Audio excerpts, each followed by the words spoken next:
bothers some people, the idea that they pull pitchers when they still have a no-hitter going. But it is the game today. Yeah. It's going to happen. It's happened to Tiger pitchers. Happened to Matt Manning a year ago. Yeah. So, but you're right. As good as a starter as Skubal is, 9 innings is far from promised. You have to hit even a little bit, or you're going to waste even the Skubal starts. And I think that might be the breaking point for some people. Like if you've held out hope, if you go, hey, Jim's mean in the morning, this team's not that bad. They're hanging in the fight. Once Kerry Carpenter gets healthy, once one or two of these young bats figures it out, they're not that far away. I think the straw that may break the camel's back is when you are wasting Skubal starts. All right, Reese Olson's not getting enough support. When Skubal can't get the win, uh-oh.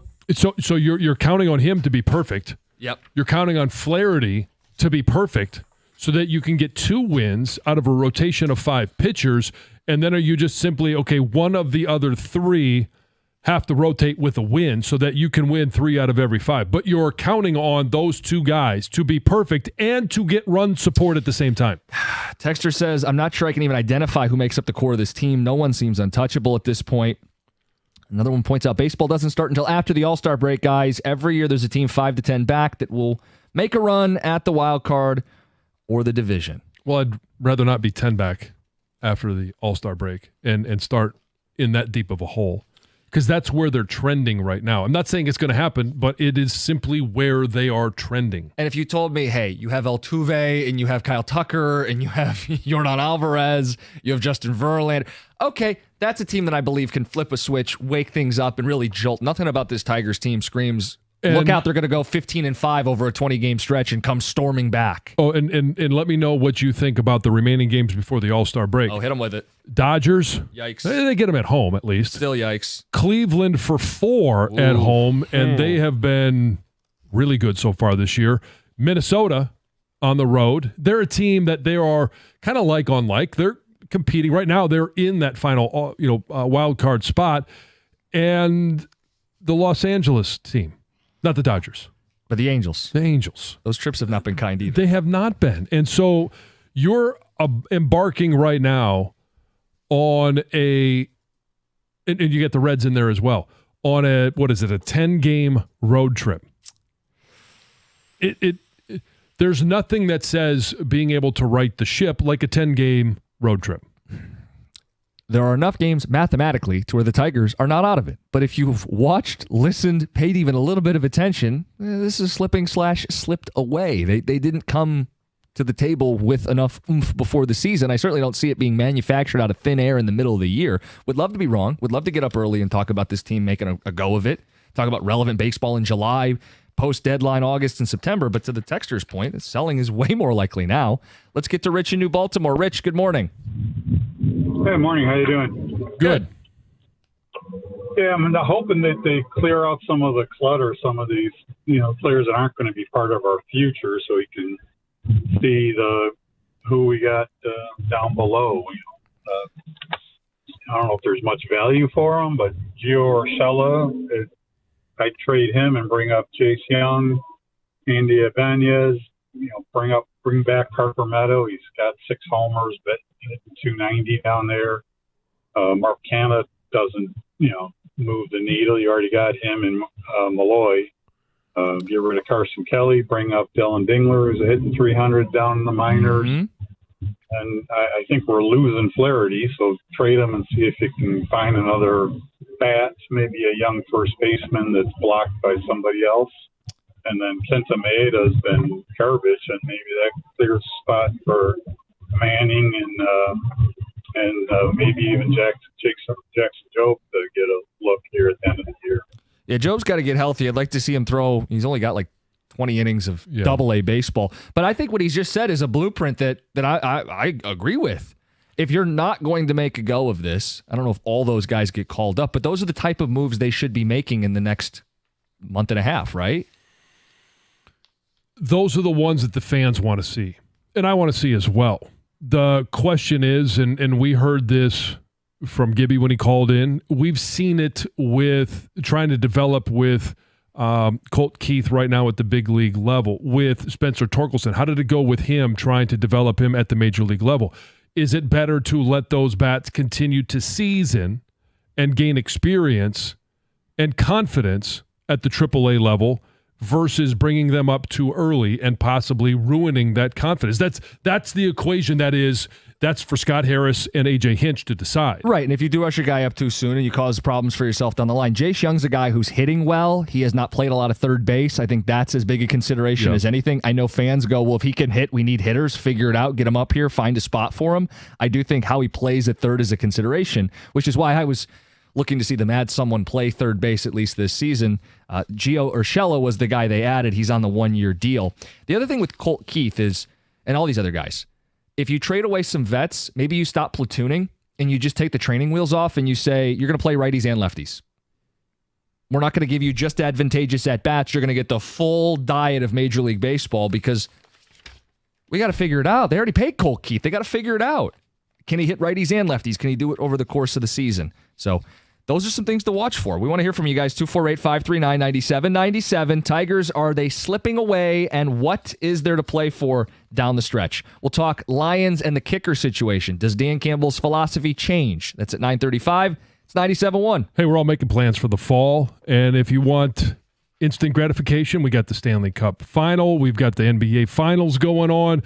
So why not dive into the best pool in history? That's Stadium Swim, located at Circa Resort and Casino. I'm going to tell you in just a moment, if you are making plans for the fall, how you can reserve your spot today. Catch all the biggest games at a viewing experience built for sports fans. Chill in one of the 6 pools on 3 different levels for a perfect view of the massive 40-foot-tall, high-definition screen. That's Stadium Swim, and it's America's favorite place to watch all your sporting events. And I mentioned the fall. If you want to be able to watch some football games, they've got swim-up bars, Insta-Reddit selfie walls, one nonstop party going on every day. Score your perfect game day spot with cozy day beds, private cabanas, or grab a lounge at the center of the action. Reserve your spot today. It's 365 days of sports poolside, and it's located at Circa Resort and Casino in downtown Las Vegas on Fremont Street. Stadium Swim, all sports, all seasons. Here's how you can do it. Book your spot today at circalasvegas.com.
Season slipping away, 248-539-9797. Already slipped away.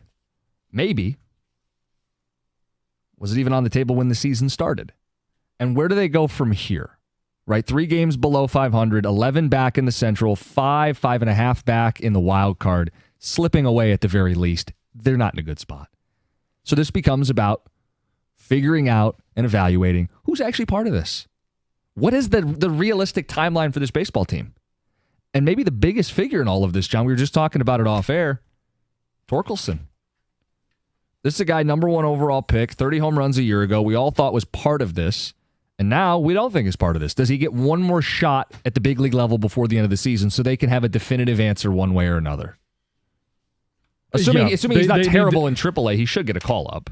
Well, yeah, and he hasn't been terrible at AAA. And yes, I need to see Spencer Torkelson up here again this year to find out if he is even a little part of the future. If he comes up and he performs exactly like he did at the beginning of the year, do you just outright, let him go, let him walk, and then there's somebody else, or do you banish him to the AAA team until you have to make a decision on whether you're going to give him a new contract or not? Right. I mean, that's because that's always the concern is, well, he goes somewhere else and then he finds his rhythm like he did last year and hits 30 or 40 home runs. They're the ones that have to decide, is that a possibility? Or was last year, the second half of last year, a fluke? And I don't think you hit 30 home runs as a fluke, but he has to be able to be coachable. He's got to be able to be a guy that will change, or maybe it is a head doctor that's got to get in there and figure things out. He has to be playable. I mean, he's not a good defensive first baseman. He plays first base where you need premium power. He's shown it, but he doesn't hit the fastball over the heart of the plate, and that's just a tough pill to swallow. If you can't hit the gimmies, life's always going to be hard at the big league level. And if you're not playable at that position, it's solely because you're not hitting. And yeah, I say this. If he can hit a little bit in AAA late in the season, they'll probably give him one more shot.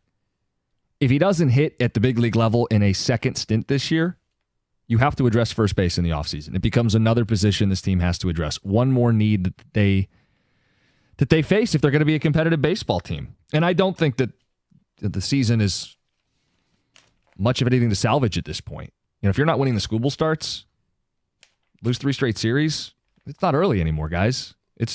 Standings-wise, you're drifting further and further away from shore. We're going to talk about the Lions and the kicker situation. John, yeah. I know you love a show that features golf and kickers and a bad baseball team, but this is what June 17th has given us today. Yeah, we're making chicken salad out of, Absolutely. And we'll get to Heather. Heather, what's going on in the news? Well, I'm going to start with the biggest story that I've started with every other news segment. A husband and a wife held tight to their daughters, aged 2 and 7 months, and shielded them from gunfire. This was just moments after they bought ice cream at the Brooklands Plaza splash pad in Rochester Hills. The couple was ultimately shot a total of 7 times. They remain in the hospital. They were able to protect their daughters. Their daughters were unharmed. An 8-year-old and his mother are in critical condition after they were shot. Their 4-year-old brother and son was also shot. He is in stable condition. I also read that mother was 29 weeks pregnant. She was shot in the abdomen and did lose her baby.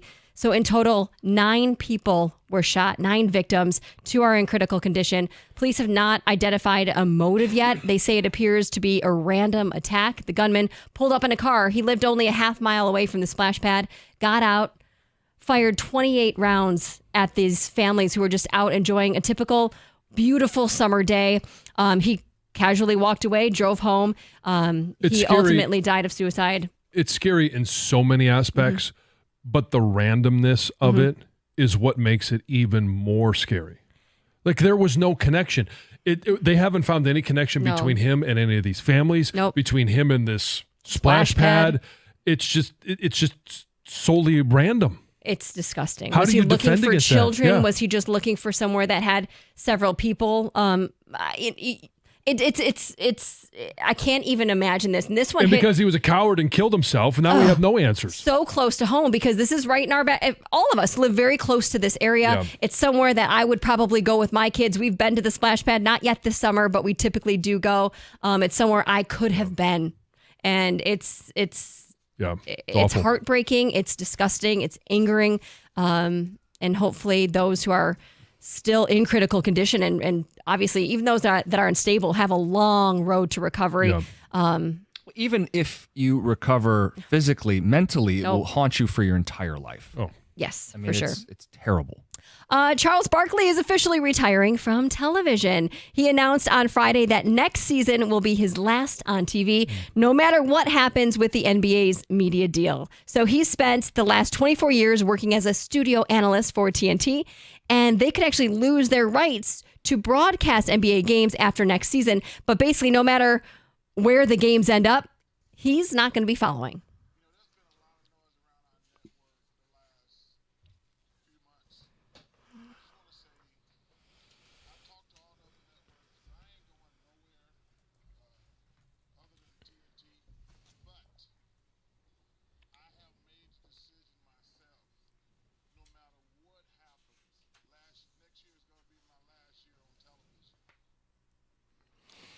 it's disappointing because he's really good. He's entertaining. He's fun.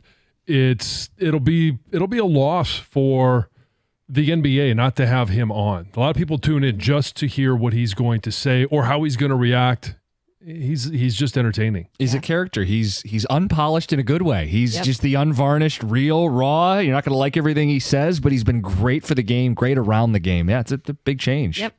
A Michigan man was busted trying to sneak bricks of cocaine through Metro Detroit Airport in his checked luggage, and he was caught after he scheduled some last-minute flights. And he's done this before. I think, obviously, there was more info than just these last-minute flights, but on June 6th, Woodrow Campbell of Saginaw booked a last-minute one-way flight for the following day. And he booked a Delta flight from LAX to DTW, and then the short layover, there would be a flight from Detroit to Saginaw.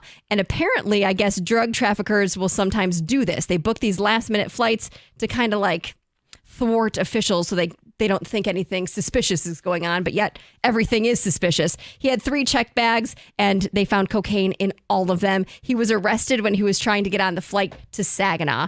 And apparently he has abandoned bags at other airports as well that also contained cocaine. So he's facing some big charges. Not to help a criminal out, but couldn't you rent a car and drive to Saginaw at that point rather than risk going through airport security with the bags full of cocaine? Yeah. Well, he already went I guess he went from LA to Detroit, though. So he figured they were already. Yeah, but if you're here and you've made that trip and you were able to avoid security and TSA, why wouldn't you just put him on another plane? I don't think the bags are going to be out of your control. Right. I agree. Well, did he have to pick up his bags and then check them again? I'm guessing the bags went from. No, I get what you're saying, but point A to point B to point C. My point is why leave without them having a Why leave them in the airport's custody for a second flight where only bad things could happen? When you again, I don't want to be helping a criminal, so I'm just going to shut up. Yeah. Did you hear about this? Gen Zs, these teenagers, they want chiseled jawlines. Oh. And they're now chewing either specialty gum or these special devices called Jawzercise. Yeah. Apparently, they're these like silicone devices that you can just chew on. Are these just dudes that want the chiseled jawline? I think it's more the boys that are going for these, more chiseled jaw. I don't think the girls want that, but maybe they want more defined jaws. Mm-hmm. I mean, it depends what you're looking for. Don't want any sagging cheeks. I guess these gum brands, Rock Jaw, Jaws Gum, they're marketing towards these teens. Yes. Oh. And doctors are saying, dude, this isn't going to work. Yes, you may increase, like, your muscles are working, but it's not going to. Yeah, I mean. Yes, you can squeeze your teeth together and, I get this flex for free, your jaws. I'm a grinder and clencher. So I don't have to chew the Jaws gum because I have so much stress in my life. I do it naturally. Yes, become a parent. You get a nice jawline at that point. Doctors are saying there's way more negative side effects. You could have some tooth decay from chewing gum so much. IBS because you're just like swallowing air so much when you chew gum. TMJ you could develop. So basically, you could have a nice tight jawline, but you have gas. Trade-offs. Life's about trade-offs. That's Heather with the news. Coming up next, Dan Campbell. Does the philosophy change now that Jake Bates is going to the building? It's 97.1. Hey, the summer driving season is upon us once again. I was on the road all weekend. The combination of increased traffic, big trucks, motorcyclists, and construction all over our area in the state of Michigan all contribute to the fact that summertime in Michigan has more accidents than any other season of the year. If you're injured in an accident, injury attorney David Femininio and his team are ready to help you right now. And here's one of the best parts. David will never take a fee until he wins your case. You can speak to David personally right now by calling 855-65-CRASH, or you can go to his website, getdavidgetpaid.com. On the phone, that's 855-65-CRASH, or on the web at getdavidgetpaid.com.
All right, let's talk kicker. John's favorite position. Go for it. But this is not a meaningless conversation. This matters for a team. stop me if you've heard this before, chasing a Super Bowl. Super Bowl aspirations. Kicker matters. Last year, they attempted the fewest field goals in the NFL. How much of that is Dan Campbell's philosophy? How much of that is they didn't trust someone from 50 plus? Does that change now with the addition of Jake Bates? A 2-year deal, which speaks to some level of commitment. I'm not going to pretend that it's a fully guaranteed or even expensive contract, but a 2-year deal for the kicking sensation from the Michigan Panthers, who made not one 60-yarder, John, but 4 of them, including a 64-yard field goal for the Michigan Panthers. He would give them a leg. He's used the new kickoff rules playing in the UFL. How big a deal is this, and does it change what Dan Campbell does? Well, I like the fact that there's competition. I don't think it changes at all what Dan Campbell does. I don't think a kicker does that. I think the defense does that. If you have more confidence that your defense can go out there and get a stop at a key moment, and you settle for 3, say it's a 7-7 tie in the second quarter, and there's 5 minutes left on the clock, are you willing to go up 10-7 versus if we don't get a touchdown here, we could go into this halftime down 14-10? If you believe your defense can get those stops and be productive for you, maybe even get you the ball back, then yeah, you might be more willing to kick a field goal versus going for it on so many 4th and short in field goal range situations. Look, I don't know that this guy is going to translate to the NFL. I can just tell you 11 of 12 from 50 or less is pretty accurate. With the upside of can make 60-yard field goals, I think the only area that really Dan Campbell would have to consider a change would be like the 4th and 6 from the 35, where it's like, we can actually consider kicking it now, as opposed to if you didn't trust your kicker from 50 plus. Now you go, you know what, 52, 55, 57. We don't have to punt. It opens up the possibility, end of game, end of half, where we're not going to make it all the way to the end zone. We can still kick a field goal. In that way, I do think it could help shape some decisions. I don't think it's going to change what he did in the NFC title game. I think if it's 4th and 2, he's going to throw the ball to Josh Reynolds, or in this case, somebody else, and try to pick up the first down. Yeah. And I think he's right to do that. I don't want him to make wholesale changes to the philosophy. I think it's a winning philosophy. I think it helped them win the majority of the games. The short yardage situations, they're not meatball decisions. Yep. They're backed by the guys on his football team, good, tough football players on the offensive line, a top 5 offense, and they're backed by the numbers. It's not some caveman thinking. 4th and 2s and 4th and 3s continue to do it. I don't think it should or will change Dan Campbell's aggressiveness. And just because he is more apt to go for it in those situations doesn't make it wrong. We have been programmed over the course of my football life, your football life, to think that, hey, anytime it's 4th and really just about anything, and you're in field goal range, you take the points. Well, analytics will tell you otherwise. Even if you miss converting in some of those, if you do it enough, you're going to convert more than you don't, and you're going to end up with more points than if you just settled for 3. All of those are just, they're all facts. They're all numbers. Yep. And so anytime there's an outlier and you're sitting at that going, and Dan Campbell was more of an outlier than anybody else in terms of when he chose to go for it versus kicking an extra, versus kicking a field goal, it seems weird. It seems different. And when it doesn't work, all of a sudden we want to say, well, see, it doesn't work. You should have kicked the field goal. Well, it all works itself out in the end. But if you have a better defense and 3 points is something that you can rely upon, and you stack 3 on top of 3, and hopefully you throw another touchdown in there, but you stack points on top of points, and you're not worried about having to outscore every single team. The whole goal is, yes, you outscore them, but if you don't have to score 35 points a game or 42 points a game to be able to win, if 3 touchdowns and 2 field goals get you a win, then yeah, it may change his thinking and decision-making process. Therefore, the kicking competition or your field goal kicker then will play a factor. So, but I think the most extreme example of what you're talking about, the old school meets new school, I think the thing most people can agree on is 4th and 1 from the 1, you go for it. In most instances. That wasn't always the case. But teams have figured out if we don't get it, we pin them back 99 yards. It's worth it for a yard. Go for the 7 as opposed to the 3. Coaches have said, well, same logic applies 4th and 2 from the 2, or 4th and 2 from the 22. It's 2 yards. We think we can get the 2. Yeah. If it's 4th and 6, 4th and 7, it's an extra point 7 yards deep. You probably don't want to do it like he did in Dallas. But that's really the only instance I can point to where I think he was way out over his skis and did something reckless. I think for the most part, the decisions, I want him to still make those decisions, whether he has Badgley, whether he has Bates, or whether he has Turner, or even a mystery veteran kicker. I don't want him to change what they've done in those situations. I think it just opens the door for the spots that they didn't trust a guy to kick from 50 yards. That's the selling point to Bates, right? I know you're less so sold on him because of his unproven track record. Yeah, lack of experience. He didn't kick in college outside of kickoffs. And he didn't kick it. He was in Houston for a year, didn't have any stats. Right. But the selling point is the leg, right? The doors that it opens up if he can hit 60-plus yards at the NFL level. I mean, Dallas brought in an unproven kicker and had success. Well, and so it's we get a chance to see that line, that mythical line that comes across the field that we see on TV as to, okay, here is where field goal range is. And does it start at the 35? Is it the 34? Is it the 40? Because if it's at the 40 or if it's at the 42, if it's at the 42 and you're kicking a 59-yard field goal, it changes how you operate offensively, because if all you got to do is get to the 39-yard line and you feel like you've got 3 points, now Ben Johnson and Dan Campbell can be much more aggressive in first through third down what they're doing, because they know they can get 3 points at that juncture. It's an interesting point. So we saw them do this. This is absolutely what coaches do. They will set up a 4th down, go for it situation.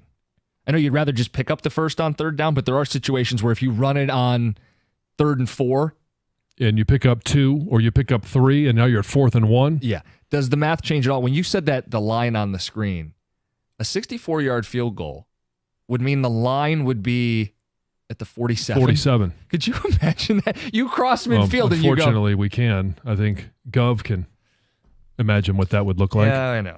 Justin Tucker. He was there. But having it be our guy, where you go, as soon as you're on the other side of that Lion logo, sure, it's at least an option. I'm not going to say he would consistently hit a 64-yard field goal, but there was no way you would have even considered it a year ago. Oh, no. Oh, it would have been a complete wasted play. And it's just, then your field goal team becomes your punt coverage team, which you don't want. No. Does it change Campbell's philosophy? Do you want it to? And does this guy end up being kicker 1? There's no way to carry 2 kickers, by the way. The Lions carried 0 last year. They were practice squad elevations. It's going to be one of these guys, Bates, Badgley, or Turner.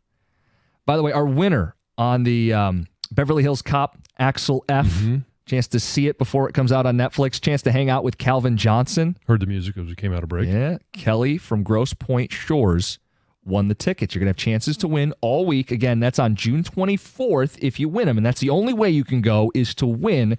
It's Beverly Hills Cop, Axel F., before it's out on Netflix. Axel Foley back as Eddie Murphy and the cast that you love. They're all reunited, and it comes out on Netflix on July 3rd, but you got a chance to get there early. It's 97.1. Hey, news bulletin. Summer is here. And if you had any doubts, just wait till about 1 o'clock this afternoon or any day this week when it's about 95 degrees. And do you wish that you weighed a little bit less than you do right now? There's still time while summer is here. If you're looking to lose 10 pounds, 100 pounds, or anywhere in between, all you got to do, is go to idealu.us right now. And don't wait. Again, idealu.us. Go there today to book your free consultation and find out how you could be 15, 20, or even 30 pounds lighter in just 30 days. Go to idealu.us right now. Idealu is a Michigan-based weight loss company, and they've helped thousands of people just like you and me lose weight. In fact, over 90% of Idealu customers lose at least 20 pounds in just 40 days. That's a success rate that anybody would love to have. I'll mention it again. 90% of Idealu customers lose at least 20 pounds in just 40 days. I lost 10 pounds in the first 10 days. I lost 60 pounds overall with Idealu, and I've been able to keep it off. And if you want to weigh less, go to idealu.us. Sign up now and you're going to get a $200 Visa gift card. Start your summer right. Lose weight and get a $200 Visa gift card. Lose 15, 20, or even 30 pounds in just 30 days. I did it. You can as well. Go to idealu.us today.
Some ticket text coming in. Lions adding a kicker, Jake Bates, 2-year deal. Becomes official Tuesday. 2-year deal is some commitment to a position where it's a question about what you're looking to get out of it. The Lions attempted the fewest field goals of anybody in football. They made 90% of their kicks, but they attempted just 21 in the regular season. So, I mean, there's another way to look at it, too, this is another form of pressure for Michael Badgley, James Turner, even for Jake Bates. Like, there's a competition now, and may the best man win. That's all we want. Correct. Create as much competition as you want, because then you get a chance to pick from the best, and you find, is somebody going to crack under that pressure, or will they rise above? It's not going to be the same pressure as an NFC Championship game, lining up with the game on the line to be able to kick a field goal, but you try and create that pressure so that Michael Badgley does what he has to do to prepare. James Turner does what he has to do to prepare. Same thing for Jake Bates. The kick that was made in the playoffs by Badgley was a clutch kick, right? Every point mattered against the Rams. He made a 50-yarder. It was the first kick of 50-plus that the Lions had made all season, had attempted all season, I believe. I think so. The idea, at least for Badgley, it was the first 50-yarder that he had attempted or made in the season. Where I think the Bates move makes the most difference is you can start to kick from 50-plus. Where it's 4th and long, you weren't going to kick a 55-yard field goal with Badgley. You may with Bates. That's the advantage. I don't know that it's any deeper than that. It is an advantage. It's an area worth addressing, but he's got to be consistent and reliable, something you're skeptical of, John. A ticket texter says, why? They're the same footballs. Why would it make a difference how a kicker kicks the ball? Say that again? It says, ask the questions, are the footballs in the USFL the exact same footballs they use in the NFL, please? That would make a difference on how a kicker kicks the ball. They're the same balls, aren't they? I don't know if their balls are bigger or smaller. Are they salty? Well, they're not golfers. Okay. I don't exactly know the answer to that question. I assume they're the same ball, right? There is some uniformity in the balls that they use.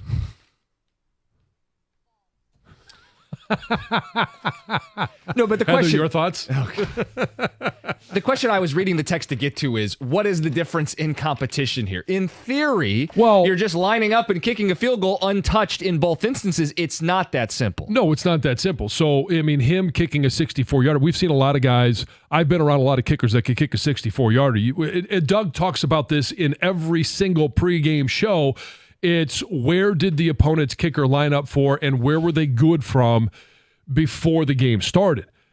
It changes when there are people lined up across from you trying to dismember you. It also changes when there are 60,000 people in the stands, because that didn't happen in the UFL. It changes when there's 100,000 people, when the game is on the line. So you can replicate some of those things. And I know he was able to do that in the UFL, where you've got to kick this for us to win the game. I get that. That's pressure. But then you put a stadium full of screaming people, screaming some things in support, other things not so nice, unrepeatable on the airwaves.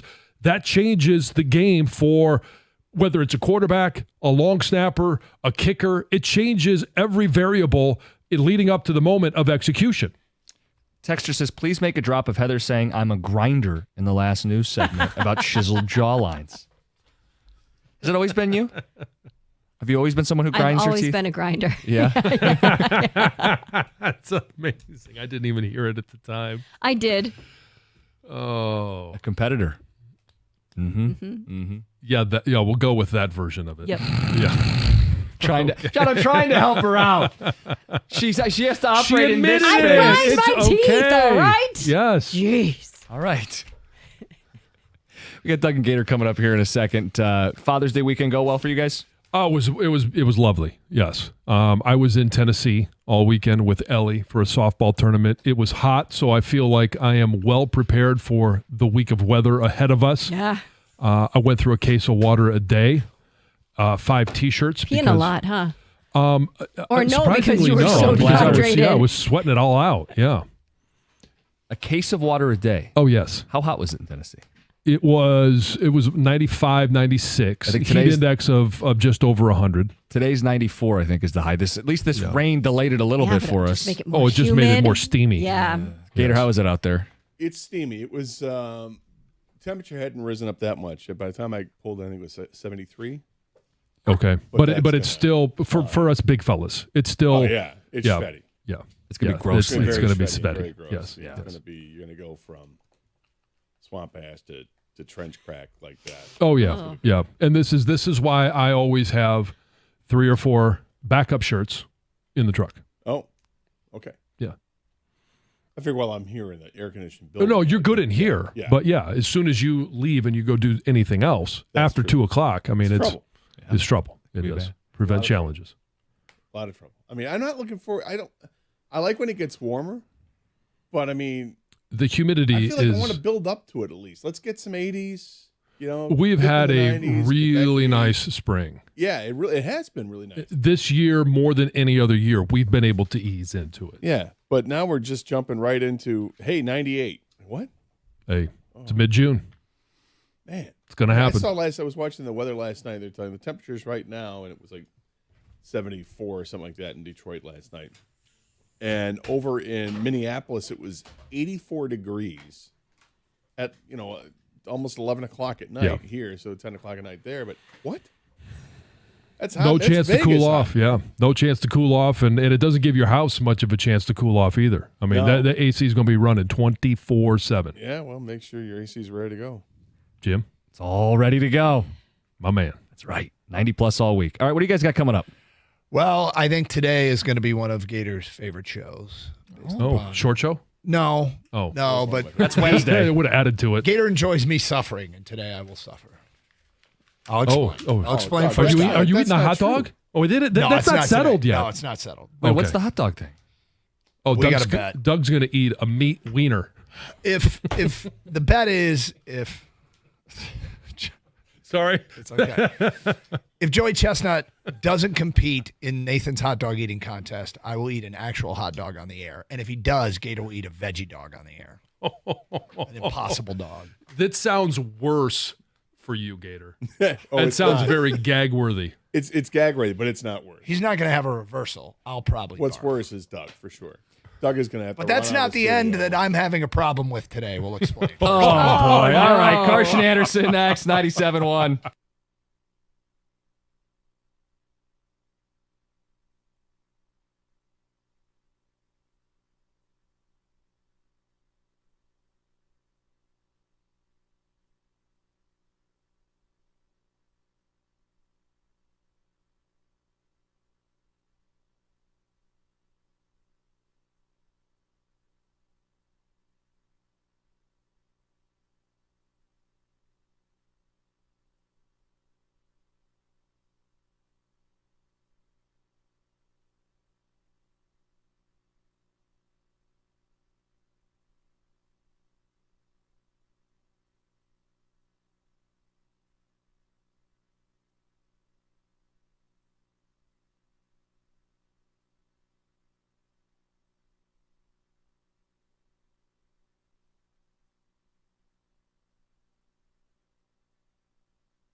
Okay, there's a lot planned for today, and it's going to be an interesting show. I'll say that. But we do kind of need to start on a somber note. 3 shootings over the weekend in Detroit. Mass shootings. The data reflects that they're actually down, but we're still outpacing the world, unfortunately. And our thoughts today are with the victims in the Rochester Hills splash pad shooting, which is awful. Lathrop Village, six people were shot at a house party, and 2 are in critical condition there. Victims of a shooting in Detroit as well. 1 was killed, 4 other people were shot Saturday night. As I said, this morning on ABC News, they reported that mass shootings were currently trending down. But that was a disturbing weekend. And at this point, people are in critical condition from the splash pad shooting in Rochester. But these kinds of stories, these real-world stories, these awful and tragic stories, we all know they happen too much. And I got an email today from a listener that talked about, actually it was about this. It said, look, there are weak links in our system, and you have to identify what the weak links are and strengthen those links as best you can. And we saw it with the Oxford school shooting, is holding parents accountable, strengthening a weaker link that could help avoid these things. But this case, who knows? I mean, it's early in the investigation, but Gator, we just thought we'd bring it up early to let. I mean, because it's what's important, right? I mean, it's incredibly important. Yeah, and you know that I go to Lathrop Village a lot. I have friends that live in Lathrop Village, and I actually was there Saturday night for a birthday party, and it's awful. It's awful to hear these stories happening anywhere, and it's like we've become numb to it when we hear, weekend shootings in Detroit. And then we kind of perk up, if something happens outside Detroit, but it's always awful. Mm-hmm. It's always awful. And, the Lathrop shootings happened Friday night / Sunday morning, and then 15 hours later, you get the shootings in Rochester with the splash place, and it's just, there's no rhyme and reason to it, and they're different situations with different circumstances, and you'd think it'd be easier to predict, and in some cases it probably is, but this is such an unpredictable thing. You've got situations where people just can't handle conflict resolution, and for whatever reason they end up going to a gun. Then you have some just flat out bad people in this world that want to do harm, and then you have people that are mentally ill. Yep. But the gun violence it's too widespread. It's been too widespread for way too long. And I have no solution to it. I really don't. And I don't know if anybody really does. But I was interested when I saw some local politicians talking about it, and on both sides of the aisle, and saying, basically enough is enough. We have to do something about gun violence. And to hear both sides say that it's encouraging, but I feel like we've been encouraged before. Kang, you've taken your children to that splash pad. Yeah, this one hits really close to home. It's unfortunate because I'm sure every time there's a mass shooting, somebody knows somebody or affects, you personally in a way. This one, like you said, we've been there before with my family. It's very close to where I live. It's very close to where my daughter plays soccer. I do think some of these are predictable, Gator, to be honest with you, and some of them are not. That's what I said. Some are, some aren't. And the thing is, it's the beginning of summer, and a splash pad was shot up. There's going to be families that are not going to go to splash pads now. There are, seriously, they don't, because if we can't prevent this from schools, churches, splash pads, it can happen anywhere at any time, and it's really sad. I'm going to try to continue to live my life, the best I can with my family and enjoy things that we enjoy to do.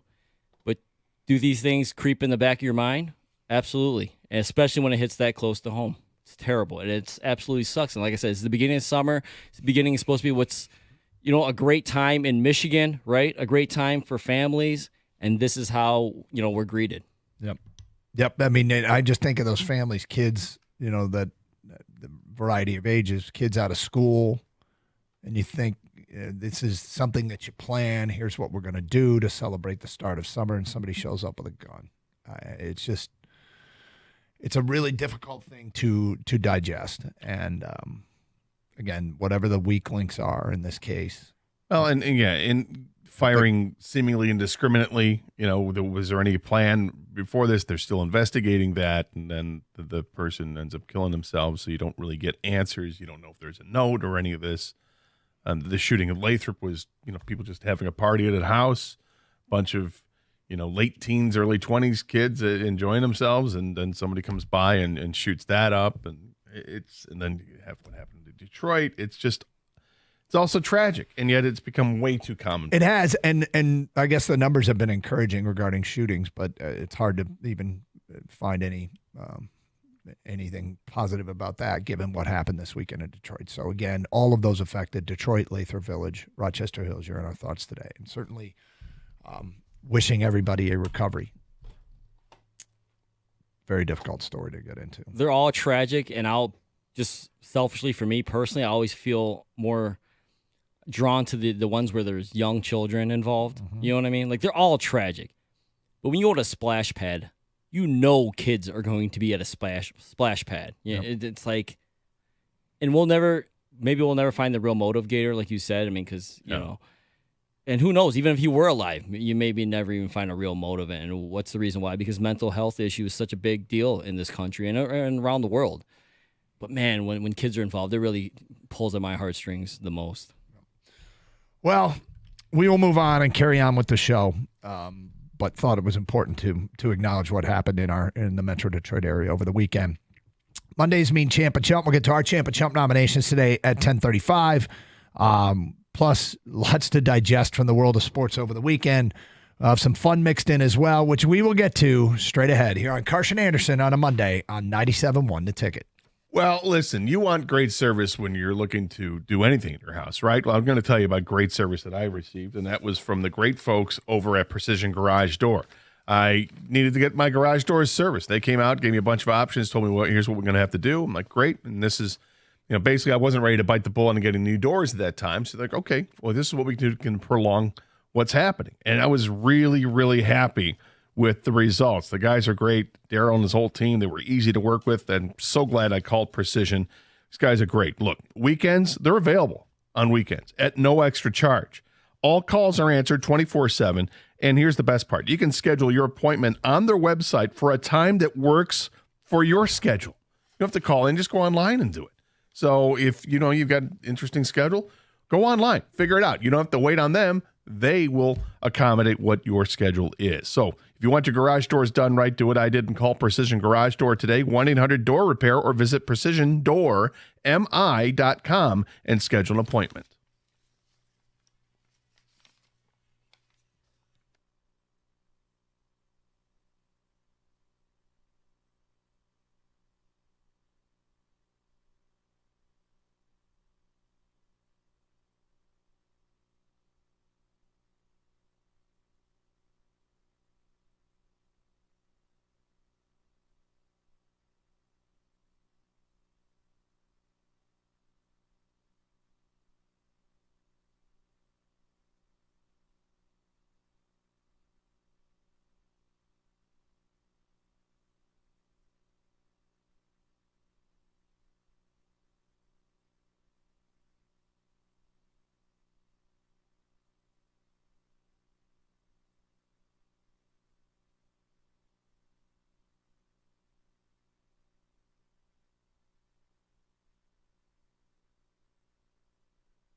Tucker, Scott Anderson, 97.1 The Ticket. Champ and Chump will have our votes today at 10:35. Hope you had a great weekend. All you dads out there, hope your day was excellent. And certainly I do appreciate my family and spending time with them. Gator, just spent time with our guy, Hugh? I did, yeah. I had my parents over yesterday. My brother and his 2 kids came over yesterday as well. So, I made my dad mentioned, he said, because I served dinner, he said, this is a dinner I think you and Doug would eat. It was simple. I just had a Greek salad and there was some grilled chicken with it. Some pita and hummus. And was it Father's Day or Mother's Day yesterday? It was Father's Day. That's awesome. Yeah. So it was good. Sounds good. Sat outside. Most of they came my brother and his family came over around 4, and my parents came by about 4:30. So sat outside for majority of the time, and then it became a little hot, a little sunny out there. So we ate in the kitchen. It was nice. Ended up being nice. All right. So today is going to be an interesting day in that I have talked about this on the air in the past. Today I've got the big old jug of fun. For those of you watching online, I'm holding up the big old jug of fun, which several years back, it was actually COVID. And if you want to see what the big old jug of fun is, you can watch on Twitch, go to twitch.tv or go to youtube.com. It was during COVID, and I had a colonoscopy. We, of course, have brought awareness to the importance of colonoscopy after cancer took our incredibly good friend and the very talented Jamie Samuelson. And I did the prep live on the air. I was doing the show from home. And so I was in the office, in the home office at home. And the prep, if you don't know the colonoscopy procedure, there's going to be a camera that goes up there and they check for any polyps or cancer. Years ago when I went, they found a cancerous polyp. And they said, this is nothing, this happens, but it just means we're going to have to crank up the frequency of your colonoscopies. And when I walked out, my dad said, I called my dad and told him the results. And my dad said, welcome to the polyp club. And so it's something that runs in the family. He's been getting polyps removed for years, but it means the frequency of my colonoscopies go up. To prepare for the colonoscopy, the preparation, this is what leads to the big old jug of fun. This is where I can basically. You no longer eat. I don't eat until tomorrow's procedure. What's that? Till after the procedure. After the procedure, yes. I have to drink a lot of clear liquids. I'm allowed Jell-O. I'm allowed chicken broth, none of which I brought with me today to work. I have brought the big old jug of fun. And I have brought, which I will consume before the end of the show, a laxative tablet. And the timing is 1 o'clock. And I am moderately concerned about the rest of the show because it'll be 1 o'clock, and I'm more concerned about the drive home. Yeah, where I have already strategically thought of the various places that I might have to stop. And I recognize that fully endorse that. There's one stretch on my drive home that involves construction that I cannot get caught in construction today, and I also have one stretch of road where the distance between exits with usable restrooms is significant. And so today is going to be a challenging day.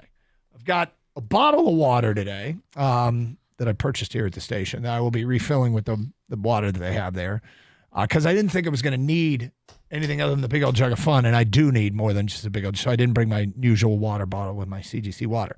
So anyway, the last time this happened, there was a lot of backdoor quick steps. There was a lot of random evacuations with little warning. Is there a number 3? Yeah, we may find out today. Well, this may all happen all over again today. But it may. We're bringing awareness to a very important thing as it regards to men's health. So there's nothing like sharing my intimate medical procedures on the air.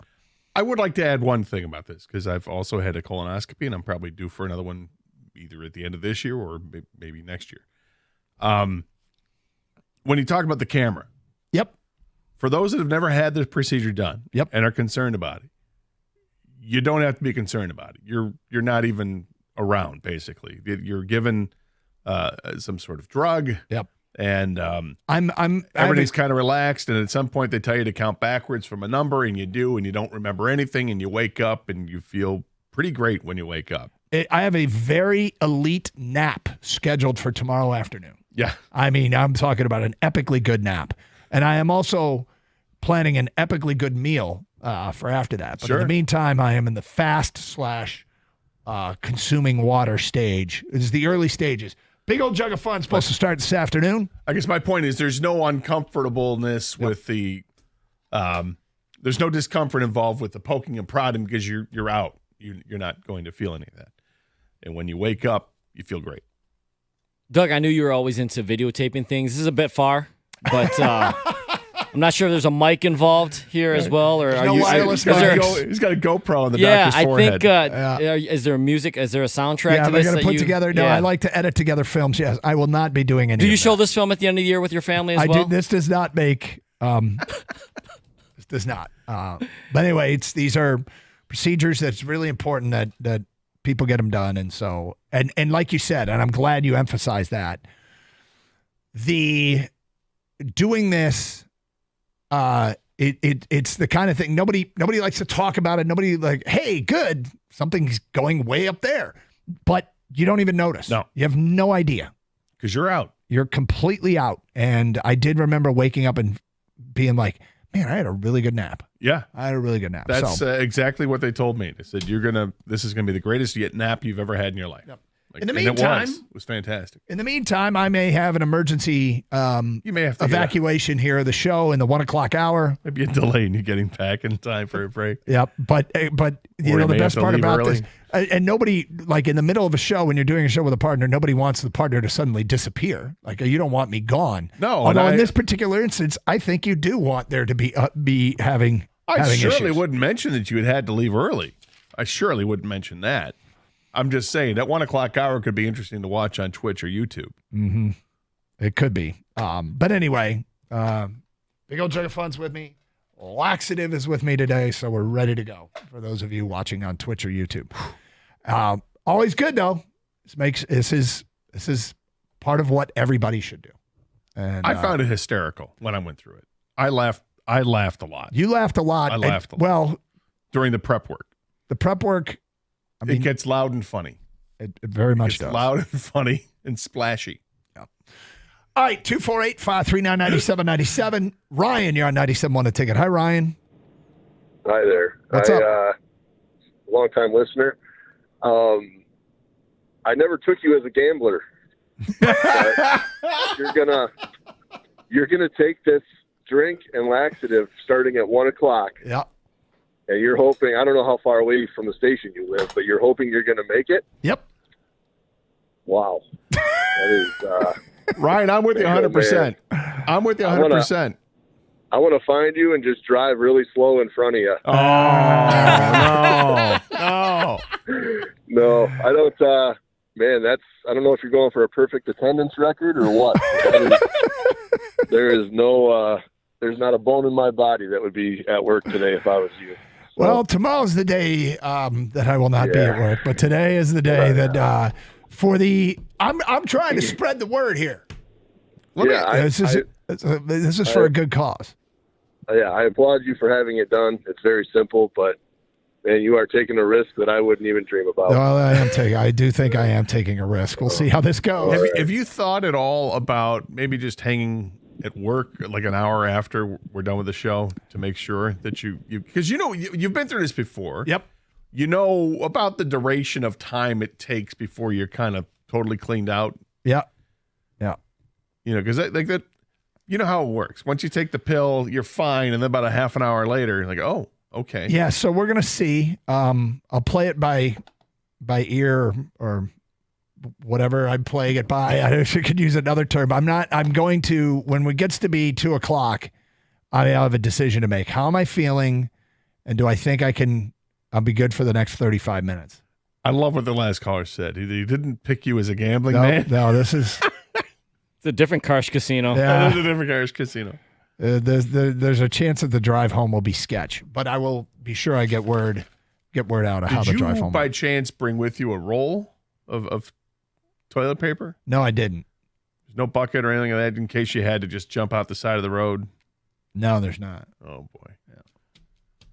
There is. All you've done is, like, case the exits. So that's Yeah, I've thought about, all right, these are the exits, and this is the secret, by the way, and this whole, when you have an emergency, and I think most people go gas station. You know what's a secret? Hotels. a good call. Yeah, hotels. Great call. You just walk in the lobby and go to the men's room. Much cleaner, typically. In theory. Anyway, we'll see how this goes. In the meantime, I'll keep you updated throughout the day. It's summertime in Detroit, and that means our baseball team is in full swing. Pick up your favorite Stoli vodka and pair it with a refreshing lemonade to enjoy while you watch. Make it the summer of Stoli. Celebrate with a Stoli blueberry and lemonade, or maybe try a Stoli vanilla espresso martini. No matter what your drink of choice is, remember Stoli for your premium vodka. Whether it's at a game or in your backyard patio, rooting for your favorite player to hit a bomb, Stoli's got you covered.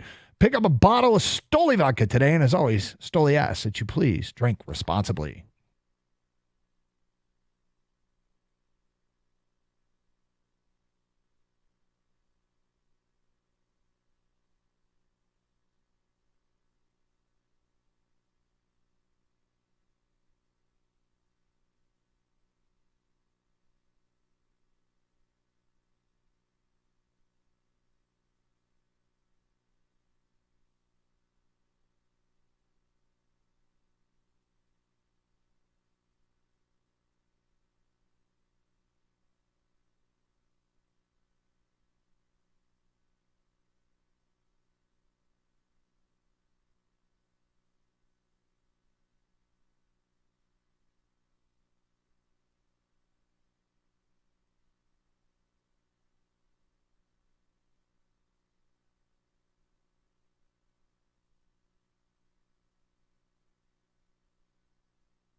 Schedule your colonoscopy, guys. 248-539-9797. Mine's tomorrow. Another one's tomorrow. Let's get back to your phone calls. We go to John. You're on 97.1 to take it. Hi, John. How are you guys? What's up? Hey, listen. 15 years I have been listening to The Ticket. All the controversy in sports, everything that has gone down in 15 years, listening to Valenti, all of this stuff, Doug, I have never had a knot in my stomach as much as I do now. Do not do this. This is, you know, when you get off the couch and you're screaming at Campbell, kick it, and he's going to run it. This is the exact same thing, man. This is a bad idea. This might be, you know what, John? This might be a bad idea, but I'm going to do it anyway. I'm going to power through. I'm going to get this done. Oh, you're going to power through. Hasn't anybody? You've gone down to the Coney Island. It's late at night. I don't know. You're eating sliders. You're driving around town. You're pulling into the gas station hoping you can get to that door in time. And if not, you're looking around like, can I go behind that dumpster if somebody's in here? What are you going to do when the panic and the sweat sets in? What are you going to do? I'm going to find a dumpster.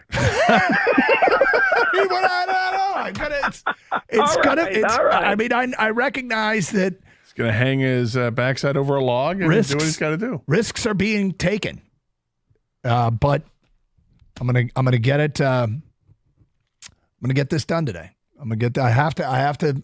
Hey, it's all about prep work, right? Everything's about preparation. Yeah, sure. You've got to be prepared, and so today I am preparing.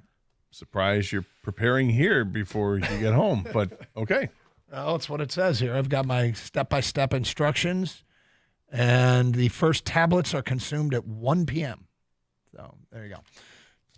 248-539-9797. You ready for Champ and Chump? Am I? Let's get to our Champ and Chump nominations. My champ of the weekend is Bryson DeChambeau. Outstanding performance, and quite frankly, he's changed my opinion of him.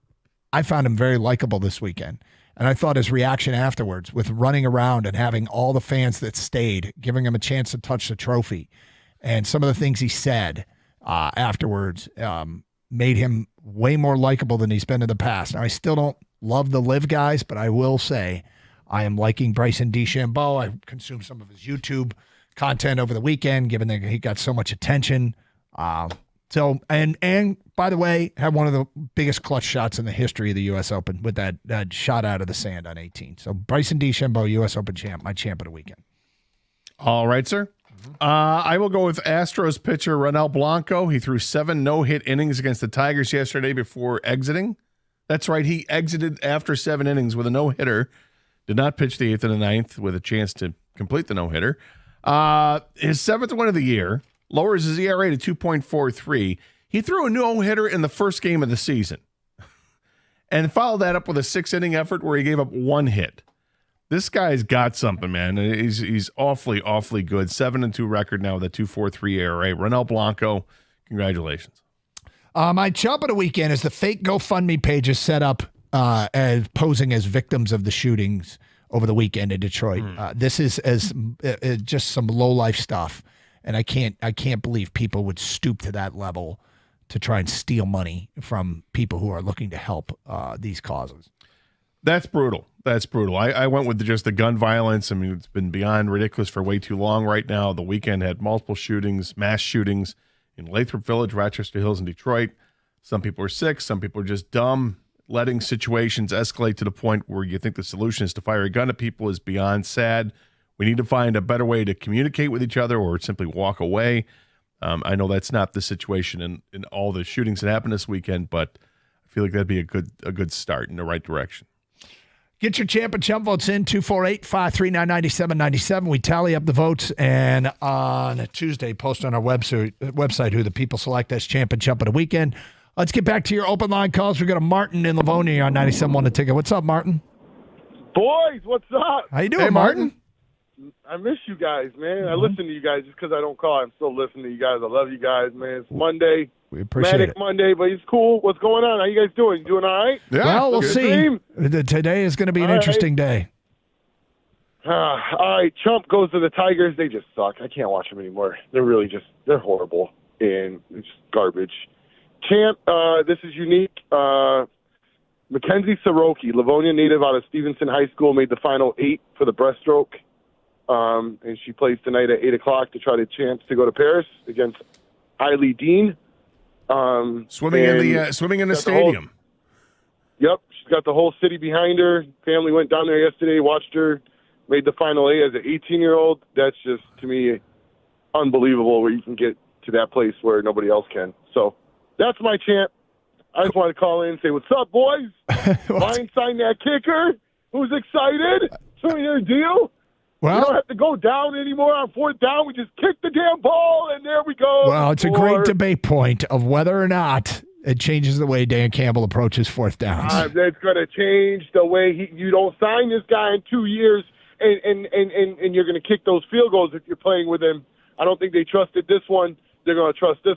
Man, boys, we're going to the Super Bowl. Come on, man. Say it with me. We got our kicker. We're good. They have an incredible shot to go to the Super Bowl. They do have a great shot. And there will be competition for the kicker spot. Thank you for the call, Martin. And for people who don't know, yes, over the weekend, a UFL sensation, Jake Bates, who was bombing field goals 60-plus for the Michigan Panthers, has signed with the Detroit Lions. It's on our agenda to talk about a little bit later on. But yeah, I mean, this guy was coveted. It's interesting that he chose Detroit. Was it Detroit, Green Bay, Baltimore, and football team? Weren't those I think those were the other teams that were looking at him. And so he had his options. In Baltimore, you're not going to win the job, but are teams looking for a kickoff specialist or somebody now with the new rules? I mean, Brad Holmes implied over the weekend they might keep 3 kickers. They might try and practice squad guys and have multiple kickers because of the new kickoff rules. They might have a field goal and a kickoff specialist. Who knows? But Gator Jake Bates he chose Detroit. What does it say about Detroit that he chose Detroit? Well, obviously, if you're a free agent kicker and you're looking to showcase your wares, and a team like the Lions are interested, that's a team that just went to the NFC Championship game. So I think that's probably a team that you'd want to go to. If you want to win, have a chance to win, go there. I think it says a lot about the Lions and where they're at. And, there's an opportunity for sure. The Lions didn't exactly didn't look like that they, on the outside, that they trusted the kicking game as much as other teams do. Some of that might be Dan Campbell gambling, and some of that just might be, hey, we just don't trust it. But I do think if you have a kicker with the leg that this guy's got and proven that he can kick in that stadium, now it's a different environment in the NFL when you have 65,000 people there as opposed to 8 or 10,000 people. But nonetheless, he's used to kicking in that building. And I think that this can only help this team in the very least for competition. And if he wins the job, even better. Right? But I'm so thankful that he actually agreed to come to the Lions, because can you imagine if he had signed elsewhere? And the calls we would have gotten, the texts we would have gotten, everyone saying, how can you let this guy go right in your backyard, and you let him go? And if he had gone to Green Bay? So a couple things here. In this new special teams, the new special teams rules in the NFL, where kickoffs will be returned, will you be punished more for kicking it into the end zone? Well, you have to land the ball between the 20 and the end zone. Is it possible that you have 2 kickers on the active roster? Is it possible that Jake Bates is the kickoff specialist and the 50-plus guy, and that somebody who's more accurate inside of 50, a Badgley or a Turner, you keep them both on the roster? It feels as though roster spots are incredibly valued by the coaches, and when you have to put your actives together on game day, I can't imagine doing that. But I also don't know. I mean, the teams that are forward thinking to take advantage of the new rules that can figure out the formula early have a competitive advantage. And it's not the same, but like when the Red Wings were one of the first teams to figure out, oh my God, let's go draft a bunch of guys from Europe. It gave them such a huge competitive advantage. Is there going to be some sort of competitive advantages to the kickoff coverage unit, to the kick return unit, to all of the new subtleties of this kick rule that we haven't thought of yet, but some brilliant FIP out there is thinking of, and would they possibly have 2 kickers, a long guy and a short guy? I suppose it's possible, but I don't think this would be an indication for sure that that's what they're going to do, because I also think with the new kickoff rules, maybe it makes it even more important that you can find just that specialist in returning. Maybe you got a guy who can return kicks but isn't the greatest receiver, but you want that guy in your roster for sure, because now it matters, where the last several years it has not mattered. So I think there are a number of different ways you can approach this, and it all depends on what your roster makeup is. But yeah, to answer your question, I do think it's something they consider to take advantage of the rules. I think the kickoffs are going to be really interesting. Mm-hmm. I'm not sure how it's going to be received, because it almost seems like you're asking and demanding your kicker to kick it within a 10-yard range, period. You got to kick it inside the 10, but do not kick it into the end zone. Something like that. We'll see how each team 20, right? Whatever it is, each team's going to have to adjust and figure it out. But Jake Bates, congratulations to him for getting the contract, because he earned it. He showed up on the scene in the UFL, is that what it's called, and just showed up right away. That he's got the leg, kicking multiple 60-yard field goals. I think he had four kicks from over 60, and it had another kick that was not allowed because there was a timeout called, but he drilled it right through the uprights as well. And he only missed one inside of 50. So he's got the leg, and it's exciting. 248-539-9797. It's Carson Anderson, 97.1 The Ticket. Can't find a car dealership that's open on Saturdays? That's awful. Well, I'll tell you one that is. Sarah Chevrolet Southfield. They're here for you. Open every Saturday for sales and service. Servicing your car? Well, they've got loaner vehicles available to keep you on the move. The sales technicians, they work in an air-conditioned environment, so there's no more sweating in the hot box, which means those guys are happy. They're more focused. I've seen it firsthand, and they're going to take care of your vehicle the way it needs to be taken care of. If you're looking for a new Chevrolet, Sarah Chevrolet Southfield has one of the largest selections of new vehicles in Southeast Michigan, with over 60 new demos available for sale. Yep, that's right. You can purchase a new vehicle for thousands less than employee pricing. Not eligible for employee pricing? Well, Sarah Chevrolet has you covered. All new 2024 Trax will be sold at employee pricing for everyone. Sarah Chevrolet Southfield proudly offers one of the best selections of used vehicles in the state, always giving you the most for your trade. Go see the Sarah Chevrolet Southfield team today at Telegraph and 696. They're going to make a deal that you just can't resist. Sarah Chevrolet Southfield, where unbeatable service meets exceptional selection. Open every Saturday just for you.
Doug Carr, Scott Anderson, 97.1 The Ticket. Open lines, 248-539-9797. Back to your open line calls. Bill's in Madison Heights. What's up, Bill? Hey, guys. Always good to talk to you. Good morning. Morning. My champ is going to be the USA cricket team for continue to advance. That's a little, something a little unique there that nobody really kind of, thinks about too much. Nope. But, I had a chump, but I actually have to change it. And I have to chump Doug Karsh's decision-making skills this morning. You don't think this is good, Doug, huh? I'm just telling you, man, you don't have to do it. You don't have to do this. Because you think, I've had two of them. You think you're fine 1 second, and then 1 second, next second, you're not so fine. Yeah. I know. See, I've done it. Yeah, so, I did it before, and we were. Good luck to you, man. Yeah, I'm gonna need it. I'm gonna be. I am taking a risk. I'm more concerned about the drive home than I am the last 35 minutes or hour to 30 minutes of the show. But we'll see. I'd like you to do something. What's that? I'd like you to. Because Bill, I'm with you. I'm feeling nervous for Doug. We had a previous caller who says he did not expect to be a gambling man. I want Doug to call his doctor's office during a break and ask him if it's okay if he delays taking the laxative pill until 2:30. Because there's two different times you have to do this whole thing, right? You got to do the prep work today, and then you got to do it again tomorrow, right? Yes, yeah. The prep is started. So. I don't think it matters the first time you would take that laxative. I might talk. Yeah, maybe. Well, Doug, if you're gonna do it, just maybe I sort of know which way you're going home. You might, notify the Washtenaw County, You get an escort. authorities. He's an escort. If they see a middle-aged man, doing something on the side of the road, please give him a break. Just let it go. Well, we'll see how it goes, but I will keep that. Thank you. Duly noted. Or should I say duty noted? 248-539-97. Let's go to Juan. You're next on 97.1 The Ticket. Hi, Juan. Good morning, fellas. How are you, sir? All right. I got champ Detroit Lions signing Jake Bate. Okay. And the chump Detroit Lions for letting Adrian Martinez go and winning the UFL MVP. You think they're going to rue? You think they're going to rue that day? I don't know. I think when they had him here, I think they should have at least kept him on the practice squad and maybe have him as a backup. But hey, what do you guys think? I after watching Adrian Martinez always seemed to come and make the wrong play at the wrong time when he was at Nebraska. I do not foresee this being a ruining situation. So you don't think he's an NFL quarterback? No. Nope. No. But I mean, look, it's up to him now to go out and prove you right and me wrong. But do you think they'll be ruining? No, I don't. Champ and Chump, get your votes in 248-539-9797. He's certainly entitled to his opinion and his vote, and he is now on the record. And get your votes in for Champ and Chump of the weekend. So, Gator, one of my least favorite stories in sports, something I absolutely can't stand, is when mainstream media, and I don't blame the media for much, but I hate the haste and the enthusiasm when the media likes to go to the look what you can't do story. Look at this exceptional, talented individual and look what they can't do. And I find it to be, there's an undercurrent of mean-spiritedness and maybe even jealousy mixed in. But I'm going with some pop psychology here. But I hate the Rory storyline. That, look, another example of Rory not getting it done in a major. Now, he's won 4 majors. And when he first burst onto the scene, he had a 4-shot lead in the Masters, and he came up with an 80 on Sunday. And people talked about that. But then he turns around and wins the U.S. Open a few months after that. But he's just missed, it feels like, a ton of time since. So I'm a Rory fan, and I'm kind of a big Rory fan. I've become a bigger Rory fan when he's been outspoken against Liv. And even I can't escape what I think a term that gets thrown around way too liberally is the term choke in sports. I think people use the term choke all the time in sports. And I don't think, to me, a choke is by definition when the magnitude of the situation makes something that is rudimentary and easy difficult or impossible to accomplish. Rory had made 496 consecutive putts inside of 3 feet before he missed that putt Sunday on 16, which cost him a stroke. He then missed one just beyond 3 feet on 18. Even I, with the reluctance I have, can't help but feel like when you make 496 in a row leading up to the 70th hole of the U.S. Open and you miss, that to me feels like it actually meets my definition. And I hate it. I hate it because I like Rory. I hate it because of which the enthusiasm with a lot of media covers and uses the term choke. And I've always said this is my definition. And Gator, I actually think there's a really good chance that that was an example of a sports choke. Well, I'm not completely convinced it is because the course had been playing so difficult and those greens are impossible. Mm-hmm. And if Rory was the only one I saw missing 2-footers, then I would say that's it. But he was not. Some major champions missing from inside of 3 feet.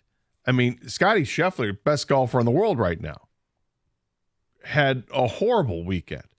Made the cut, but barely, and then just proceeded to kind of melt down on Saturday, and he looked visibly shaken by, and I shouldn't say shaken, visibly frustrated, which that's a guy who doesn't look frustrated by anything. Mm-hmm. He's always calm and collected. Nope, not on Saturday, and he had missed a bunch of short stuff too. So I understand what you're saying, and I too don't like, particularly when it's a player that you really like and you see that happen. But I do think that there's a slight chance that maybe it wasn't choking just because the course was set up so difficultly. I mean, it was pretty impressive that they were able to shoot as well as they did at times over the weekend. I mean, yep. U.S. Opens are always notorious for being difficult, that the greens are incredibly fast and unfair, and that the rough is punitive. And at Pinehurst, it's not necessarily the rough isn't punitive, but if you're not on the fairway, it's punitive because of what they have with it. That scrub grass or native grass or whatever it is. Yeah. It makes it really difficult and kind of levels the playing field. So, and should favor those that can find the fairway. But, that was only part of the job. Then you had to find the greens and keep them to stay on the greens because everything was crowned. So I'd like to stick up for Rory a little bit, but yeah, I kind of lean towards, if I had my 51, it would be, that's more of a choke. And I don't like that term either. I really don't. And particularly when it pertains to a guy that I respect a lot, like Rory McIlroy. The thing about Rory is he has been very public with his anti-live stance. And his money was where his mouth is, which I really respect because he's anti-live, but he could have taken probably 100 million plus and gone to live. And he's chosen not to. And that's his own decision. And I try not to be too critical of the live guys because of the life-changing money and generational money and wealth that they've gotten from going to live. We can get into the morality of the money behind it, and that's where I would struggle as well. But Rory has stood for his principles. And so I've been a huge fan of Rory for doing that. And I like PGA golf infinitely more than I like live golf. But McIlroy missed that 2.5 putt on 16. He had a great save on 17 when his tee shot on the par 3 went to the greenside bunker, and he saved par from that.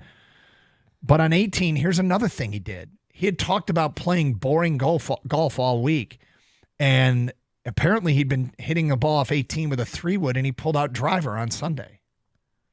And it's harder to control the driver. Sure enough, he ended up in the straw or the native grass or whatever, those tufts of in the sand.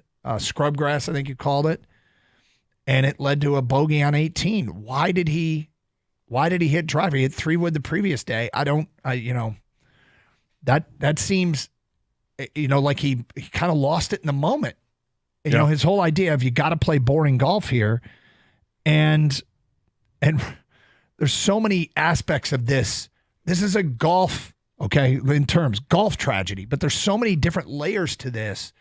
Watching Rory lose it as a Rory fan was really difficult, a pill for me to swallow. As a guy who hasn't, I mean, it's not like the Lions lost the Super Bowl or something here. It's one of my favorite golfers who has fed into a storyline that I hate. But we'll talk more about it. And we got a question for you, the sports fan. You don't have to be a golf fan to answer that question. We will get to that today at 11:10 as it pertains to this. It's Carson Anderson, 97.1 The Ticket.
Brought to you by Northville Lumber. The U.S. Olympic swimming trials will continue tonight at Lucas Oil Stadium. A couple of athletes with Michigan connections will be in the finals to qualify for the 2024 games, including U of M's Jack Wilkenning and Mackenzie Soroki, who went to Livonia Stevenson. They will both swim tonight. Reese Olson will get the nod for the Tigers in their series opener in Atlanta. It's been kind of a struggle lately for the 24-year-old, giving up 4, 8, and 5 runs in his last 3 outings. He says he knows that he can turn it around.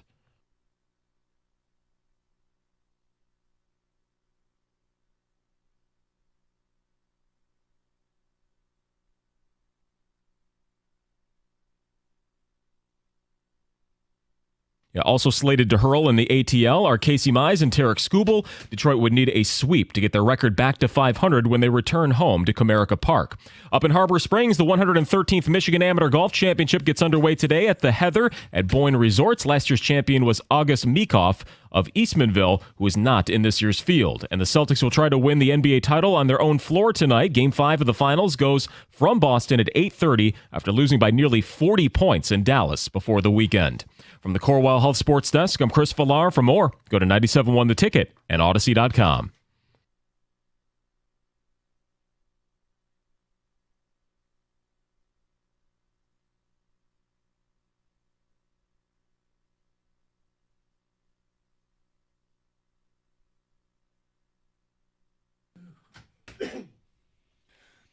Doug Carr, Scott Anderson, 97.1 The Ticket. Open lines, 248-539-9797. Joe, you're on 97.1 The Ticket. What's up, Joe?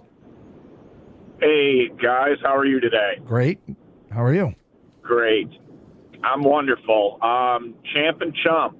I'm going to start with Champ because this is an easy one for me.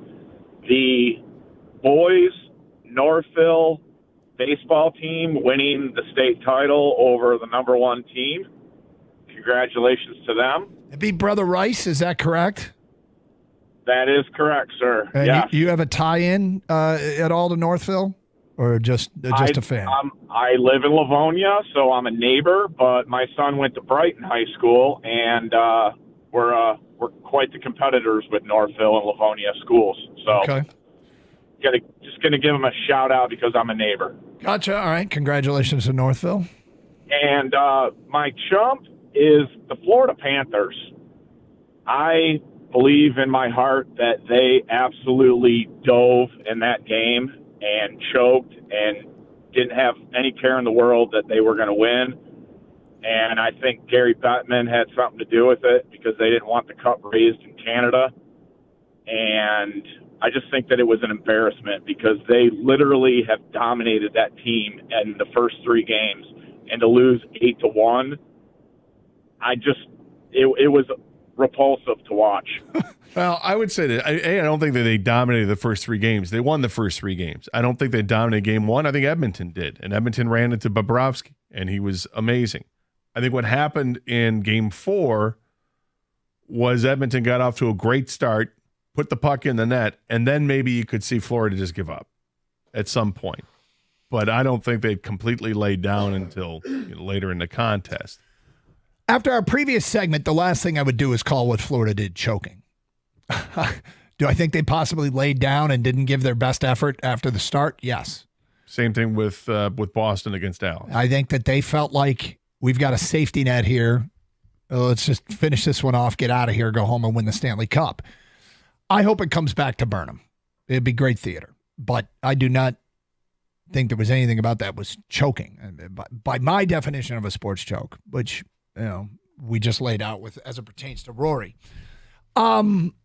Here's the thing about the other part of that storyline that sucks is Bryson kept getting in trouble and kept getting out of trouble yesterday, which has been well documented. And it's certainly on 18. There was no better example of it. But Rory, when it was over, did you see what happened when it was over? He was watching in the waiting room there, and he sees Bryson make the putt to beat Rory. If he missed the putt, they would have gone to a playoff. Rory turned and walked out. You see him walk out. The next time he was seen on video was literally moments later walking to his car. He did not meet with the media. The tournament ended at 6:38, I believe it was, and he was wheels up at 7:29, according to The Athletic. He got the hell out of there. Well, look, he's been around for a long time, been in front of the cameras for a long time, and is known for doing a good job. Yeah, in his interaction. It doesn't bother me if this one time he's gonna think to himself, it's better that I not speak in front of cameras and microphones because I'm not in the right mind to do so. Yep. Okay, that's fine. Does that mean he's going to play in a Rocket Mortgage Classic? I hope so. But that'd be great. Did you see who was with him when he left? Mm-mm. When Rory left? Yep. No. Netflix. They were following him this week for Full Swing. Full Swing is their behind-the-scenes documentary Netflix was walking with him out of the clubhouse to his car. If you haven't seen Netflix sports documentaries, they do a great job. Typically, they will follow somebody for an event. If it's Formula One, they'll be with a driver for this race. I imagine they had multiple cameras on multiple players. They probably do, but apparently Rory was one of them. Sure. And Netflix was following him as he made. So this episode of Full Swing could be a tough watch for a Rory fan. When it comes out next year. Yep. But here's the question I have for everyone. And that is, who's the guy in sports that you're a huge fan of, but you just cannot escape that your guy can't or couldn't get it done in the biggest moment? The very tough pill to swallow. One of the things about sports that's great is sports fans latch on to athletes, where you have a favorite athlete. I don't have a ton of them, but I've picked my sports, the athletes that I choose for. I choose to root for very carefully. My all-time favorite was Tony Gwynn. I think is the greatest hitter in the modern era, but that's a whole nother debate. But in the case of this one, I was like, Rory's going to kill the narrative. Rory's standing up for the PGA. This is going to be so great. He's going to beat a live guy. And I was really pulling for him. And then I can't escape the thought that he choked. You've planted the seed of doubt that a lot of people struggled inside 3 feet on those greens, but he'd made 496 in a row, including other ones in this tournament, before finally missing one, and it was incredibly costly. Another guy in this regard, and I've talked about this a lot. I got to be pretty decent friends with Brady Hoke when he was an assistant coach at Michigan, and when he took over as head coach, watching that not work was incredibly painful. It sucked. And for people who don't know Brady, have never met Brady, which is probably most people, just imagine one of the best guys you've ever met, cool dude, have a beer with you. I mean, the Brady Hoke stories I have are tons of fun, but it just didn't work at Michigan. That was painful. And in Rory's case yesterday, that was painful. So who is your athlete or your player that you struggled with but had to admit that they couldn't get it done? Yeah, when you mentioned coaches, I think there's a couple that come to mind right away. One of them is, I'm a big fan of Harlan Barnett's when he and I worked together 25 years ago. Yep. Loved Harlan. Great guy. And he got his chance to coach Michigan State under tough circumstances. And those circumstances were impossible. I mean, everything was stacked against him. And, they had that game against Iowa. They should have beaten Iowa at Iowa on that night, and they didn't. And, the way that game ended, it's you could say choked it away or whatever. It was tough. And then obviously the rest of the season was tough sledding as well. And I felt terrible because I know what kind of person he is. He's an awesome person. Maybe he's not the right head coach. Certainly that proved itself out, but Michigan State University didn't do him any favors either, going through that whole experience. The other one that came to mind when you said that was Alan Trammell. Mm-hmm. Those of us in our generation, we love Tram because he's part of the '84 Tigers that obviously won the last World Series the Tigers won. But Tram's great guy, was a great player, Hall of Fame player, finally gets an opportunity to coach probably his dream job with the Detroit Tigers. And he is given nothing. I mean, nothing. Eventually they signed Pudge, right? And with Tram were there.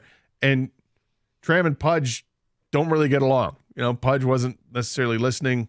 At least the reports I heard, that was the case. There was something going on there. And it just made it difficult. And the Tigers couldn't respond. And it's not like at the time Randy Smith gave Alan Trammell a whole lot to work with. Those teams were brutal for a few years. And he was at the tail end of those brutal teams. And it just, to me, it rubbed me the wrong way because it just wasn't fair to treat a legend like Alan Trammell that way, to not give him any help with a roster, and then you end up firing him and moving on. Yeah, and that did suck. That's a great example of, of your guy not being able to get it done. I remember, and he was all of our guy. By the way, everybody loved Trent. I remember when he got the gig, Gibby was working here Kirk was so happy. He was beaming. He could not wait to be part of Tram's coaching staff. And he was like, all right, we're going to get into it. We're going to do this. We're going to do that. And I'm like, this is great. I'd love to be a player right now. I would go through walls for you guys. This is awesome. But the organization didn't help him out from the front office. They gave him nothing. 248-539-9797. Kang, you say you've got one? Yeah, my guy was Antonio McDyess, and it wasn't necessarily his fault, but I mean, I really wanted the guy to win a championship. He came here after the Pistons already won a championship, and wasn't just like a a guy who was just trying to hang on, be the 12th man to win one. He was part of that team one of the productive guys on the team, and they lose, and he was so upset after they had lost that I don't know if it's true. I'm pretty sure I read this. That he never took off his uniform. He never took a shower. He got in his car and just left the arena because he was that upset about getting eliminated in the playoffs. He ends up going to San Antonio for the last 2 years of his career. Like, all right, this is my last shot. San Antonio, obviously one of the best, dynasties at the time. The first year in San Antonio, they finished with like a 61-win season, and they lose in the first round. The next year, they go back to playoffs. They lose in the conference finals, I think it was, and McDyess retires without a ring. And that bothered me. I was just a big Antonio McDyess fan, and that was a guy I pulled for that he never got his ring. It never came. Who's the athlete that you just had to admit they just couldn't get it done, and it was a bitter pill to swallow? Everybody's probably got a favorite that just didn't come through. That was tough yesterday for me watching Rory go up in flames at the end of the U.S. Open and ready to change the narrative, and it didn't happen. 248-539-9797. Hey, tired of hitting up the same old corner spots or wing spot with that same flat draft beer that's warm by the time you finish it? Well, let me let you in on a little secret. Twin Peaks is the best place to watch any game, anytime. For starters, when they say they have the best draft beer in the state, I'm not lying. They take at least 6 hours to freeze their mugs properly, and they keep enough on hand where each mug is used only once a day. Combine that with a beer system that pours at a teeth-chattering 29 degrees. You'll see those glaciers rising up in the mug and the beer crystals as well. Now pair that with the wings. It's a full menu in and of itself for just one wing, or full meal rather, for just one wing order. You can get them 4 different ways. Their boneless wings are never frozen. There's hand-cut and breaded, fried to order. You can't beat it. And their bone-in breaded and smoked wings are bigger than your favorite wing spot. Now toss those wings in 12 sauces and rubs, and man, they are something else, including the Twin Peaks girls' favorites, the spicy Thai chili. So they got basketball and hockey finals this week. They get all the baseball games and Twin Peaks International Miss Twin Peaks contest tomorrow night at 7:30. Visit your favorite lodge to cheer on the beautiful Twin Peaks girls from the Motor City as they compete for the crown. Why go anywhere else? Twin Peaks eats, drinks, scenic views.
Doug Harsh, Scott Anderson, 97 won the ticket.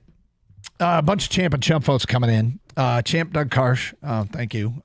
We'll see how this goes. I might be worthy of some Chump votes as well, but I am getting prepared for the colonoscopy tomorrow, doing it live on the air, which means the laxative tablet gets consumed at 1 o'clock, and we'll see how the rest of the day goes. Chump, Aaron Rodgers, yet another disappearing act. From an unnamed texter, this is from Jay Mace. I'm chumping the Kansas City Chiefs. Bugs has animal cruelty, domestic violence, and burglary, and they haven't released him. Unless they have released him and I missed it, then I'm chumping them because of Bugs. My champ is the Lions for signing Bates. Let's see what happens with Bugs. I mean, I certainly don't want to. There's no rush to cut him, but they probably, I shouldn't say they probably. Let's wait for the details of all of these things. He deserves his day in court, but it is. I am wondering a little bit if the Lions sense something, because I've talked about how in the Brad Holmes, Dan Campbell era, there has been significantly less nonsense, stuff that detracts from the football product. Anytime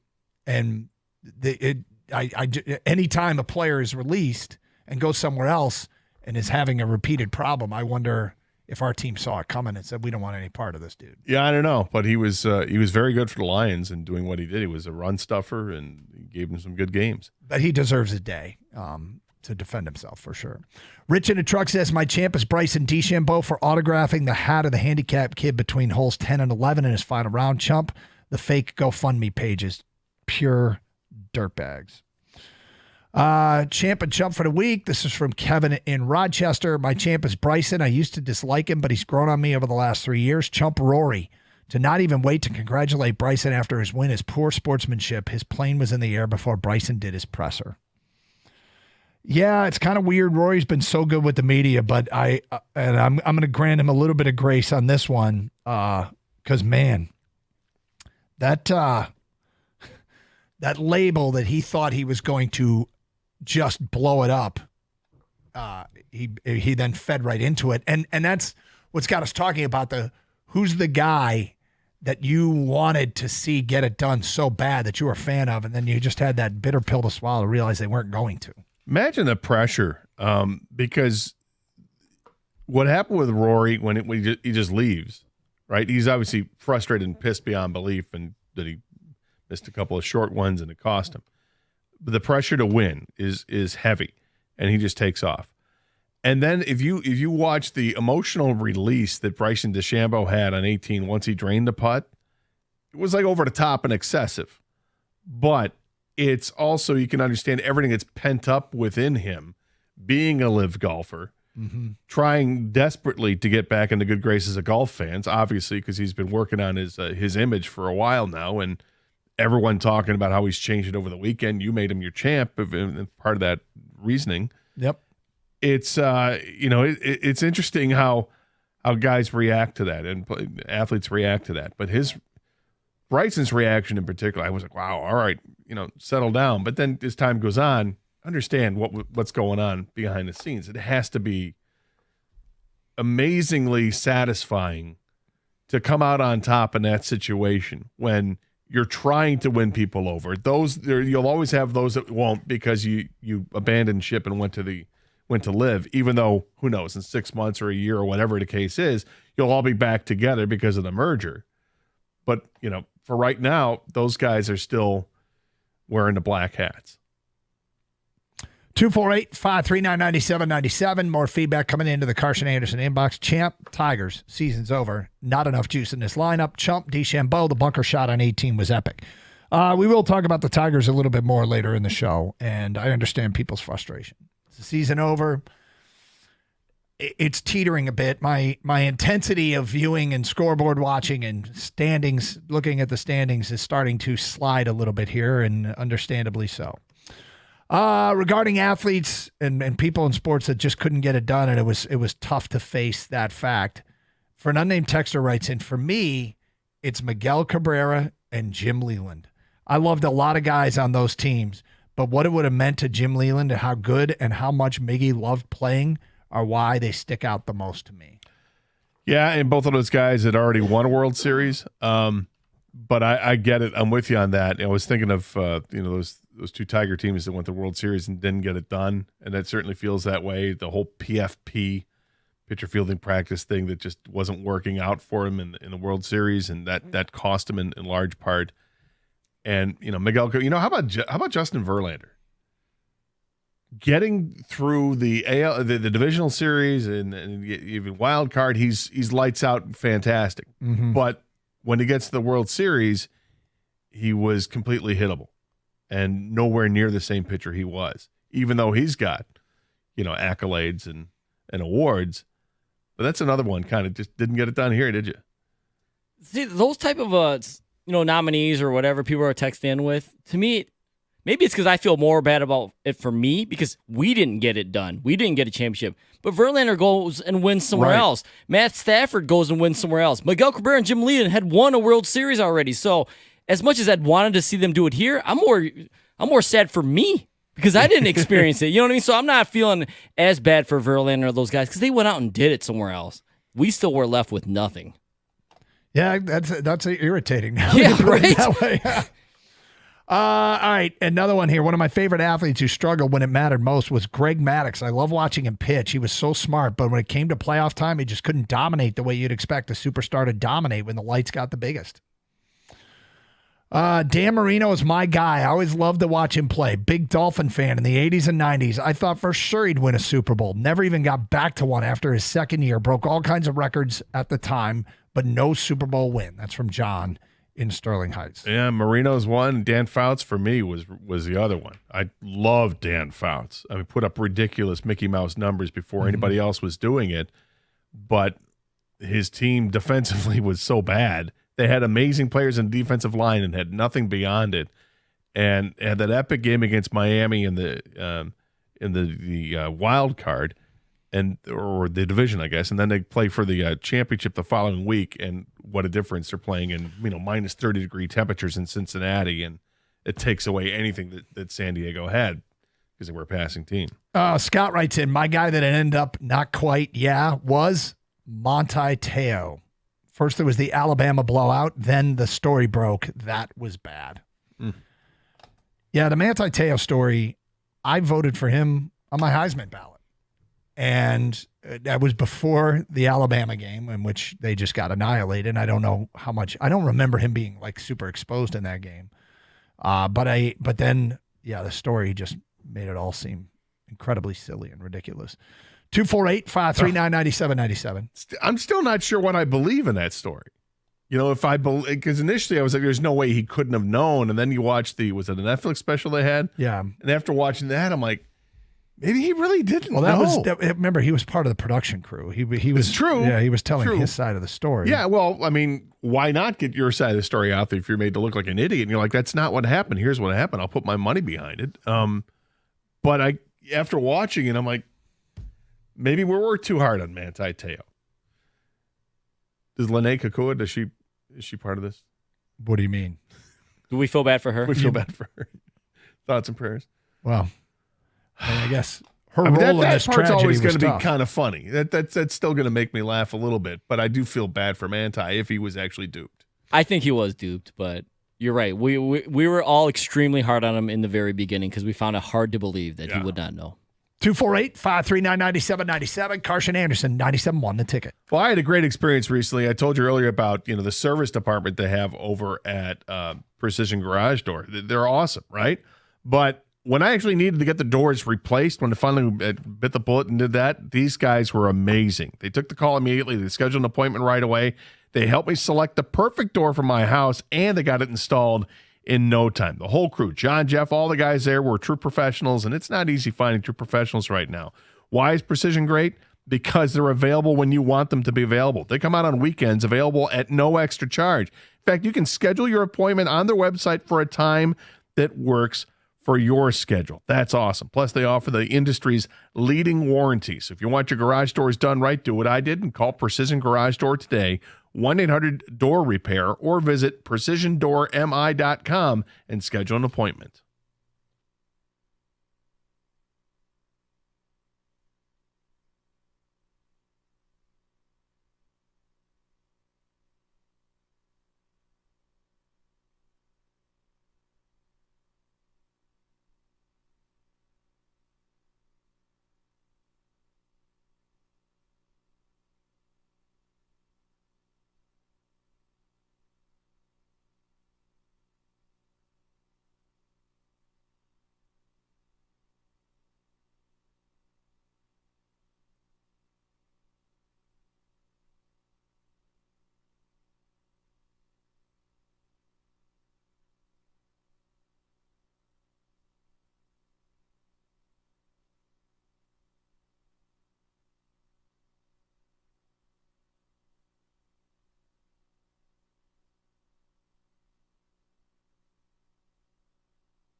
Doug Carson, Scott Anderson here on 97.1 A Ticket. Hope you had a great Father's Day, all of the dads out there. And weird weather. It's supposed to be, I haven't checked the temperature. It's supposed to be incredibly hot today, but it was not coming in. In fact, overnight, you know what we had? Every once in a while. Yes. But here's my thing, though. Every once in a while, do you not have a lightning bolt / crack of thunder that you swear was in your backyard? Yes. I think last night, everybody thinks that, and very rarely is it actually in your backyard. Wherever it was. Literally was in my backyard in January. You literally had one? Yeah. It would knock the tree down. Oh, that's right. I think last night was the closest one ever came to our backyard. Like window open. I felt like it was right outside our window. I mean, loud, instant crack that went. I mean, the thunderclap was as loud as I ever remember and went on for as long as I ever remember. I had one that last night that I thought was like 6 houses down the street. Yeah. Like that's pretty close. Yep. It's 79 degrees right now, according to my phone. At noon, it's supposed to be 82. Mm-hmm. At 3 o'clock, it's supposed to jump up to 93, and with a high of 94 at 5 o'clock. That's how it's scheduled to go right now. So it's going to get 15 degrees hotter in the next 5.5 hours, they say. And then tomorrow, it's updated. Only a high of 91. Wednesday, 94. Thursday, 95. Friday, 91. Saturday and Sunday, 93 and 91. Now, that changes all the time, but that's where it's at right now. There you go. Have to go back to 1988, Doug. The summer of 88. I saw that I think there were 36 days of 90-degree temperatures that summer. Man, I worked landscaping that year. Did you? Yeah. Oh, it was a challenging year to work landscaping. It was a challenging year. Challenging year. Did you like that job? It wasn't bad. It was right out of my senior year in high school, and I was working with friends, high school friends of mine, so that made it easier. Was it an apartment complex? No, we did.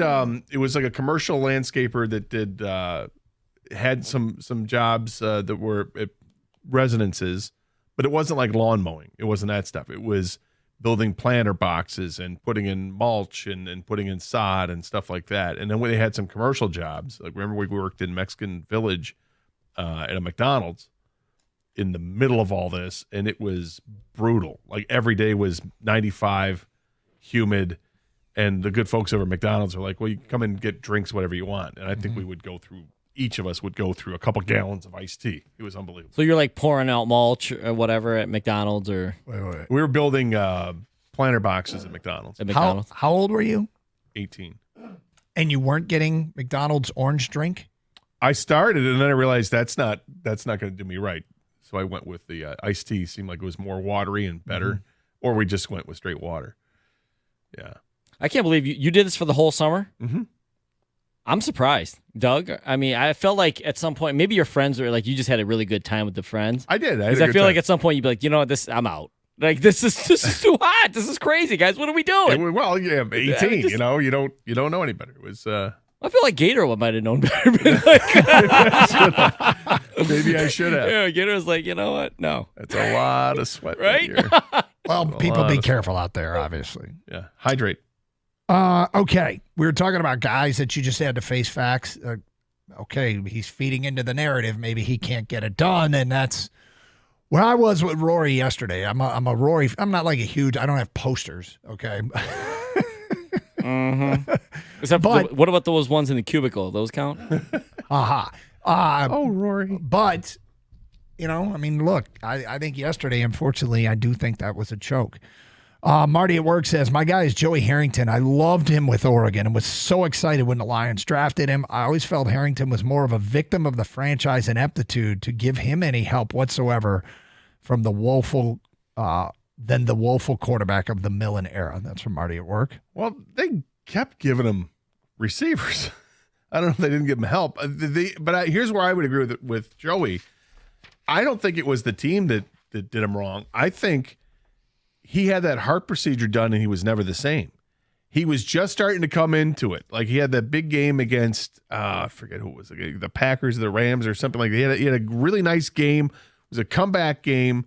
And then the next game, he has to run through the tunnel because he's having a heart issue. And then when he came back from that, he was not the same player and never got even back to being close to that same guy. And it was too bad because, at Oregon, it was Joey Comeback. He was the guy. He was great. Yep. That sucked. Griffey is the guy for me. I loved watching him swing the bat and the shows that he would put on in the home run derbies when I was a kid. That's from an unnamed texter. So Ken Griffey Jr. was such an exciting athlete when he was young and coming up, and it was really, really cool to watch him play. In the postseason, he hit .290, 6 home runs, 11 RBIs in 18 games. It's not that bad. Not that bad at all. Now, I think it was the team that won 110 games. He really didn't have a good postseason then. Remember that Seattle team won 110 games and then got swept out of the playoffs? Yeah, that was a really good team. Yep. They had some really good teams for a while. Yep. But they never did get it done. In my opinion, Charles Barkley is the best power forward ever. He dominated people bigger and stronger, but sadly he played in the Jordan era. Yeah. Yeah, I think there's a lot of good players that played in the Jordan era, and then the Jordan era took a brief hiatus, and Hakeem and Drexler slipped through that crack, and then back to Jordan era, and that'd be a tough era to be another great player in the NBA. Is it 30 years ago today, Kang? It's today the anniversary? This is where that time, I was talking to Doug about this last week. We are in that era and time of Stanley Cup and NBA Finals history champions. It's every day it's going to be an anniversary of something from those two. I think it was 30 years ago today, the chase. Oh, yes, it is. You're right. The NBA Finals with this was Knicks and Houston and O.J. Simpson. This is the Bronco chase. Yes, today's the anniversary. Yeah. Wow. I'll never forget where I was. I've told this on the air a ton, but. Were you getting a colonoscopy exam? No, I was not. That's 30 years after. Oh. Yeah, but 30 years from now, we'll say, this is the 30-year anniversary of Doug having issues on his drive home. There's going to be another chase home. Yeah. You don't drive a Bronco, do you? Different kind of chase. Yeah, you're right. There'll be live helicopters following overhead as I'm trying to make it home. He's pulling into a hotel parking lot. Bathroom's occupied. He's going behind the dumpster, people. No, yeah, I was doing a pre-race show out at MIS. There was a race that weekend. And we were basically watching on TV, describing what we were seeing, which was, for me, it was better than trying to talk NASCAR. These cars are running around in a circle, but this Bronco is leading a very slow chase along the freeways. Yeah. God, that was 30 years ago today, huh? Mm-hmm. Wild. All right. Interesting reporting. For the first time, there's some indication of what Trajan Langdon might be thinking as it pertains to the draft. An NBA insider has somebody other than Matas Buzelis going to the Detroit Pistons at 5. And their reasoning is because, well, the reasoning might be because they got Buzelis gone, but they also say this is a Langdon kind of player, which is intriguing to me. We will get to that report today at 11:48 here on Carson Anderson on 97.1 The Ticket. Hey, Sarah Chevrolet in Sterling Heights.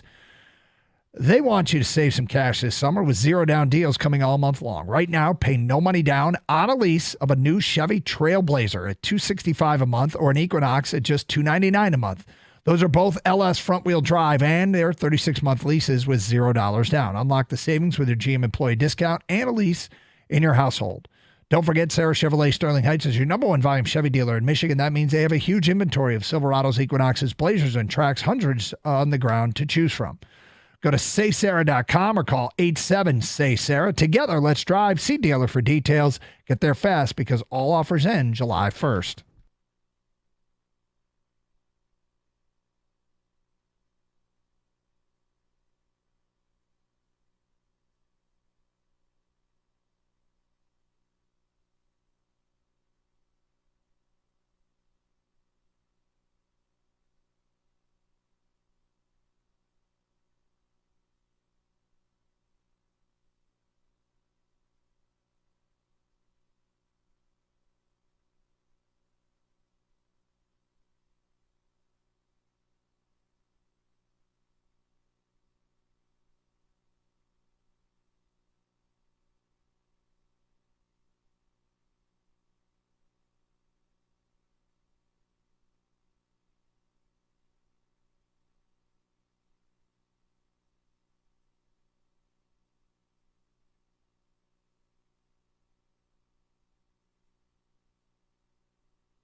Doug Hart, Scott Anderson, 97 on the ticket. Variety of things on the table. We'll get to some Tiger stuff because I do see a silver lining in what's going on, and we'll get to that today at 12:05. Bear with me. It's at 12:05. We always talk about Gator and I try and find a path to better things, and this is the Tigers just might be taking the more circuitous of paths. We'll get to that today at 12. They're taking the scenic route, Gator. Scenic route? Yeah, we'll get to that today at 12:05. Regarding that time you just had to acknowledge that your guy, whoever your guy, your favorite was, is not going to be able to get it done. The bitter pill to swallow. Brad writes in, players who couldn't get it done for me. How much time do you have? I'm a Toronto Maple Leafs fan. Oh, boy. Well, Brad, yes. Happens to you a lot. Vincent Ann Arbor says, I really want Yzerman to win a cup here as a GM. I hate that he built the Tampa Bay team and missed the ring. I feel like he's losing support here. Really intriguing year upcoming for the Red Wings, both in the offseason with what they can acquire, who they decide is going to make this team when it get to the fall, and what we're going to see on the ice for the season. Because we're going to see a lot of new faces, and there's going to be an influx of younger players, particularly on the blue line, that is going to be interesting. And you would also imagine this is the year that if they don't trade Berggren, Berggren's going to be in the lineup every day. And see if Marco Kasper makes the team. They got a lot of players that they need to find out what they have. Next one, Doug, you should pick a good spot about halfway home and stop and go. That would be the safest way to make sure you make it home. I probably need to explain because people might not have been listening at the beginning of the show. Today is I'm doing colonoscopy prep, which means a laxative will be consumed today at 1 o'clock. I've got the big old jug of fun here, which is comes with just a big jug, comes with just powder in it, and I fill it with water. There'll be some evacuation going on the rest of the day in preparation for my colonoscopy. So hopefully it won't interfere with the show, and hopefully it won't interfere with the drive home. Maybe not in that particular order either. Does Doug have a puppy pad to put on his car seat? That's from Greg and Ypsilanti. You're going to need more than a pee pad for the dog. Going to need more than that. I hope I don't need anything. We'll see. All right, so look, we have kind of touched on it briefly. We haven't done a ton of NBA draft talk. Pistons are sitting there at 5. The one thing we have pointed out is that virtually everyone, it seemed, had the Pistons selecting Matas Buzelis, G League player who's got a YouTube. You can get down the YouTube highlight reel wormhole with him and come away very excited because he has some incredibly flashy highlights. But the Athletic just put together a mock draft. Had Detroit not getting Matas Buzelis, had actually going 4 to San Antonio, which would be just about right. If Buzelis turns into a star, San Antonio has had documented the most draft luck, lottery luck of any organization. So them being in front of Detroit when Detroit was authentically as awful as they were would fall in line after dropping to 5. But this story goes on to say that the type of player that Trajan Langdon and his former team would identify over the past few seasons is available in this draft. Story says the type of player coveted is somewhat obvious. If you look at how Langdon and his former team, the Pelicans, drafted, there was an attraction to tall, long wings with shooting upside and legitimate switchability on defense. The player they identified that might be in Langdon's wheelhouse is a 6'7", 19-year-old wing player from Colorado, Cody Williams. He has a 7'1" wingspan. He has great versatility as a defender due to his quickness and his wingspan. On offense, he's been able to finish in a variety of ways because of his long arms. He's not a great leaper, but he's crafty around the rim. He shot 41.5% from 3. Didn't take a lot of threes, only 41 on the year. And he's got some point forward potential to him, a guy that can distribute the basketball. So, is this a Trajan Langdon type of player? Could be. Could be. Using intel and what he did, what was done in New Orleans when he was there. keep an eye out for Cody Williams. Now, do you have his stats in front of you by chance? Yes. Okay. 1 year at Colorado. Yep. Played 24 games, started 18 of them, averaged 28 minutes a game. How many points per game did he score? He averaged 12 points a game. I mean, it's amazing that this guy's a top 5 potential prospect. And he shot 41% from three-point land, even though he only averaged less than 2 3-pointers. He didn't shoot a ton, did he? No. Yep. Anyway, so that might be the insight as to what Trajan Langdon could be after. And at this point, the NBA draft it's starting to feel like a bit like the baseball draft or the hockey draft, where I used to feel like I knew. Now I don't want to blow smoke up people's channel and say, oh, this is a great pick or a terrible. It's harder to know now than ever before. Well, I'd like to have an idea of what he's really looking to do with this team. I mean, first of all, it comes with the assigned Cade to the monster deal, and you probably do. And if you do, Probably. are you looking to move guys away from this team and kind of start over and build around Cade, or what are you doing? You know, and I don't know what they're going to do. You know, Fontecchio is a guy who can absolutely shoot and is an NBA player because he can hit the 3-point shot. So that's 2 guys if you're going to go with that. Then I like Jalen Duren. I think he's got a lot of versatility. Okay, that's 3. Now what? Don't know. And how does it, fit in with what you're going to draft? Asar Thompson showed promise last year, being a guy who can defend and do a lot of the little things that you like. Is that what you're going to go after again with this pick? Are we just going to have a bunch of 3-and-D guys?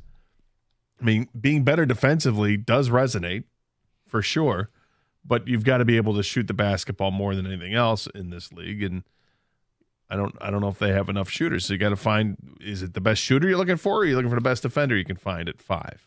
What really gets weird is it almost seems like what you should be after is second contract guys anymore, because there's so much development that's done at the NBA level that you draft these guys, you have them for a few years, and then they're kind of ready to go, but they're already getting to their second contract. So, it's a difficult deal to try and figure out how good or bad this pick. I mean, as we get closer to the draft, we'll go the deep dive on a lot of these prospects and have a better sense for it. But God, it used to feel it's never been an exact science. No. But it felt like more predictable. I feel like the NBA looked at the college basketball tree with all the ripe fruit, and they used to take the ripest fruit. Hey, this guy is senior, is really developed, a good player. And they got to the point where they started plucking the unripe fruit instead. And now it's just as soon as the fruit starts to even, grow, they're grabbing it off the tree. Like it's just earlier and earlier and earlier. I mean, and so it's just hard to know what you're getting. We look at our 2 championship teams that they had, the Bad Boys and the Going to Work Pistons, and they both created in different ways. But one thing that they both were veteran-laden teams. They had that second pick overall in the draft, and that kid hardly played when they won their championship. Yep. I mean, hardly played. And obviously they didn't need him. They won despite the fact that they had this number 2 player that wasn't going to play. The Bad Boy Pistons, Isaiah was drafted after his sophomore year. Yep. With Kelly Tripucka, and Tripucka was the guy who was there longer, and both of those guys hit the ground running with the Pistons. They were fun to watch, even though they weren't winning games in the early 80s. But by the time that they were winning a championship, again, veteran laden. You had Rodman and Sally were part of the 86 draft, I think, whatever, and Dumars from 85, and they were winning at the latter part of the 80s. So it took a while. But now it's a totally different game. Totally different. It's a totally different game because you're counting on guys right away. Kang, what do you know about Cody Williams in the draft? Well, the whole draft thing starts with Trajan Langdon, right? The whole report came to him. This is the guy the type of player he looks for. I'm curious, and I think everyone's curious, what Trajan Langdon's timeline is that he was given by Tom Gores. I mean, is he completely, hey, you can start this from square one, rebuild, do it all your way, or hey, we got to get something going here within the next 2-3 years? Because that changes things on how he drafts and what kind of player he goes after. Yep. Because no matter what, it's highly unlikely whoever Trajan Langdon drafts is going to impact this team that much next year. Now, he might be a player 2, 3, 4 years down the line, but next year, what is he going to do to this team? What's he going to bring to this team? Because the Pistons are so far behind everyone else in the league. Like, you talk about veteran players, Gator. They're one of the youngest teams in the league, and they just don't have players, period. Right. So you got maybe Cade Cunningham, and what else? I mean, the rest of the other guys, you might have some positive like role players in Duran and Asor Thompson, right? I'm not sure what Jaden Ivey is, but they need some players. And that's why I go back to my original statement of what's the timeline for Trajan Langdon? Is he going to go out there and be aggressive and get a Paul George, Klay Thompson, whatever, a veteran type player, or are we just building this thing from scratch? We'll find out on what he does with the 5th overall pick, whether he keeps it or trades him. 248-539-9797. Anson in Detroit, you're on 97 on the ticket. Hi, Anson. What's up, gentlemen? Hey. You know, you guys have been raising me talking on the radio, and I won't mention where, but I'm out here talking sports, and I've been pounding the table for 4 months for Cody Williams.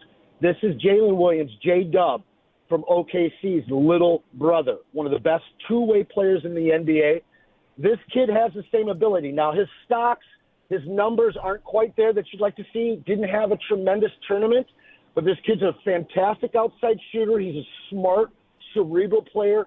He can handle the ball, he can finish at the rim, and he can score at all 3 levels. I think Reed Shepherd, if he's there at 5, is absolutely in the mold of what the Alaskan Assassin wants to see here in a Pistons uniform.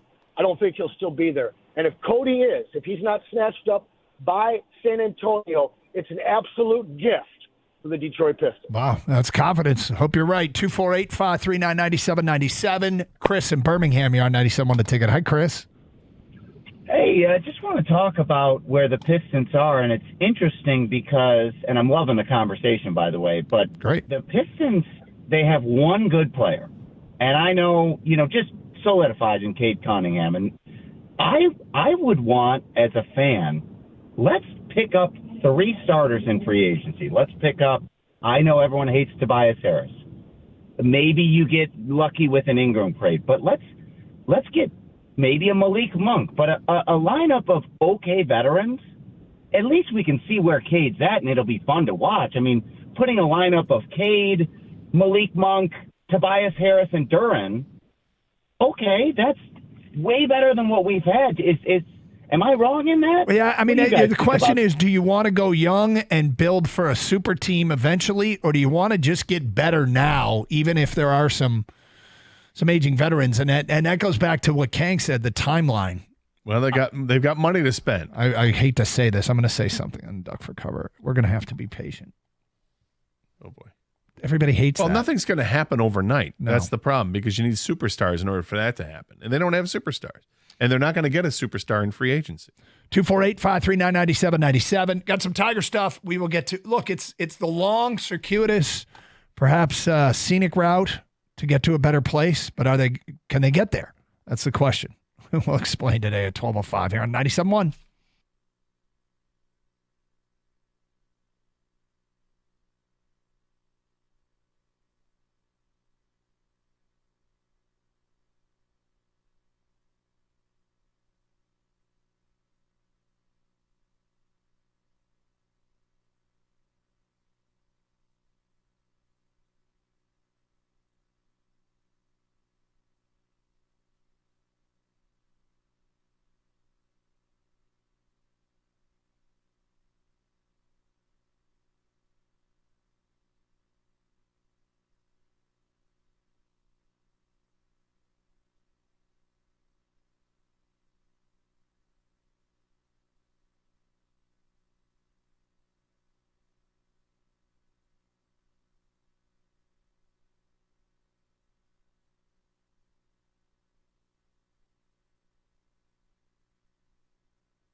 Doug Hirsch, Scott Anderson, 97 won the ticket.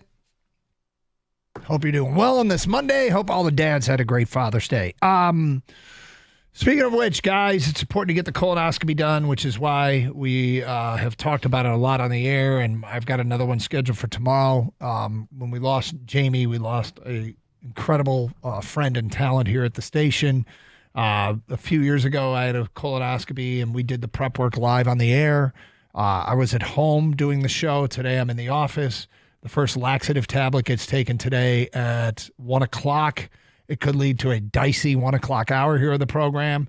It could also lead to a dicey drive home. You also get a big jug when you have your colonoscopy that has powder in it. You fill it with water, and then we dub this the big old jug of fun. And what's going to happen to me in the next 24 hours roughly is there'll be a clearing out, if you will, so that they can get a clean look.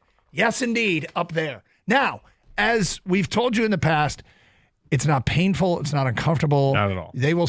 What I have scheduled tomorrow is an elite nap. I will get to take a great nap, and when I wake up, hopefully I get the all clear.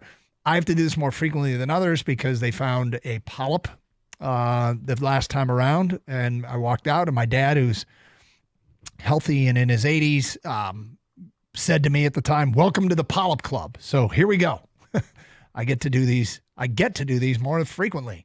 But I figure spread the word, let people know it's not the end of the world. As Gator said, the prep work is actually funny. It's hysterical. There is going to be some things. It's like a fire hose, man. It's awful, and yet you can't help but laugh.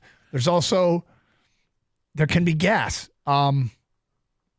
Here's the other thing. And it lasts about, 90 minutes? That it's really bad? Well, yeah. You mean the colonoscopy, the actual thing? No. The prepper, once you take the laxative, about half an hour after you've taken laxative, it takes effect. Mm-hmm. And then from that moment until you're finally done having to constantly visit the bathroom, it's about, 60 to 90 minutes? Yeah, we'll see. That's right in the wheelhouse of me driving home today. You should not do that. No, I probably shouldn't. But, hey, man, you know me. I live dangerously. Yeah. I am a risk taker. Doug Karsh will gamble $1 on a game. Whole dollar. Hold on. Several games at a time. Yeah. Only $1 parlay bets. Yeah. But he's going to gamble the interior of his car. Well, on a ride home after I have he takes strategically. I know where the places I can stop if I have to make a quick stop. I also know where. Hey, once I pass this exit, I've got a good 12 to 15 minutes where I have to. I'm going to be basically. It's like that. Who was the astronaut that had to go to the dark side of the moon? That's going to be me for that 15 minutes. Will I make it to the next exit if necessary? I'm taking that risk, but we figured do this publicly so let people know it's not the end of the world. It's not a huge deal to get the procedure done, and you should get the procedure done. Schedule your colonoscopies, guys. Doesn't they say 40 and over now? It used to be 50, I think 40 45, I think is the number. But I wouldn't. There's no reason you can't do the earlier the better, as far as I'm concerned. But all right. So, Gator, we've talked about the Tigers quite a bit in recent weeks. We've already had one text today come in and say that the season is over. And in terms of intensity and interest and excitement, when it comes to the outcomes of games, when I'm watching the standings, when I'm watching the scoreboard, with the new wild card format, there's always a chance that you can find yourself, accidentally in a playoff chase. But with the way this is going with this team, it's not looking encouraging. What we're asking them to do at this point is something that they haven't really done since the first week of the season, is they got to put together a lengthy winning streak. And I guess if they've done it once, they could do it again, but it's not been encouraging of late. I think they're now 5 games out on the playoff spot. 5.5, I believe. Yep. So I'll say this, Gator. We're always looking for the path as to how things get better. This is at least defining them as sellers. What is happening is not going to put them in some sort of purgatory where they don't know whether to go. We don't know if they're going up or going down. They can decide that indeed the assets that they have should be moved. It becomes an easier decision for them. Because a guy like Jack Flaherty, who came back from the back issue and pitched well, he should have a price tag that nets you something young and filled with potential. Something that fans should be excited about. Jack Flaherty should be moved for somebody's very good prospect. I don't know if it's going to get you an elite prospect, but a very, very good prospect. I think Jack Flaherty can get you somebody inside of baseball's top 50 prospects, maybe. And, you know, the way he has pitched, what he has found here in Detroit, I have hopes that he can be cashed in for something that we could be excited about, Gator. And now Mark Canha, you're not going to get much for Mark Canha probably. Gio Urshela feels like it would take special circumstances with a team with a specific injury that he could come in and a desperate team can make a move for. But the Tigers also have something else that is coveted annually, and that's bullpen arms. They might be able to piece together something with the bullpen. I don't know if they have bullpen arms. Well, I mean, who do you see out of the bullpen where you get excited about he's coming in to lock things down? Well, I mean, of late, not many, but I could see teams going for veteran bullpen arms, going for an Andrew Chafin, going for, I doubt they'd want to move on from Bo Brisky, but a player of that ilk. I mean, I felt a lot better about the bullpen on May 1st than I do here on June 17th. And there's nothing there that really excites me. Tyler Holton, maybe a little bit if I was another team that was interested. But beyond him, it's not there. With Jack Flaherty, the question you have to ask yourself if you're a Tigers fan, and that you would hope that Scott Harris is asking himself, are the Tigers better off down the road if they have Jack Flaherty and Tarek Skubal together? If they lock them both up, you give Skubal that 6-year deal, 6-year extension, even though you're 2 years away from having to sign him. But let's say you want to just reward him, get ahead of the curve, so you're not going to pay $40 million a year down the road. Maybe you can get it done for a heck of a lot cheaper now. And you see Jack Flaherty as, okay, you know what? His injury issues are behind him that have plagued him throughout his career. He's going to be a guy that's going to start for us 30 games a year. We can write it down. If you believe that, then do you consider signing him to a 3-year extension for $60 million? So you have your 1-2 combo with Skubal and Flaherty moving forward. And then next season, when Jackson Jobe is in the rotation, you've got a pretty good trio, you would think, moving forward, hoping that the Jackson Jobe is the guy, is the real deal. Or do you simply strike while the iron's hot right now and try to get the most that you can for Jack Flaherty? And it has to be a position player. I mean, there's no question it's got to be a position player because the Tigers just don't have enough in that lineup. But if the market isn't there, Doug, if you're waving them out there and you're trying to get, your stat or one of the top players from Baltimore, I don't know if Baltimore doesn't really need pitching, but I'm just throwing out there something that's like a top anywhere between 10 and 30 top prospects in baseball, which I think they should try to get. Yep. Jack Flaherty's been great. They should try to get something like that. But if that player isn't available to you and all you're getting are, middling prospects, guys that have upside, but you're not convinced they're going to be stars, then wouldn't you be better suited just to re-sign him? Well, what we can't have is a Eduardo Rodriguez situation. Right. So if you don't trade him, and he keeps pitching like this, I really hope they sign him. Now, the other thing is they'll know. Like, they can talk to Jack right now and say, Jack, are you interested in staying here, or are you going to go out and test free agency at the end of the season? We can offer you, like I said, we can offer you 3 years and $60 million. Or are you going to test free agency because you think you can get more, and you might be able to get more than that on the free agent market? And if he comes back and says, well, I'll talk to my agent, and his agent says, no, we're testing free agency, then you got to trade him. 248-539-9797. Hey, swing for the fences this MLB season with FanDuel, America's #1 sportsbook, because with Dinger Tuesdays, You can turn dingers into dollars all season long. Just bet on your favorite player to rip a moonshot, and FanDuel will give you $5 in bonus bets for every homer hit during that game. Yeah, home runs, it just got even better. Just visit FanDuel.com/Doug to get in on all the Dinger Tuesday action. That's FanDuel.com/Doug. FanDuel is the official sports betting partner of Major League Baseball. Must be 21 or older and present in Michigan. Bonus issued as non-withdrawable bonus bets that expire 7 days after receipt. Maximum bonus is $25 per game. Restrictions do apply. See terms at sportsbook.fanduel.com. Gambling problems? Call 1-800-GAMBLER.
So, look, it's not ideal. What's going on with the Tigers lately? I mean, there was some stuff. Cole Keith, Riley Green had big games over the weekend, and Flaherty pitched well. But overall, the totality of what this team is, it's hard to imagine them finding a way to scratch and claw, pitch well enough out of the bullpen and create enough offense, play good enough defense. We know they're never going to be an elite hitting team, right? That seems pretty well established. The frustrating part is there was a time there this year where they played a brand of baseball. You thought, all right, if their bullpen's going to be this good and their defense is going to be good, maybe they can compete for a wild card spot. And then some of those things started to fade and take on some water, and some warts were shown, and Now they're just a middling team. And whether or not they'll be better than they were when it's all said and done in the end has yet to be seen. Because if they're a 500 team, which, would be another small step forward. But here they got Jack Flaherty. They got to deal Jack Flaherty, Gator. If this is who they are, and there's still, I guess, a month to really make up their minds, but I've said this a million times about previous Tiger seasons. Please define who you are before the trade deadline so an easy decision can be made. Yeah, I've never been of the belief as this season has gone on that you're going to hang on to Jack Flaherty because you're going to make the playoffs. I would not have done that. I would have taken the bitten the bullet and said, I'm going to move him. Or I'm going to sign him. It's one of the two things. It's not I'm going to hang on to him because I'm competing for the chance to make the playoffs and then I'll lose him in free agency. It wasn't worth it to me. And I know that people say, just get in. I don't like the makeup of the team to do anything once they get in. And yeah, I think they at least last week I looked this up, they were top 10 in ERA and I think also in WHIP. The Tigers as a team. Now, but it's all Skubal and Flaherty that are doing it. And to a degree, it was Reese Olson. But Reese Olson has not been Reese Olson. His last 3 starts, he's been terrible. So that number is starting to come down. The fielding percentage. The Tigers had the 28th worst fielding percentage in baseball. There are only 30 teams in baseball. 28th. That's how horrible that is. So you look at bad fielding, horrible hitting too, because they're, OPS in the league is like 24th in the league in OPS. And now you're seeing the ERA start to come down a little bit here, or move up, I guess, is the case, because you're only going with 2 starters that are pitching well.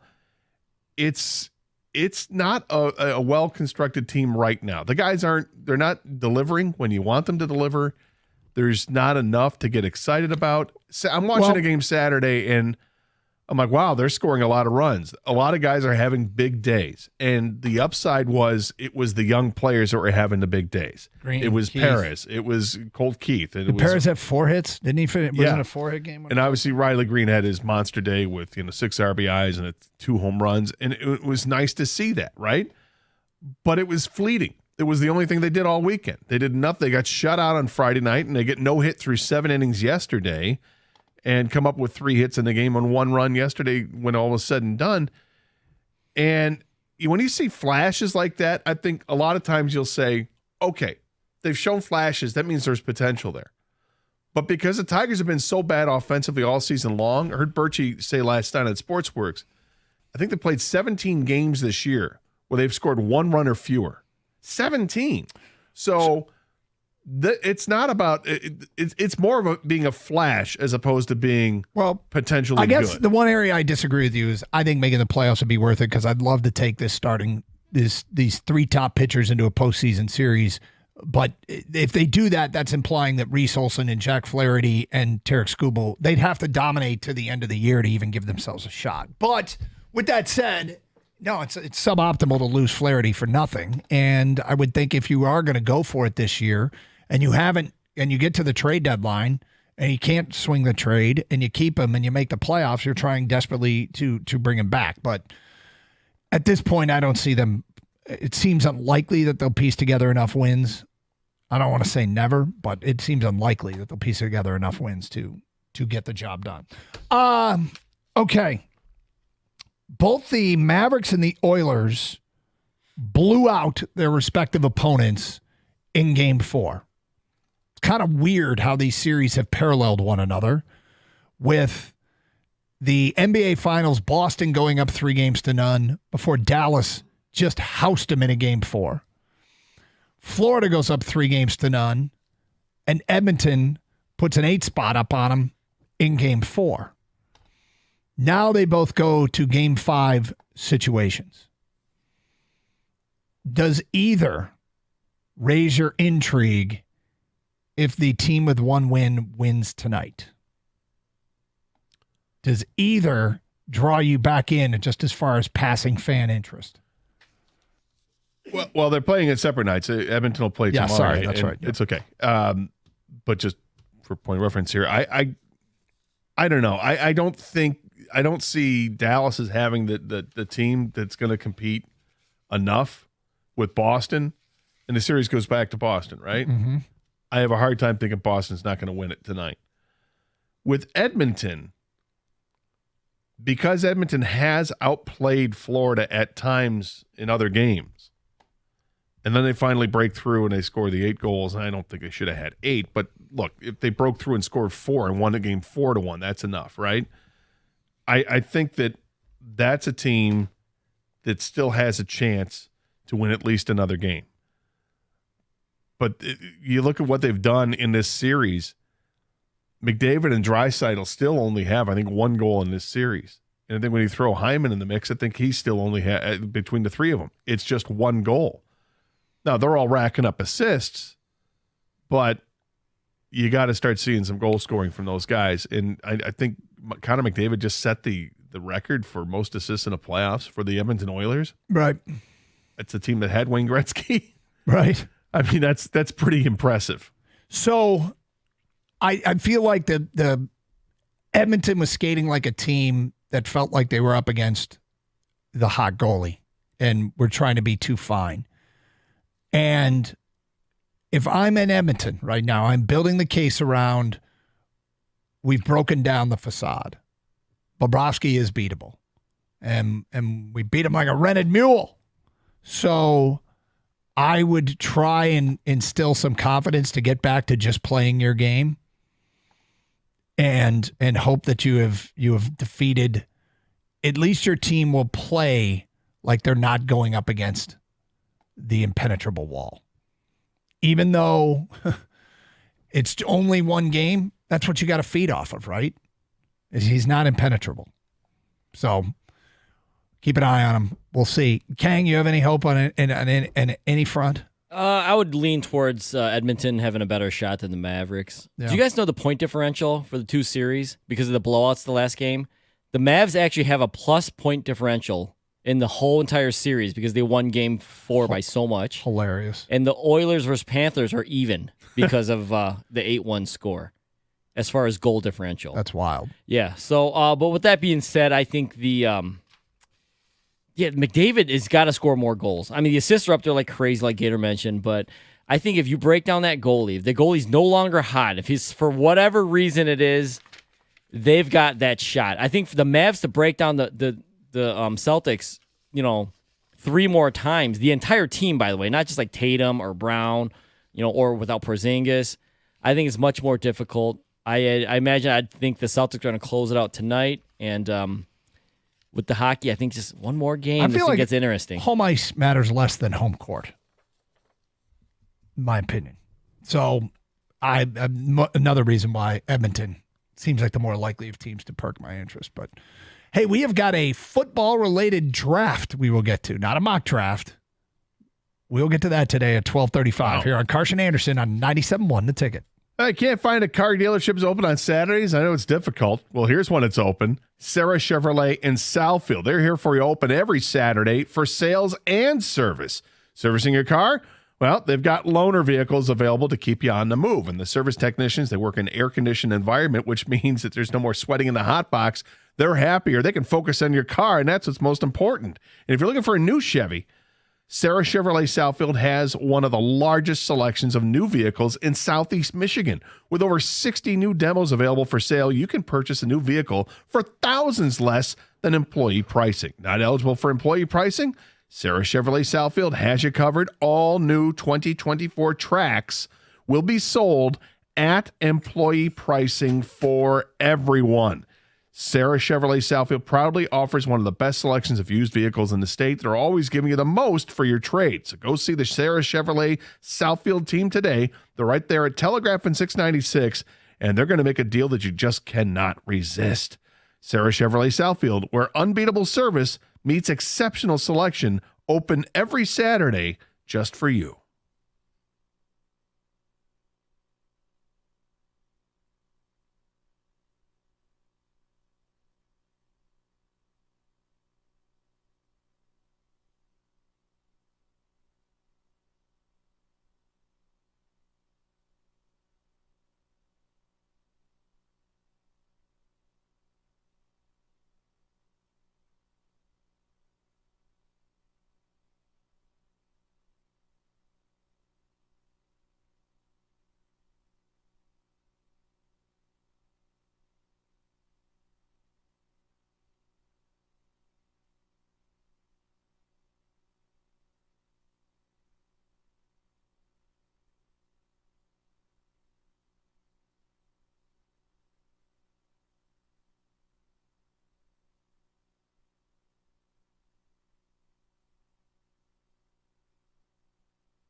Doug Carr, Scott Anderson, Kang behind the glass, Kenny answering phones. I am 30 minutes away from the first one of these. Actually got to put down 2 of these, the laxative tablets in my prep work for. Don't do it, man. I mean, I've got to. I got to get this procedure I know done. You have I'm to. following directions. It says one day before. Swallowed 2 tablets at about 1 p.m. I think it just wants you to clear stuff out. That's all. Because you got to do it again tomorrow morning. I don't know if I do that again tomorrow morning. I think I might do it tonight. Swallow 2 more around 8 p.m. Oh, boy. Day of the procedure, drink 2 glasses, the mixture from the big old jug of fun. Yeah, I'll be good. I think those directions are for like regular people, Doug. They don't for you in your diet. I feel like you're already cleared out more than most. Wow. With all that kale, Could be. the greens, and Could be. the Well, I rabbit was not food. supposed to eat any salads or nuts yesterday, so I did not. I'm just saying it's worth a phone call. It's worth a phone call to see if To you can double delay check? it by, like, I know I'm supposed to take this pill at 1 o'clock, but I'm on the air until 2. Can I take the pill at, say, 2:30? I like living on the edge. That's wow. Okay, are you ready for this? I am. All right, there is news over the weekend that the Detroit Lions have signed Jake Bates. And so we decided that today, the 3 of us will hold a kicker draft. That's right. Normally we snake it down and back. Today, I guess tomorrow it applies too. Today we are just snaking it down. There will be no back. Wow. We Still got to have beat the snake, though. First round. Well, one of us will pick first, one of us will pick second, and one of us will pick third. Chalk this up for perhaps the silliest and maybe dumbest thing we've ever done, but we are not dissuaded. A 3-round or 3-pick draft of the 3 kickers. Gator, I've got draft picks 1, 2, and 3 on pieces of paper in my hat. So dumb. Pull it out, and you let us know what pick you have of the 3. All right. Well, we already know you're going to get number 1. What did you get? 2. Okay. Better than 3. Yeah, but we know how this works, King. Yeah, I Kang, know. am I picking for you, or should I have Gator pick for you? Have Gator pick for me. All right, this is Kang's pick. Dang, I can't believe I'm gonna get 3. Come on, 1. What'd you get? I got 3. See, I get. You got 3. I told you. It's so ridiculous. Come on, Every Gator. time! It's not me. So what? It's not you. It's him. Are we drafting who we want or who we think? Like, what's the exact terminology? This is the here? horse that I am backing in this Okay. race.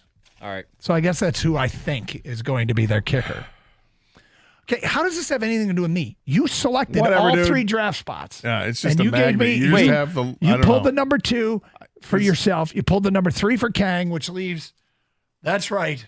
The number 1 for me. I was gonna say check it, Gator. Make sure there is a 1 in there Yeah, because he well. might have, a little There's the one. trickeration. Yeah, There's the 1. He's been sleeping with that.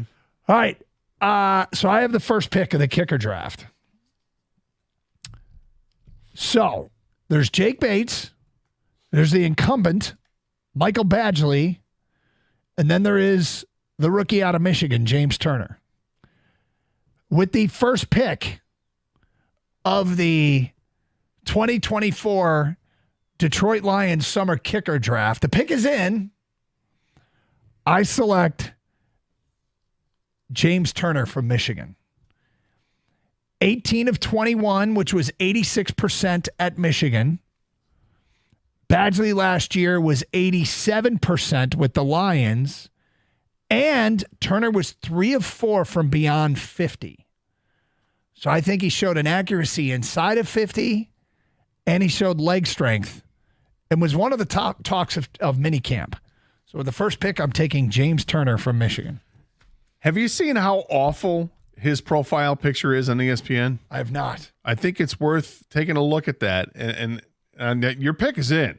Yep. But I want to see Well, if you feel. would I want to change the pick Yeah. because of the picture? Yeah. So was it a picture he took in Michigan or a picture he took when he was at Louisville? I don't know. It's just a picture of him on In ESPN. the tie with the mustache? With the mustache. He's rocking that muzzy. Yeah, that's terrible. I got James Turner first. All right. Well, I think what we all love here in fandom is door number 2. And seeing how the Lions just signed this guy, I like door number 2. I'll go with Jake Bates. Soccer player. I think obviously it transfers to the NFL for place kicking. No question about it. I think there are probably things he can do with a football that most kickers would not be able to do just because of that, that background. The fact that he knocked down 4 kicks from beyond 60 with a 5th kick that also went there but was called back because a timeout was called or something, it just instills tons of confidence. The guy made a bunch of kicks from beyond 50. He only missed 1 from inside of 50. We've been waiting for the big leg. We've been wanting him for a long time. I am so glad he's available at 2. Jake Bates is the pick. Kang, you're on the clock. Well, I'm going to use all 5 minutes. I'm using the complete total amount, a lot Is of your phone time. ringing? No, I'm waiting. I'm just going to wait this out. No, I mean, here it is, guys. I'm taking Michael Badgley, and he's going to win the job. Let me tell you, he did not miss a kick last year. You guys are sleeping on Michael Badgley in regular season or postseason. And in the postseason, he hit a 54-yarder, okay? He won the competition at the end of the year last year when everyone slept on him. And now this year, they're bringing in more competition? Michael Badgley's been here before. He'll be the last man standing. All right, so there it is, the kicker draft. And our question for the people after any draft is, who won the draft? Money Badger. Did I win the draft with James Turner? Did Gator win the draft with Jake Bates? Or did Kang win the draft with Michael Badgley? We'll take your text right now at 248-539-9797. Gator, were you surprised that Bates was still on the board when you picked it 2? I was very surprised. I was very surprised. I mean, well, I shouldn't say very surprised. I was going to take Turner at number 2 if you took Bates. You know what? I was going to take Badgley at 3 if Turner and Bates were gone, by the way. Just to let you guys know. Okay, good. You could say it now. Yeah. Right. Before the draft, you didn't want to say you would take it 3 if the other 2 were gone, but you could say it now. So the thing that scares me about Jake Bates is he made 75% of his kicks this year for the Panthers. You know where that would rank him in the NFL? Tied for 32nd. So the leg strength is there. And he could dial it in. Like, guys can get better. But that's what scared me away from him. Yeah, I'm going with the long play. I think he's Understood. He's got the leg and you know what he gets now? A real training camp. Oh, He's yes, also he got does. competition. No job's just handed to you. Mm-hmm. Got to earn it. Although a 2-year deal kind of makes you think like he's the leading It guy. does feel like the 2 years kind of surprised me, but maybe that's why he's not here. And when you look at the ESPN depth chart for the Lions, Yep. place kicker, starter, Jake Bates. Second, Michael Badgley. Third, James Turner. Well, then that's what it must be. There it is. Yep. All right, so there you go. Sorry, guys. Who won the draft? 248-539-9797. We'll take a bunch of texts. It's Carson Anderson here on 97.1 The Ticket. Tired of hitting the same old corner spots or wing spot for that same flat draft beer that's warm by the time you finish it? Well, let me let you in on a little secret. Twin Peaks is the best place to watch any game, anytime. For starters, when I say they have the best draft beer in the state, I'm not lying. It takes at least 6 hours to freeze their mugs properly, and many mugs takes longer. Plus, on top of that, they use each mug only once a day. Combine that with a beer system that pours the beer at a teeth-chattering 29 degrees, and you'll see glaciers rising up out of that mug. The beer crystals, pair that with the wings. The wings are outstanding, bone in or bone out, breaded and smoked wings, bigger than your favorite wing spot. And toss those wings in any of 12 possible sauces and rubs, and you're in wing heaven. Plus, they've got the house-made bourbon teriyaki, the pineapple habanero. The Twin Peaks girls like the spicy Thai chili.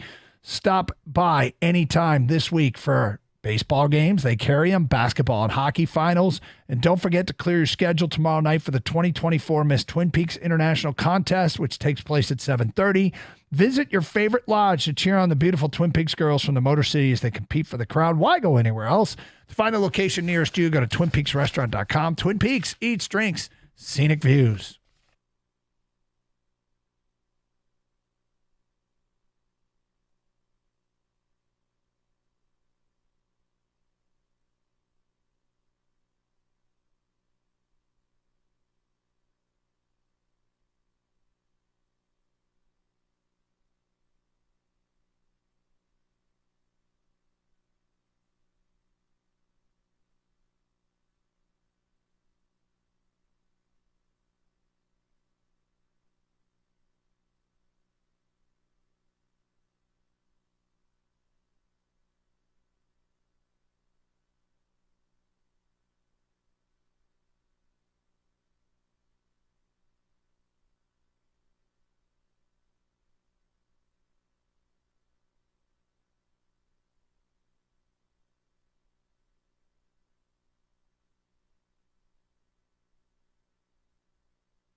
Here's a feedback from an unnamed texter. Gator won with Bates. Bates has the biggest leg and will be great for the Lions. Gator won the draft easily. Doug with a massive reach on Turner. Jake Bates is the only answer. Gator's the big winner of this draft. That's from Pete in a truck. Don't know why, but I was sure Doug was going to take the kid from Michigan. I wonder why. Kang is, of course, as usual, the winner. Money Badger for the win. That's from Ben in Roseville. Sounds like Kang from behind the glass. From John in Dearborn Heights, first pick, and Doug takes Turner. Doug's drafting like he's a proud executive for the Atlanta Falcons. Gator won because Doug choked. That's from John in Dearborn Heights. Oh. What scared me off of Bates, and I thought Bates was the easy answer, but he made 75% of his kicks. And that would tie him for 32nd in the NFL amongst active kickers. He's got to be better than that. He's got the big leg. I wouldn't be surprised, I said this earlier, if they actually kept two kickers or tried to keep two kickers. A long guy and maybe a kickoff specialist and then a short, accurate guy, which would come down. If they go long guy, it would be Jake Bates. He's got the strongest leg of the three of them. Turner was accurate beyond 50. He didn't have any beyond 60. He did make one beyond 50 that I remember being healthy in terms of how far up the goalpost it was. So he might have that in his card, or that club in his bag, I should say. In the meantime, he was the talk of camp, but he's got to be able to prove it and prove it with the lights on. So does Jake Bates. Badgley has at least kicked in an NFL game. Neither Bates nor Turner has. But ultimately, here's the question. The competition is healthy, right? They should be better at the kicking spot. I mean, Badgley could get better as well. And in terms of if Badgley gets beaten out by one of these guys that's got a stronger leg, do you think in any way it changes Dan Campbell's approach to fourth downs? Because last year, the Lions went for it on fourth down, I believe it was 40 times. I swear I took that. Yeah, here it is. 40 times they went for it on fourth down, the second most in the NFL. They converted 52.5% of those, which is the 11th most in the NFL. Do they go for it less, or does this not impact Dan Campbell's decision-making at all? I think it'll impact his decision-making if he feels confident that whoever wins the kicking job, and let's just assume it's somebody new, that it's one of the two big legs, whether it's Bates or Turner, even though it could be Badgley, but let's just, for the sake of argument, say it's one of the bigger legs. I think it absolutely will change a decision. They're not going to change the identity of who they are when it's like 4th and 1, 4th and 2, 4th and 3. That kind of stuff still makes sense. Well, you go for it. It's what the analytics will tell you to do. Go ahead. But when you've got like 4th and 5 or 4th and 4, and it's staring you in the face, or you've got the opportunity to try to hit a 55-yard field goal or 58-yard field goal, I think that instead of going for it, you bring in the kicker. I'm not sure it changes anything Dan Campbell does. And you're wrong. I don't think he's stubborn. I think he is who he is. I think it's part of why the team loves him. And if he has a stronger kicker, the thing about it is the only time that really forces his hand to kick the field goal is at end of game situations. If you need an end of game field goal to win it, and you're looking at 4th and 8, and your kicker had to be a 57-yard field goal, I don't think he would try it with Badgley. I think he would try it with the other two. So I don't think it changes anything strategic that happens in the first 29 minutes and 50 seconds of the half, or the first 59 minutes and 50 seconds of the game. I think in the last minute of the game, it could change things. Then why sign a kicker to 2 years? I find it very curious. I said it from moment one. I find that to be very curious. So that's what puts it over the edge for me. You sign a guy because he's got the leg to do it, and that'll be a game changer during the course of the season. I mean, maybe they'll be willing to. Maybe they said we'd be willing to eat the money. We'll sign you the longest contract, but we're willing to do it because we think you'll win this job. And that's how they won him over. And so he might have said to them, "Hey, I'm going to Washington." And they said, what if we give you a 2-year deal? That might be why they did it. I think another thing you could see is because the defense is so vastly improved, Does that make them feel even more confident? We can try a 57-yard field goal, 59-yard field goal, because we think our defense is good enough to stuff them anyway. Like if we miss, we're going to take it. Now we've got a guy who's got the leg to kick. Yeah, but if you go for it and don't get it, you have this. You put your team. I get it, but you're definitely getting points this way. Kang, do you think it changes Dan Campbell in any way? I think slightly. He's gonna have to have that confidence to you. I think last year when they decided to go for it on 4th and 2 against the Niners in the playoff game, he turned down a 45-yard field goal. That's not a crazy long field goal. In fact, Badgley hit a 50-plus yarder in the playoffs. Different stadium, of course, and different situation, but he can kick a 45-yard field goal. I think that was total game situational for Dan Campbell, and I think that's what he's going to do moving forward. I think unless he has Justin Tucker back there, and unless this is late in the season where if Bates is the kicker and he's clearly shown 50-plus is no problem for him and he's made it consistently, I think Dan Campbell just sticks to what he knows, and it's in his DNA, and this is how this team is. They will go for the kill shot, or they will go for, the stranglehold when they can, because he believes in the team, and that's just the personality of the team. Everyone always says, what's your DNA? What's your personality? How do you guys play? I think this is how they play. They follow their head coach. I agree. And at this point, and we said it a bunch last year, and I'm going to say it again. I think it'd be healthy for fans to learn to accept it, because it's part of their culture now.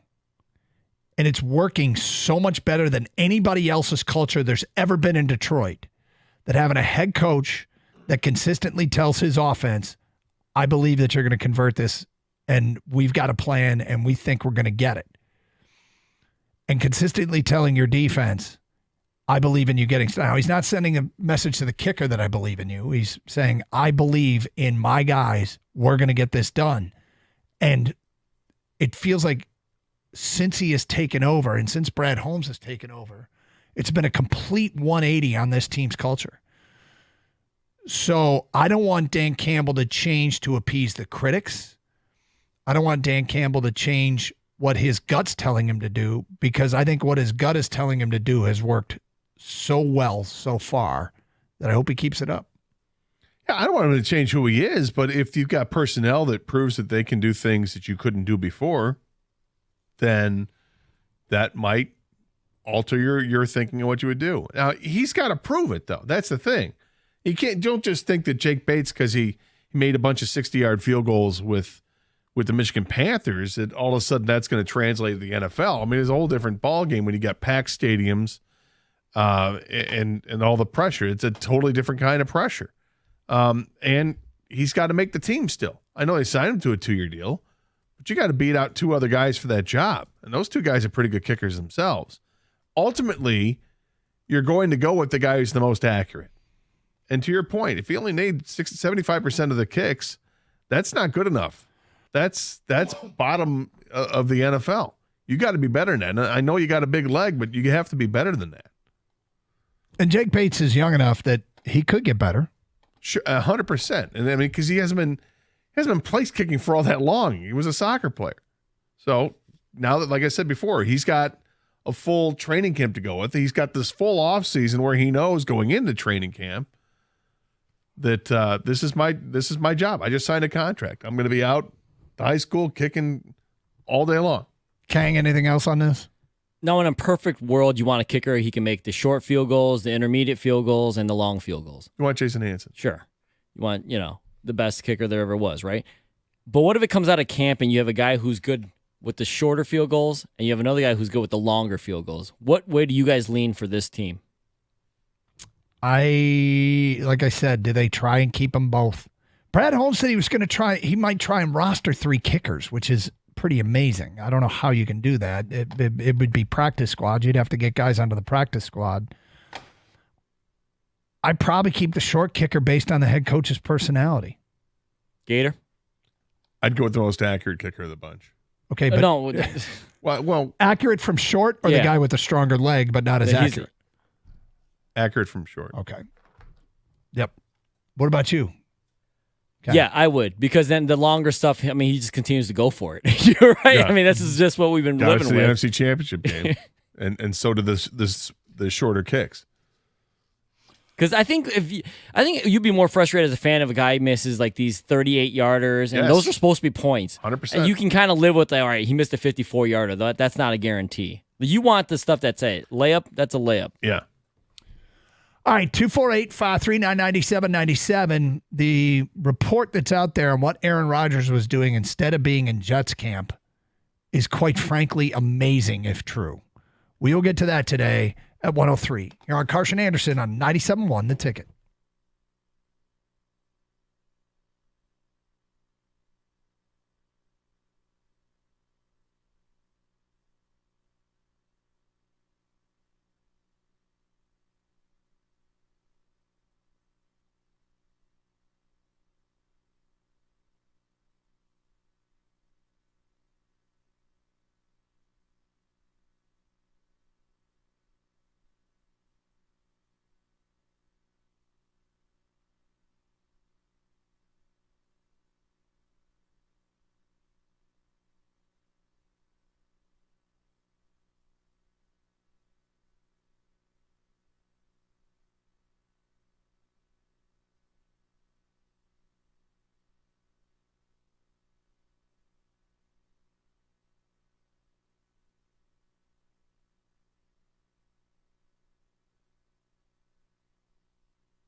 The Atlanta Braves check into the series with the Tigers at the top of the NL wildcard standings. Since Ronald Acuna's ACL injury, they're 8-11. Here's how the starting rotation will stack up for the Tigers. Reese Olson goes today, while Casey Mize and Tarek Skubal follow. Olson has given up 17 earned runs in his last 3 outings. First pitch at 7:20, right here on 97.1 The Ticket. The Athletic came out with their list ranking the 28 city connection uniforms that exist in the MLB. Their writers gave each team a score, and the average of them is how the results were calculated. The Tigers coming in second to last. The Rockies came in first. Boston is looking to close out the series with Dallas tonight in the NBA Finals. The Celtics are up 3-1. If it means much, the Mavericks are 3-0 this postseason in Game 5s, but the Celtics come in as a 6.5-point favorite. Tip at 8:30. And a day after breaking his hand, Mookie Betts has given way to Shohei Ohtani as the betting leader to take home NL MVP honors. Ohtani is now plus 185 to win it. He's hitting .309 with 19 homers. At the Corwell Health Sports Desk, I'm Jeremy Otto. For more, go to 97.1 The Ticket or Odyssey.com.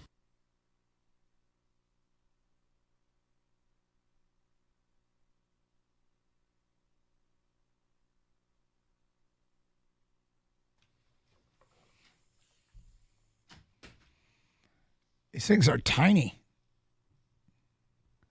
The laxative? I mean, they are tiny, tiny little pills. It's like a little Sudafed. I mean, absolutely tiny. Gonna do some damage. Got to do what you got to do. I don't know if you can see those on the camera. Is that not the? Have you ever seen pills that small? Yeah, like I said, I think it's like a Sudafed. I've never seen anything this little.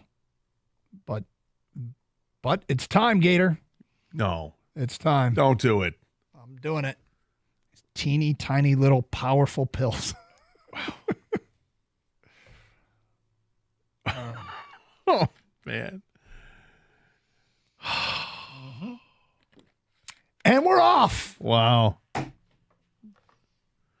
not going to start like that, King. We're off. We have to start with this soon, too. Big old jug of fun. Well, you got to start drinking something. Well, I had this. I just rinsed them down with some water. I'm supposed to start the big old jug of fun soon, too. So, based upon their. What's soon? Like an hour from now? Or? Yeah, within the next hour. Oh, you take. Oh, so you might make it home. Well, I was the thinking, pills. This is to help it along, but yeah, I got to start with this soon. That helps to replenish what you've lost. Yep. But let's go. The race is on. Don't tempt him. Let's go. Come on, let's go. Oh, they'll be going soon. Well, you can watch the next hour on twitch.tv or go to youtube.com. We'll see if at any point here I need to quickly evacuate the studio and otherwise and get to the restroom, which is what? Maybe 100 feet from here, down and to the left. Probably a little more than that, but yeah. It was a lot easier doing this show from home last time I had the procedure done. But all right, Gator. So there's been reporting. I saw this in the Daily Mail. They're quoting Albert Breer. That Aaron Rodgers, sources have indicated that Aaron Rodgers missed Jets camp because he was away on an ayahuasca retreat. An ayahuasca retreat. So add this to what he has done so far. There was the Panchakarma cleanse. There was a darkness retreat. And now an ayahuasca retreat. What's an ayahuasca retreat, you might ask? What's an ayahuasca retreat, Doug? Ayahuasca is a psychedelic drug. I went to YouTube and found people exploring Peru to find the best of the ayahuasca. It's this is according to Wikipedia, it's a South American psychoactive beverage traditionally used by indigenous cultures and folk healers in the Amazon and the Orinoco basins for spiritual ceremonies, divination, and healing a variety of psychosomatic complaints. So if this is basically a psychedelic drug, if this is true, and I want to be clear that I got this out of the Daily Mail, so I'm not sure whether or not to believe it here, but Gator, if this proves to be true, I mean, is this essentially a player skipping minicamp to go do drugs? Yep. That's exactly what it is. If this is true, you got to be kidding me, right? I think it's ridiculous. I think he's gotten ridiculous. I mean, if you want to, it's a 3-day retreat. How long was the retreat for? I don't know. If it was a week or whatever, could have planned this outside of minicamp. If I were a teammate of his, I'd be pissed. One would think. Because he's somebody who's preached one message and yet he's doing another. Mm-hmm. But, hey, not my team. Not our problem. Not our problem. I think it's clear that he and the head coach are going to be butting heads.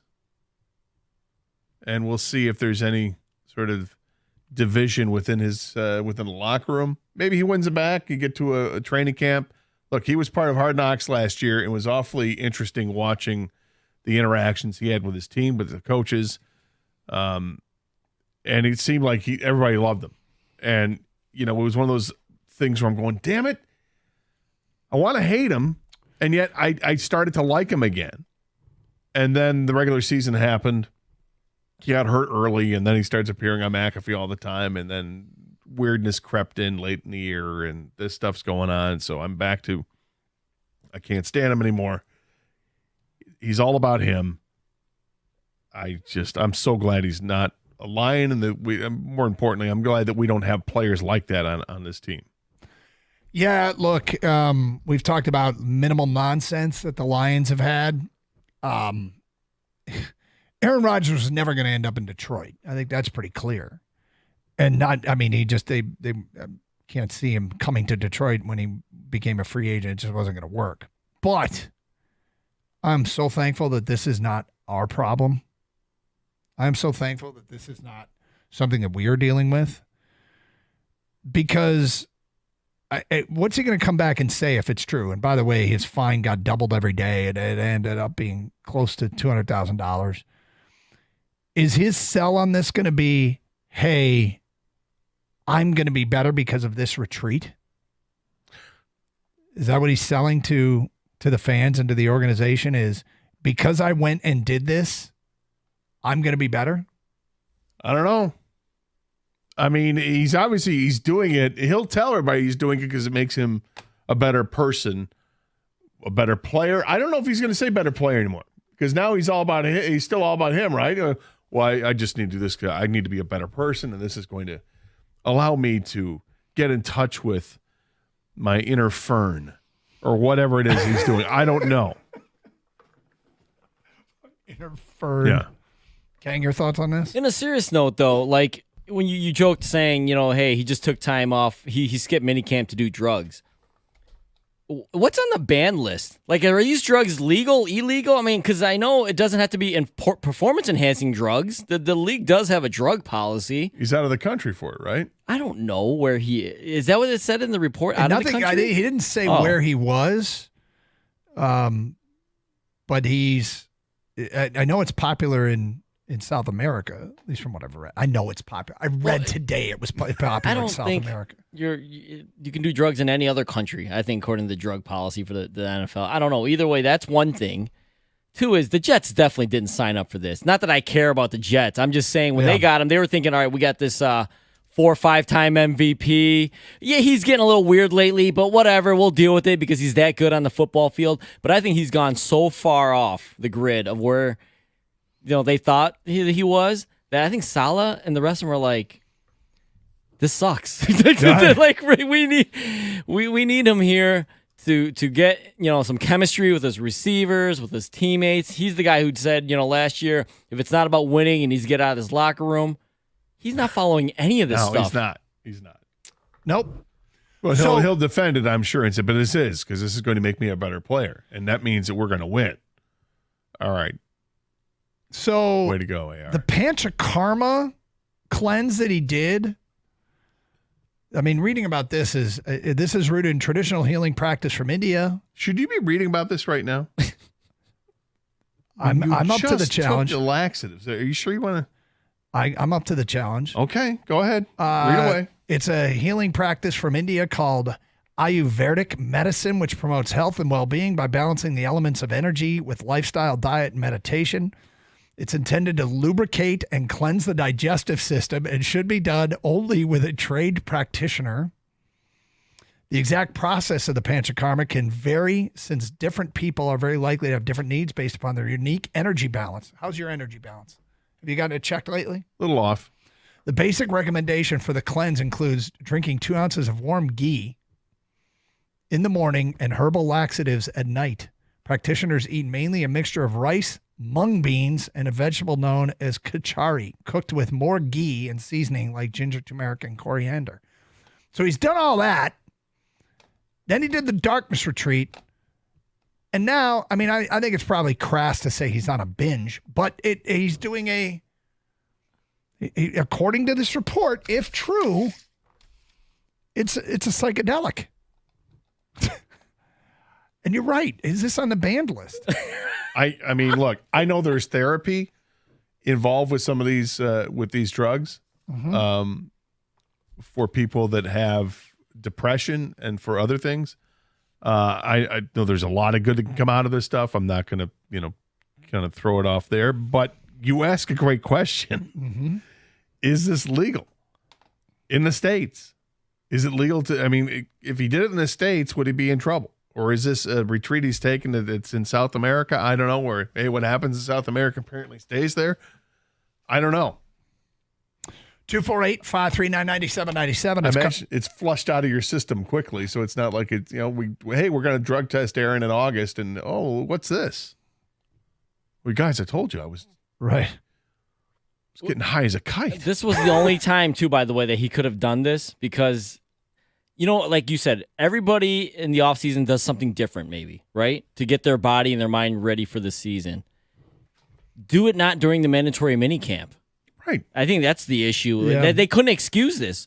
Whatever it was, wherever he's at, they could not legally excuse him. They had to fine him every single day he missed camp. And he said, I'm cool with that because I'm going to do this. This is more important to me. This is very important to me.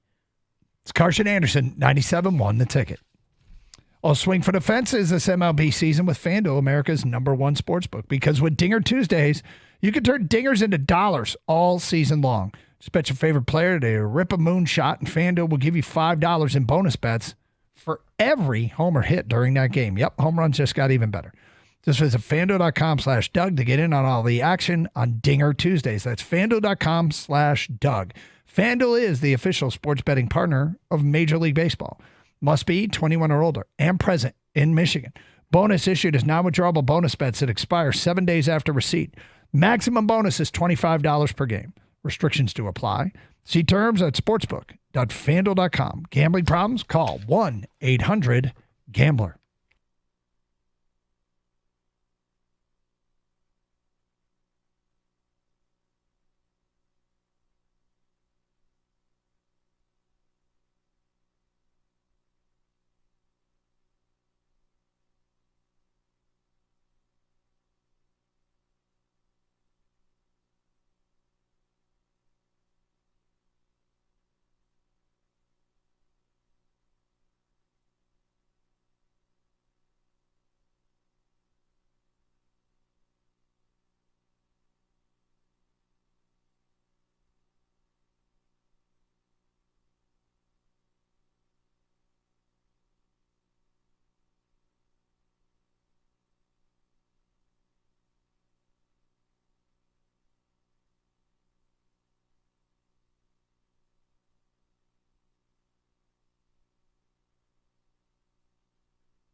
Doug Karsh, Scott Anderson, 97.1 The Ticket. So far, so good.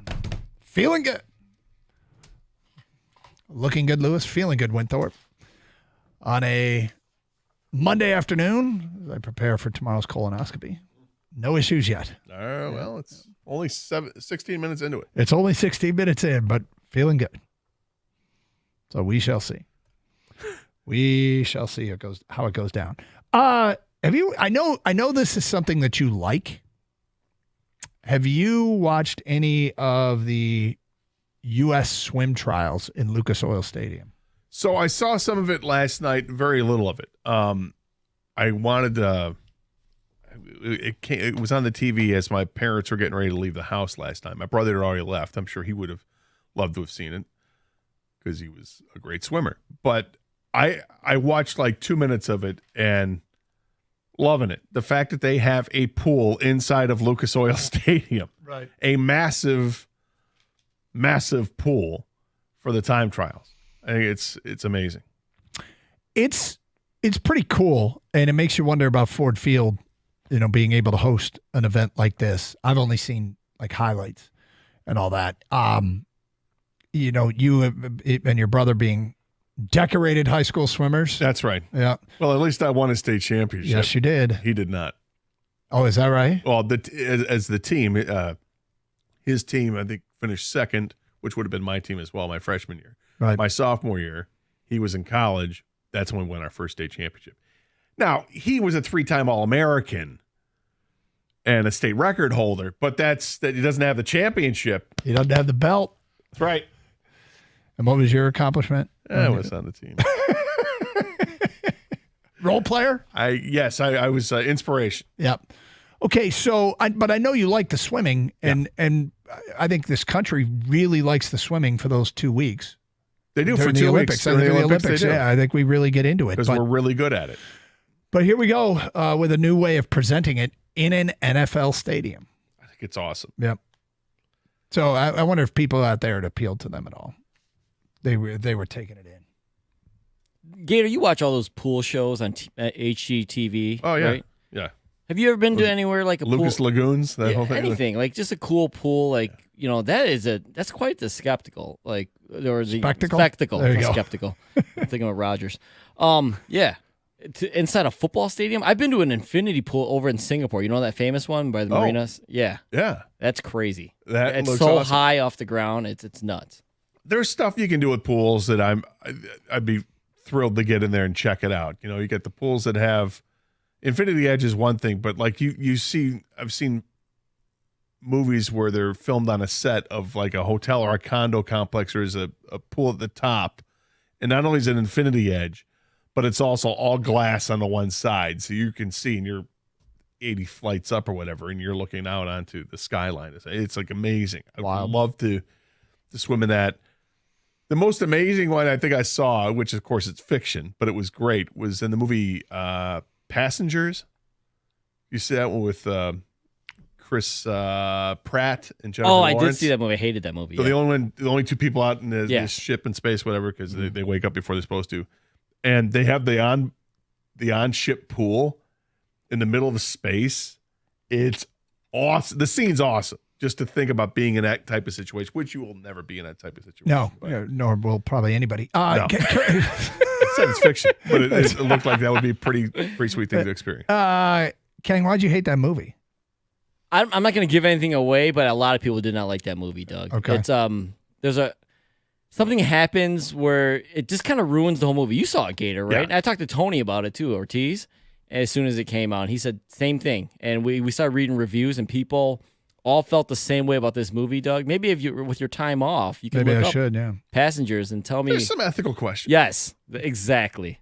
Fair enough. Exactly. There's some ethical questions. It had nothing to do with the pool, Gator or Doug. All right. No. 248-539-9797. Let's get back to your open line calls here on 97.1 The Ticket. We go to Mike in Detroit. You're on 97.1 The Ticket. Hi, Mike. Hey, Doug. What's up?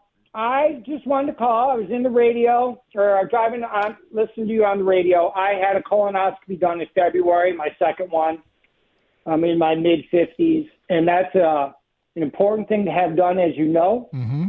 What I did for my doctor, I called my doctor's office and asked him if he played golf, what kind of golf balls he played. And when I showed up, I brought him Titleist Pro V1s. Wow. And it blew his mind. Wow. He was so excited to get these golf balls, which he could easily afford. It was the thought that counts. And I'm pretty sure he would have done a great job anyway. But if you want to impress your doctor, if you think your doctor plays golf, it's the thought that counts. Maybe I'll give a call to the I think the way you impress gastro phone number I have here. I think the way to I impress called the office. way to impress a doctor is to just do what you're told, clean yourself out before you get there. He doesn't want a surprise.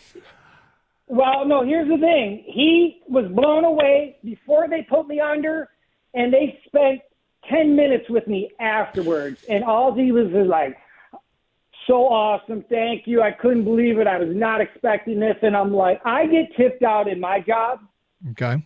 and I appreciate it. So sometimes I pass it on to other people. Very, very nice. A little humble brag You guy. think it was? You know what? I think I've told this before.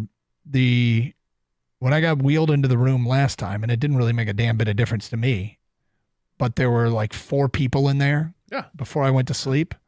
I kind of looked around and I'm like, okay. I'm the only dude in the room. Oh. Yep. There we go. So it was. Don't act like you're not impressed. If I can check and see if she plays golf. Maybe show up with some Pro Vs. I don't know.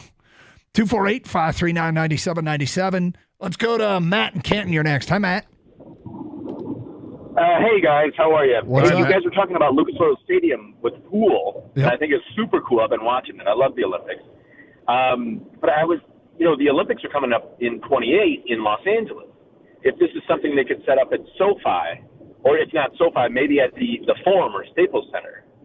Interesting. That'd be kind of cool. Yeah, I guess now that you mention it, because you know what happens? I've seen this. Olympic venues build these giant, beautiful swimming venues. The Olympics come, the Olympics leave, and the buildings go unused. Absolutely. I Yeah, mean, Beijing, they fall I guess. into disrepair. Yeah, I don't know where they in '84 when the Olympics were in LA. I don't know where they did the swimming I event. feel like they were outdoors at UCLA or something. But I think it was Rio. Has kind of the famous, what's it called? The swimming aquarium. It's not an aquarium. It's not an aqueduct. Aquarium. But whatever it is. Aquatorium, is that what you said? It fell into Natatorium. Well, it's an natatorium. Natatorium. Yes, thank you. Good God. Anyway, it fell into total disrepair. Right. And so, They yeah. had to shock the water because it was a green. Did they? Wasn't that the one where the water was green like 2 days before an event? They're like, we got to fix this water issue. No, I don't remember that. But Oh, yeah. you're the swim guy on the show. That's right. I am a swim guy in the show. All Gator's here for all things swimming. I think it makes a lot more sense to be able to do that than build an entire natatorium that's going to go unused after that. I mean, look, they could. Yeah, they had green water in the 16 Olympics. And it was at Rio? Yeah. What was the name of the natatorium? Do you have it there by chance? I do not. Okay. Well, It's a great headline from Australian Broadcasting Corporation. Rio 2016. Olympic fart-smelling pools green hue caused embarrassing. It was the Hilarious. Rio Aquatic Center. Okay. I think is what they call it. Here's a headline from Olympic pool to mosquito swamp, the Rio 2016 debacle. And it's about this and other swim venues and other venues from the Olympics falling into complete and total disrepair. Abandoned and falling apart. Well, we got it here. We got this. Yeah, we just put them in football stadiums. That's right. We just, temporary swimming pool. 248-539-9797. It's Carson Anderson. Something else that I wonder if it stings Rory after yesterday's unfortunate. God, I hate it, but I actually do think he choked. I hate to admit it. And we'll give you an update. Feeling good right now. No rumble? Nothing. No rumble yet. Nothing brewing? 25 minutes in. It's Carson Anderson, 97.1. Well, these days it can be really hard to find reliable service, so I like to talk about great service when you find it. I was looking for some issues I had with my garage doors, actually, and I needed some guys to come out. I called Precision Garage Door. They came out, took a look, and said, look, you're going to have to replace these probably in a year or so. And I said, that's not what I want. I just want it serviced. That's all I want to do. I'll deal with that pain later on. He goes, okay, no problem. The service was stellar.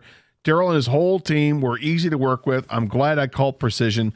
And you should call them too. They're available on weekends at no extra charge, and you can schedule your appointment on their website for a time that works for your schedule. Isn't that awesome? Plus, all calls are answered 24/7, and they offer the industry's leading warranty. So do what I do. Call Precision Garage Door, 1-800-DOOR-REPAIR, or visit precisiondoormi.com and schedule an appointment.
Doug Carr, Scott Anderson, 97 won a ticket. I don't know if you heard in the update there, Jeremy Otto said that our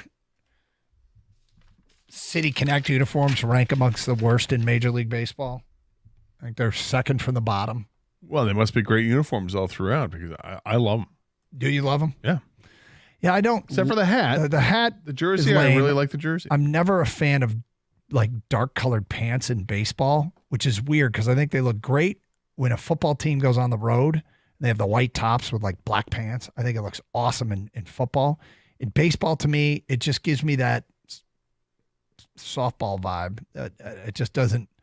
I don't think it looks right. But yeah, I didn't even look to see who was number one. I went to scroll down. It said all 28 uniforms ranked. Dodgers 28. And I'm like, okay, Tigers 27, and I stopped there. Let me go down and see who's number one. These are supposed to be uniforms designed that resonate in your city. Number one's the Colorado Rockies. The green with the mountaintops. Have you seen those? Yes. Do you like those? Those are fine. Yeah.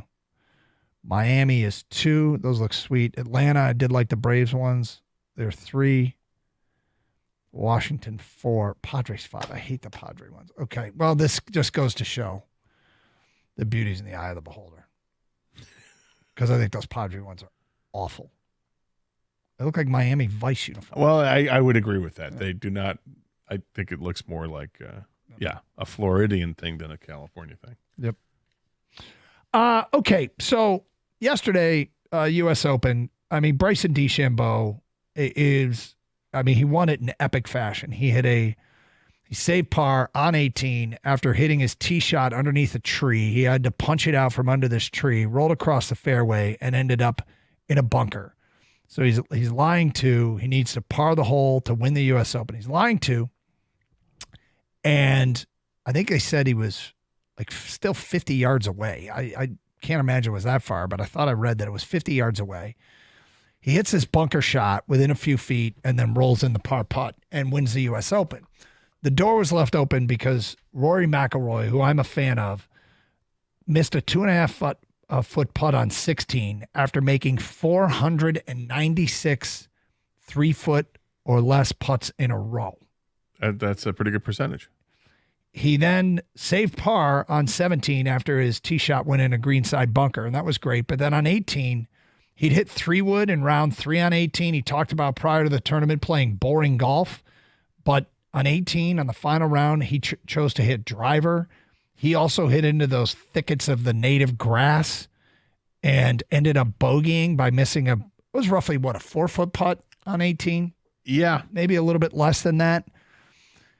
And, the people that were there all week said that putt proved to be incredibly tricky for a lot of people, but it feeds into the narrative that he can't win another major. He won 4 early in his career, and it's been a decade, and he's flirted with winning them since. Rory has been very public in his support of the PGA Tour. He has stayed with the PGA Tour. He's turned down probably hundreds of millions to go to LIV to stay with the PGA Tour. And I respect him for it. And I really like him. And I hate that this label, that he might get tagged with the choker label. Because you know what's ironic about this? One of the most famous chokes in the history of the game came from Rory's public business rival, Greg Norman, who is Mr. LIV. Right. So you've got Mr. LIV with that label. I'm sure Rory, he probably would hate the idea. I think you're right. Don't lump me in that same category. And yet he missed those 2 putts, and now he's in that part of that discussion. Yeah. Although I think it'll be overshadowed in time. I do too. Because of the exuberance of Bryson DeChambeau after he won it. People are going to look at this and they're going to talk about Bryson's shot out of the trap at 18 and sealing the deal.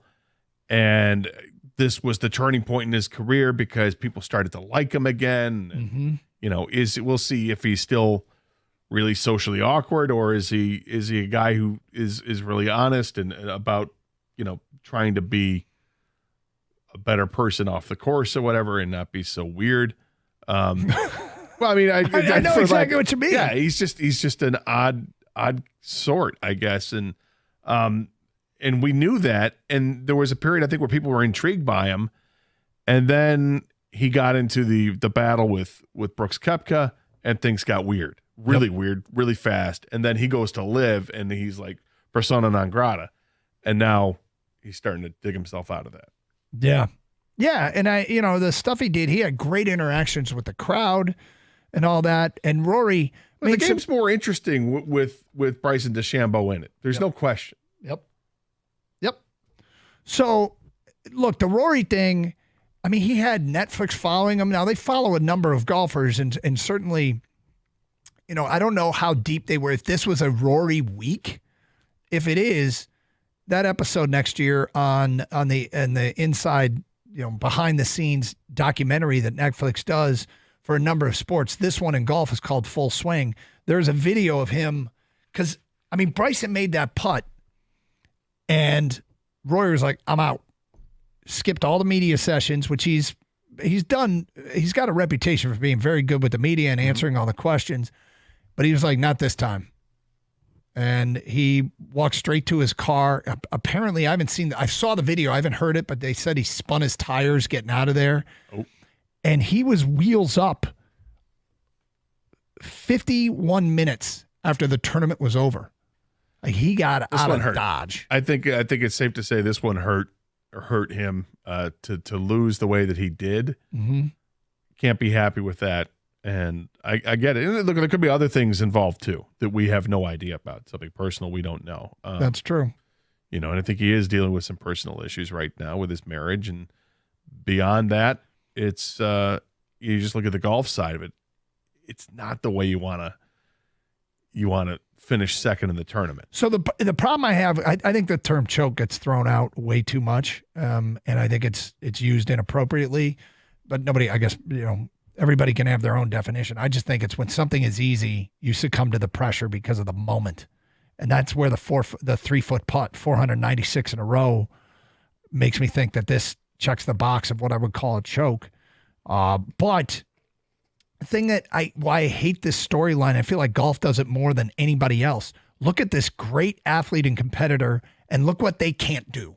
For some reason, I feel like golf points that out more than any other sport. Because in golf, it's not about the tournaments, it's about the majors.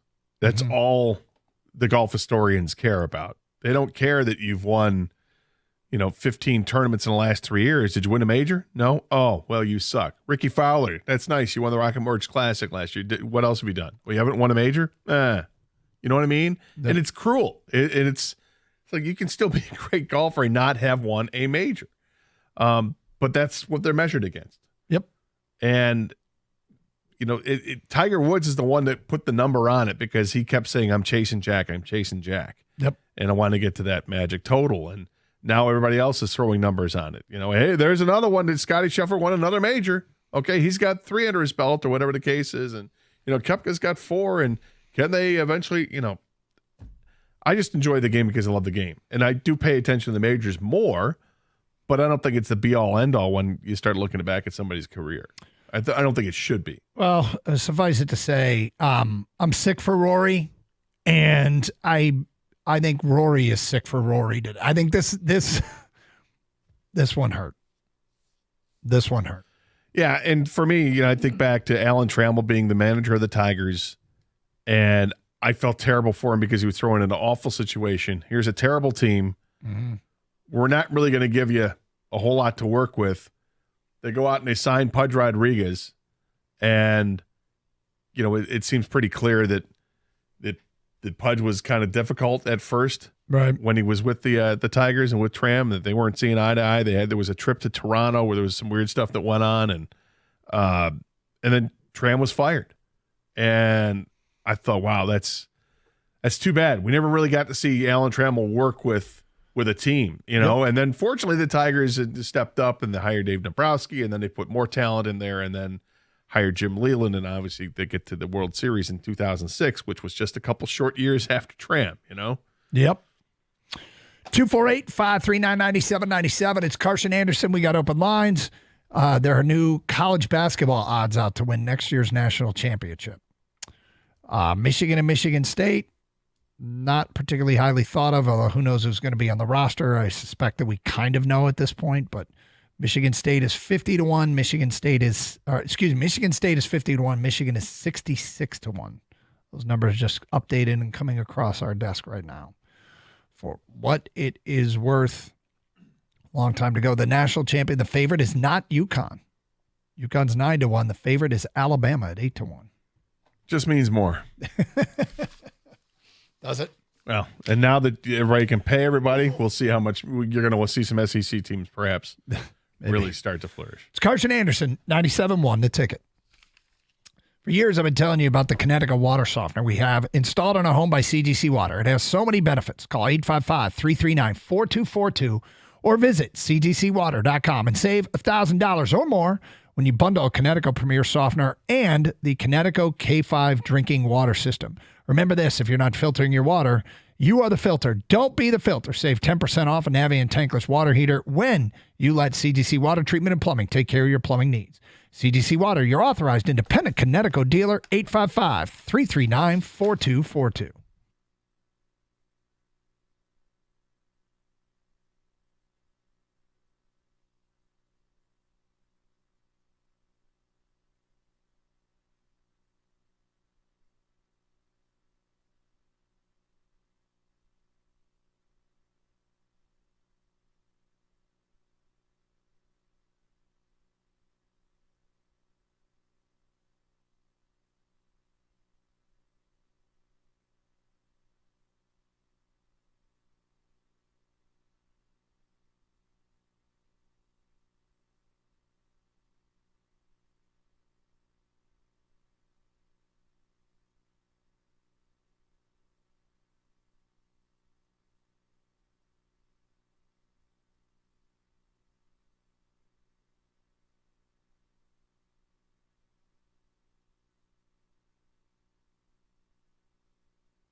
Driving into work today, Gator, I came across a new section of the commute with orange barrels. Yeah. No. These are not related at all. Are you sure? Because the barrels be the other way too. So I think it's only on the drive in. There's driving home. There is driving to work. Now just let me start all over. Yeah. The orange barrels that I found, the new orange barrels were the 4th construction zone between my house and work. Now there's 4 different construction zones I have to navigate getting to work. Going home, there was only 2. I don't know if this makes it 3. But with construction zones, you know what workers have to do with construction zones? They have to go too. So would I use a porta-john in a construction zone on a freeway? You're damn right I would.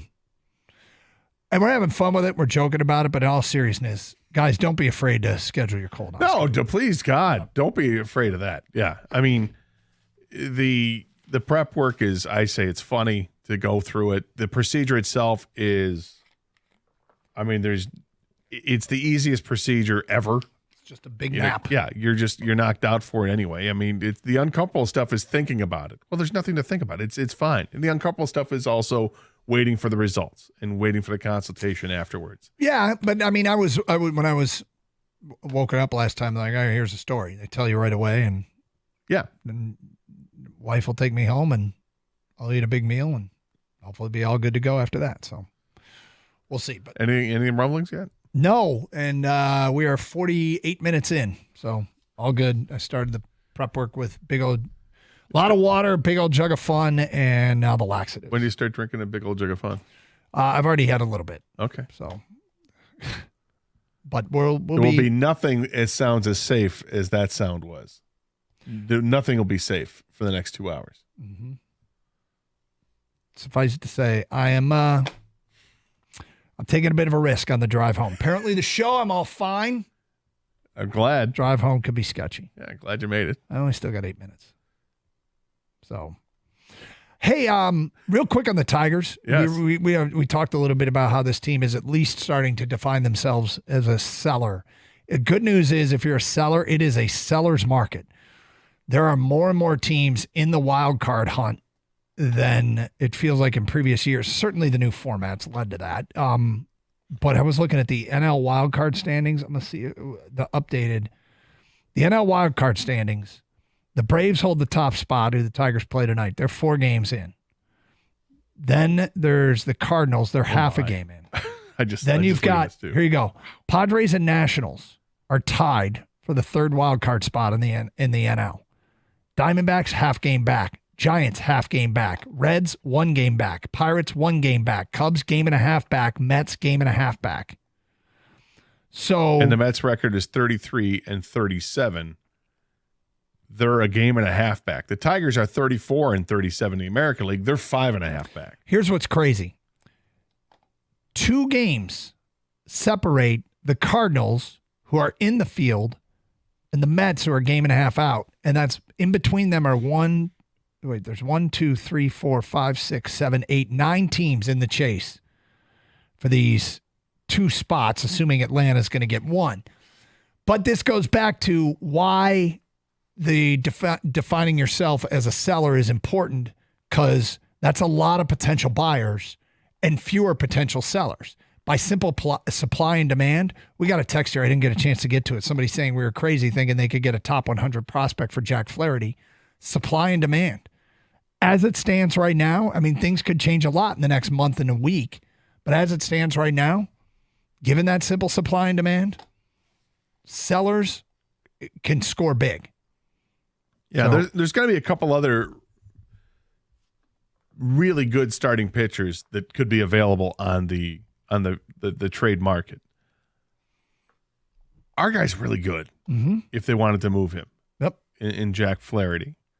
And again, for me, you either move him or you sign him. There is no in between. You don't want to end up like they did last year with Eduardo Rodriguez, where you thought you had a deal. He nixed it at the 11th hour, and then you're stuck with him for the rest of the year. and you weren't going to be able to re-sign him. That was awful situation last year. You don't want to run into that again. All right, 5.5 games back.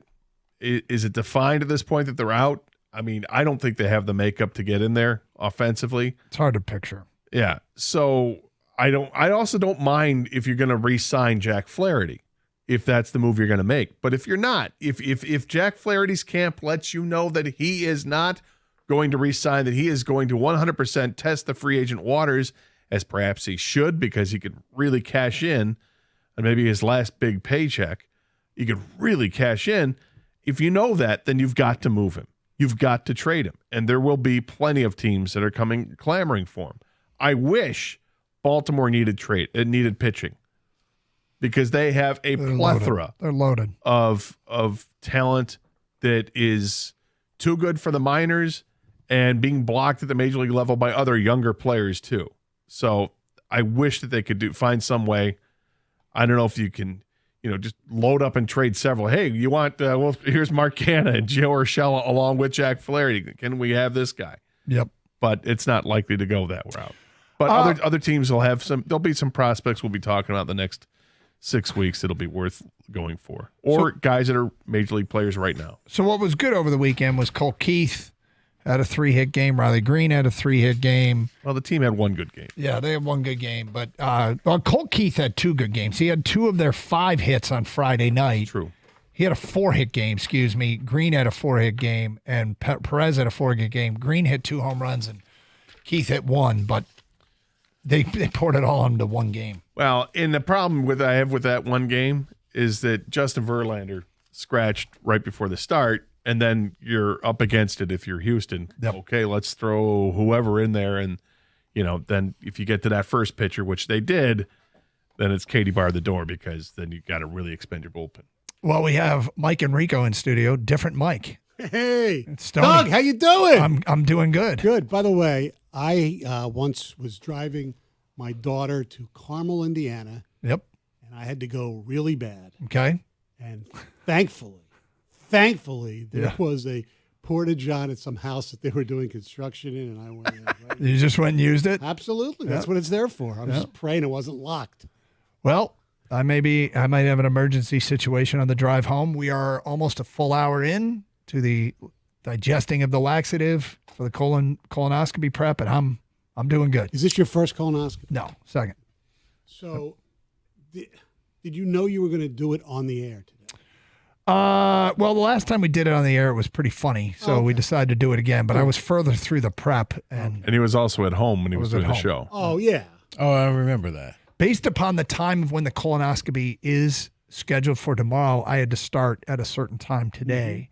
Last time it was earlier in the day, and so the show was really sketchy. But the moral of the story is we do this so people aren't afraid. Absolutely. Go get your colonoscopy. So. I like that shirt, Stoney. Thank you. It's very nice. He's styling and profiling. That's right. Yeah, I thought you had ate the hot dog. When you heard that things were sketchy? Yeah, I haven't lost that bet yet. You will. It's like 2 weeks away. Yeah, I might. I'm prepared, though. So how you guys doing? What do you got planned coming up next? Well, we're going to talk about the Tiger season. In my mind, it's over. Okay. But I've been wrong before. Yep. Hopefully I'll be wrong again. But what we want to see the rest of the way. Plus, Lions added a new kicker. Yeah. And the big news, it's the 30th anniversary of OJ. Oh, God. Yeah. Where were you? I was doing a pre-race show at MIS. Really? Yep.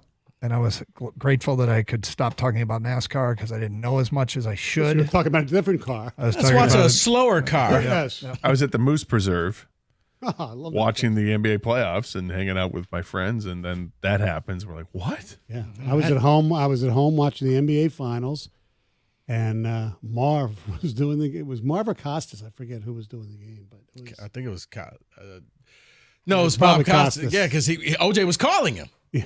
And they weren't letting him through, and he's just like, yeah, would you please let him through the next time he calls? He's legit. Wild. Yeah. Well, cool. You guys have a great show, and I will report. Thank you. Maybe via Twitter if there's any updates, any breaking news on the drive home. Enjoy that IMAX they're shooting tomorrow. What's that? I said, enjoy that IMAX they're shooting tomorrow. Wide lens. Stay safe, everyone, and treat each other with respect. 97.1.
Brought to you by Precision Garage Door of Southeast Michigan. ESPN.com published an article checking in on every NFL first-round pick this year. Here's what they had to say about the Lions' Terrion Arnold. Quote, Arnold has entered his first NFL offseason cycle with the confidence of a seasoned vet and has backed it up with his early play as he fights for a starting role. Arnold displayed his nose for the ball during team drills at mandatory minicamp where he matched up with Lions All-Pro receiver Amon-Ra St. Brown, even getting a pass breakup on day 2. End But quote.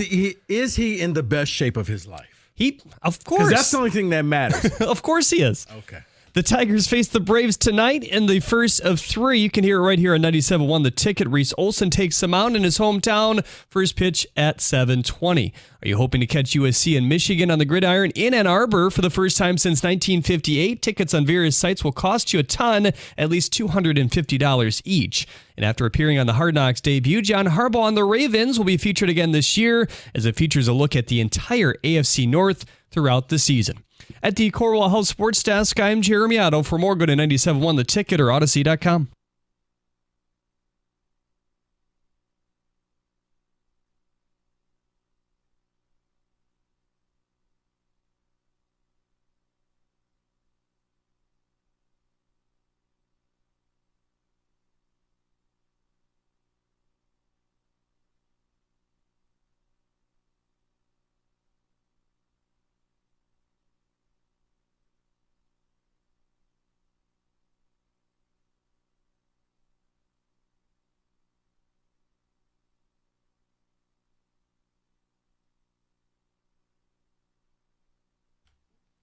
Good afternoon. Do you hear that? Why? Because Michael Stone is in. Because the other Mike Valenti, well, he's in Boston for Game 5. There's no way he's there. Is he? Oh, he's going. Oh, yeah. Oh, good. Oh, yeah. We had the topic on Friday. He was like, no, I just want to see the Celtics sweep. I'm like, Mike, you want them to lose a game so you can go and witness history in person. So they got blown out. Is he going with Big G? I don't know. That I don't know. Don't know. But, yeah. Yeah, the Celtics got blown out. Mike's got the day off. So Michael Stone, the Godfather, sitting in for Mike Valenti. We got a bunch to talk about, including, if we get time, could tonight finally just make Mike happy? Or will he just find a way to – who will be the Eli Manning of this Celtics team? Jason Tatum. It's not even close. I know. So, yeah, we'll get to that. We're going to talk some Lions as well. Stoney, happy belated Father's Day. Thank you very much. It was weird yesterday because it was the first one without my father, who passed away in August. But I had a great Father's Day weekend. I mean, Friday night, great charities that I support with Kevin and Jeff, Defeat the Label. I had Jeremy Piven doing stand-up. Of course, Ari Gold from Entourage. And he was really good, dirty, funny. It was really good. That was the soundboard. And Saturday, played golf and then went to dinner with one of my daughters and my wife. And then our niece, Lexi, and her boyfriend, who's now his fiance, got engaged. Nice. Well, congratulations. Yeah, that was really good. And yesterday for Father's Day, played some golf, hung at the pool way too long. Did he propose on Father's Day? No, that was the night okay. before. I was wondering. No. No. This is no shotgun wedding in the. You know what I've learned in the Smith-Grossinger relationship. Whenever I hear Stoney filling in for different shows, and maybe it's just me, Stoney, you're living the life right now. It just seems like, man, yeah, I just got back from here. I'm just doing that, and I'll just sit in with you guys for a couple hours, and then I'm back on the road again for the Michael Stone World Tour. You know, there's something to be said about semi-retirement. You know, especially at a job that you really like. You know, I know. I mean, I don't love getting up at 4:30 like I'll be in with John on Wednesday. By the way, that's going to be the first time we're working together since. Really? Yeah. I've been with Costa quite a few times, but you and Mike and Gator. I'm hearing he's going to call in on Wednesday. Wait. John says, never mind. Oh, I'm calling this. He's going to call sick. Yes. John Jansen calling in on sick on Juneteenth. I didn't even think of that. All right. Anyway. Maybe John was there yesterday. At David's church with Trump? He was at David's church with Trump. We finally figured out it was David's church. No, it was not. Greater life. It was. How was it, David? It was not at my church. How was it, David? Come on, man. It's okay. It was interesting, though. I was there. So I know I wasn't there. I was like, why didn't you tell people, David? We all would have showed up and supported you. So, David, what did you get for Father's Day? A nice baseball weekend. Nice weather. We're out there enjoying baseball. My son pitched a wonderful game. They won a walk-off on Saturday. Oh. So, yeah, it was a great weekend. Great weekend. Any gifts? I mean. Yes, I have some new shoes coming. Oh, good. Yes. I asked for hoodies. Kid. No, not a new. No. I got a Lions hoodie. I got a Lions hoodie and a Michigan national championship hoodie. So, because too many of my hoodies don't support the local squads, as Kenny can attest. My favorite is still my Georgia hoodie because it just is so freaking comfortable. Then I have my Seattle Kraken hoodie and Trust the Process hoodie. The only local hoodie I actually had the Gruff Sparty, which I love. I don't love the material on it as much. I like the dry fit hoodies. You like They're the best. dry fit hoodies? Yes, I do. Okay. All right, enough of that. It was a good Father's Day. I'm glad you two had a good Father's Day. David was being held hostage. He still won't admit that he really didn't have a good Father's Day. But it's not every day you get a presidential candidate to come speak at your church. I'm just waiting on the ticket text now. David, don't we have some audio of him at your church? This is Greater Life yesterday, live.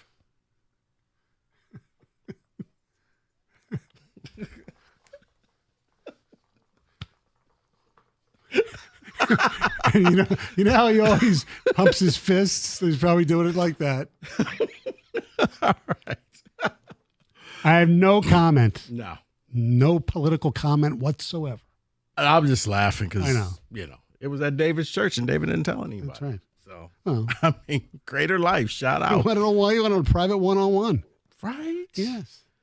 Maybe he was there for the walk-off home run. All right. Tigers. David, can we do Tigers without being screamed walleye? Can we do that? All right. Well, yeah. Tigers go to Houston. Not good. They win a game. Yeah. Verlander doesn't pitch. Houston is scrambling. They get 11 runs. And you get it all in that one game. This team has officially become summer background noise. Well, I mean, I don't know if you have the I should have asked David, if we have the trumpeter, because taps should be played on the season. It's done. I know technically when you look at the standings, if you even do look at the wild card standings, and they're 5.5 out right now of the third. It's done. They're over. My number was 5. I said once you dip below 5, you've now officially become background noise, which means you can watch the game, but it's just on. Right. You can You're go doing other things. Right. You go to the have game, fun, have a fun time. Go get your daiquiri, go get your hot dog. But as far as the vested interest of, okay, well, this team can just play out this summer, make it entertaining, because I don't really care anymore. Okay, because you're out of the wild card. Let's just call it what it is.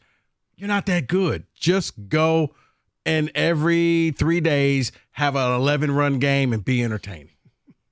Let me ask you this. At 248-539-9797, the telephone number and the ticket text. What else do you want to see, or what do you want to see the rest of this baseball season? With one exception, because everybody will say it, so we'll just get it out of the way, except for the buyout or DFA of Javi Baez. Right. Which it's not going to happen. I don't think it's we going to all happen. can wish. We can dream. Maybe the Tigers learned something in Houston over the weekend. You see what the Astros did? Yeah. Yeah. Jose Abreu. They cut the check. Yeah, they cut the check. You can go. Yeah. You ain't got to go home, Yeah. but you don't have to stay here. No. You can do whatever you want, but here's the money. See ya. You know what? That's probably the only thing that would draw me back in is if I saw that happen. Because I'm like, okay, you got serious. But right now, this team, I mean, I saw an article that talking about the AJ was talking about 4 guys in the minors and when they can come up and how far away they are. That's I guess Parker Meadows is the closest. Then Jace Young. The way I read it, didn't seem like Jace Young may be here for this summer. Okay. Well, that's what I want to see the rest of the season. Starting, I'll be conservative. I don't want to wait till September for the call-ups. At the All-Star break, unless something completely crazy happens, which ain't going to happen, I want to see Jace Young up here. I want to see Meadows back. I'll even take Torque back. And Dylan Dingler, let's see if he can catch. Jackson Jobe, let him pitch in AAA a little bit first before. I don't need to see him this year. I'll wait for him. I can wait till September for if I have to. I just want to see the kids play. Kreidler should play a lot of shortstop. So you're just saying, just throw it, caution to the wind. Yes, that's it. Play the young guys. Yes, let them get their experience. Let them get their bats now. Because let's say, for instance, example, Colt Keith. If believe me, I don't think they should have done this last year, so don't take us the wrong way. But a lot of times, if players get this stuff out of the way when they're really major league players, when you need them to start the next season, they don't have the nerves. They've gone through all this stuff before. They'll play other teams who are playing in big games. Right. But you know what happens if you do that, Stoney? You're waving the white flag. You're saying we're done. Yes. We're not going to compete. We're not going to be a wild card team. We're out of the playoffs. We're just looking toward the future. Yes. We're trying to build the core because I heard the core was important to this team. Yes, and the core is not great. The core is not great. No.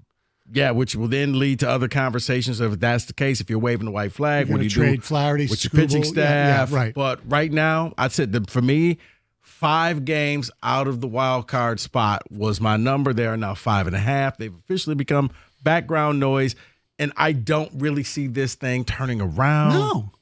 It's not like we're waiting on we'll wait till this player gets off of the injury. No, this team is just, they are who they are. Go enjoy yourself. But as far as for me, I'm putting them in the rearview mirror. I'm just going to enjoy the summer. I'll watch some games because I have to. I may even go down and meet Rieger. Occasionally, I'll meet Rieger down at the game and just hang out with him.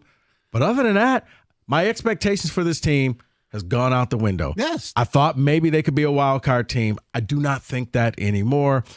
I'm tired of keeping them on life support. That's just me. 248-539-9797. Are they still on life support for you? Are you still holding out hope that they could turn this thing around? They're flatlined. Or they just become summer background noise. Yeah. Because that's what they are. They're on the TV's on. You may be at a cookout or a barbecue, and occasionally something happens and somebody says, and you gather around the set, and then you move back to the conversation that you're having. Look, I still would like to see Skubal, every game he pitches, I'd still like to see him do really well and win. Because when I was a kid, when Steve Carlton went 27-10, the Phillies won 54, 55 games. They were awful, except when he pitched. Yeah. So I'd like to see Skubal do that, but there's you're right. Stoney, you're right. Skubal may be only must-watch TV when it comes to this team. Yeah. That you will be dialed in one every 5 games to watch Skubal, see the results. But other than that, you know exactly what you are getting. 248-539-9797. We'll get your phone calls, your ticket texts next. Tigers, are they officially summer background noise, or are you still holding out hope? You want to save some on the biggest names in streaming on the network made for streaming? X marks the spot. Now through June 30th, get 150 megabit Xfinity internet for 12 months with a 1-year contract. And for just $15 a month more, add the new Stream Saver. That includes Peacock, Apple TV, and Netflix. That's Xfinity Internet and Stream Saver for just $35 a month. All your favorites, all in one place, only with Xfinity. Go ahead, binge some shows, stream some movies, and save all the money at the same time. For watching more and spending less, X marks the spot. Switch to Xfinity, the network made for streaming, and bring on the good stuff. Switch to Xfinity.com. Call 1-800-XFINITY or just visit an Xfinity store today. Restrictions apply. Internet offer requires paperless billing and auto pay with store bank account. Equipment, taxes, and fees extra after promo. Regular rates apply. Currently, $56 a month. Actual speeds vary. Stream Saver requires Xfinity Internet or TV. And price subject to change.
Michael Stone joining me today. He's in for Mike Valeni. We're asking Tiger fans the question.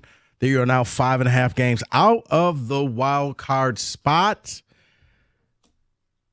Is this team just officially become summer background noise, or are you still holding out hope that they can turn things around? Because, Stoney, I think you may have hit it best. They become must-watch TV once every 5 games when Scooble's on the mound. Yeah. Because when Scooble's on the mound, you're wondering, hey, can you throw a no-hitter?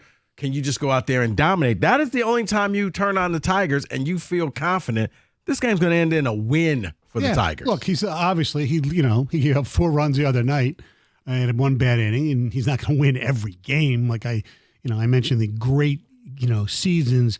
Carlton was 27-10. Ron Guidry was 25-3. Great left-handed pitchers. They don't sit there and expect them to win every game. But yes, when a guy's a Cy Young candidate, you want to watch. The other thing to look forward to is hopefully Flaherty will continue to pitch well, and you can get something really good at the deadline, which is going to be interesting because he's a rental. Yes, I think for Flaherty, you're going to get a prospect.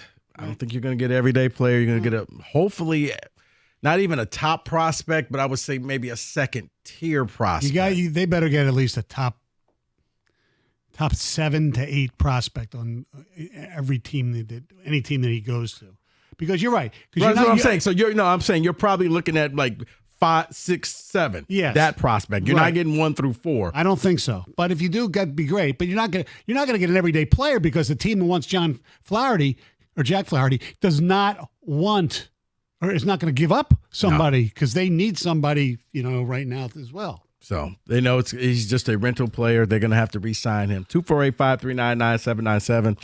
For me, they became background noise watching them against the Astros, and this was a series that you should have won. Astros are worse than you are. They're dealing with injuries.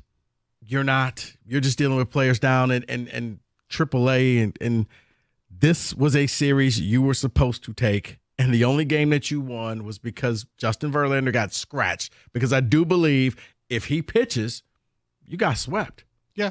So, yeah, it was just a realization. And it was funny because I was watching you as you were typing it out. But, yeah, this team's just not fun anymore. No. They're not fun.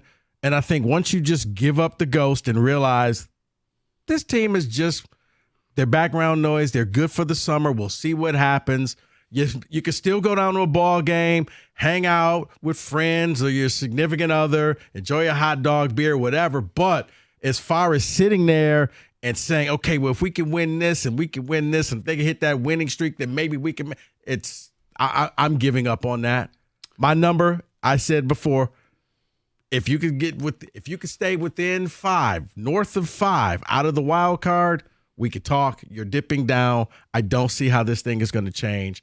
And it's just not fun anymore. All right. To tell you how bad this team is, I'm going to ask you a question here, Rico. The voting for the first, I think it's the first set of numbers that came out for the All-Star teams today, voting.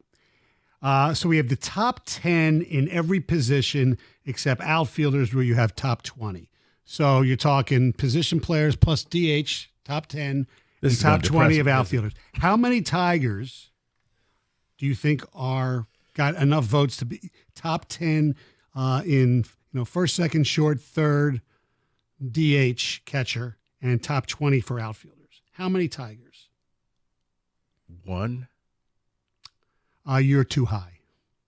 0. I said that. Wait, is it? See, I try to be positive, David, and see what happens. 0. You see what happens? No way. 0. I'm looking at this right now, and unless my eyes are never very good, but no, if you think about it. Now, even the Oakland Athletics, their designated hitter, Brent Rooker, who, of course, hit a few home runs against the Tigers early in the season, he's 7th as far as DHs.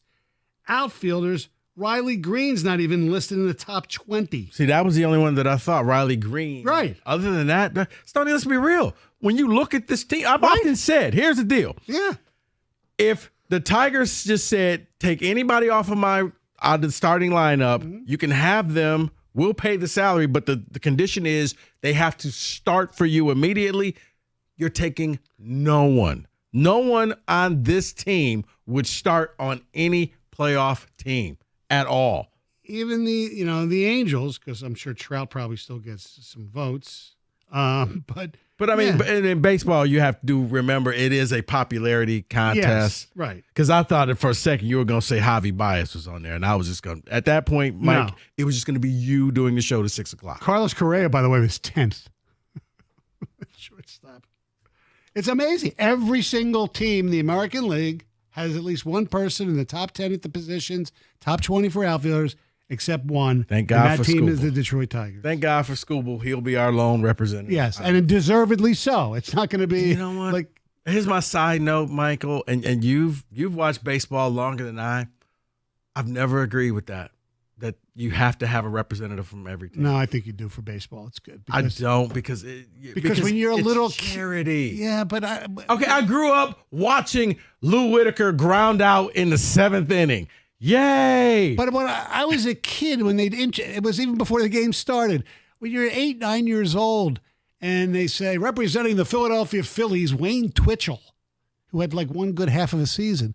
You say, yeah, that's our guy. That's our guy. No. When you're a kid, it's okay. David, Sonny, I thought about that until the Tigers would get in the lineup, and I remember it was Whitaker one year, and I think they lost his jersey at the airport. That was in Minnesota. So they literally had to go. They had to go run to a sporting goods store and get a Tigers jersey, and took a black marker and just put number 1 on the back. See, you're looking at this through the eyes of a seasoned broadcast veteran, Rico Beard. No. You're not looking at this as 7-year-old Rico Beard. Stoney, that was just it because I got okay, Lance Parrish is now up, but they would always come in the 7th, 8th, or 9th inning. But those guys at least deserve to be all-stars. At the time, no, I'm not talking like 84 Tigers when they were really good. I'm talking before that, and it was just like they would send one guy, and there's Jason Thompson, and he grounds out.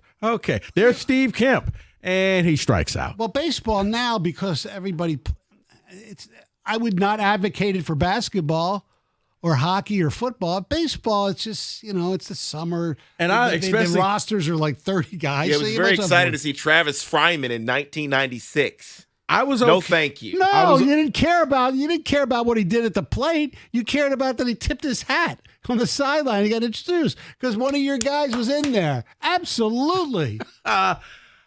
Am I alone in this? Yeah, you are alone. Oh, my no, Lord. Stoney, when Go I was back to young. when you were a kid. No, when I was young, yes. I would get excited.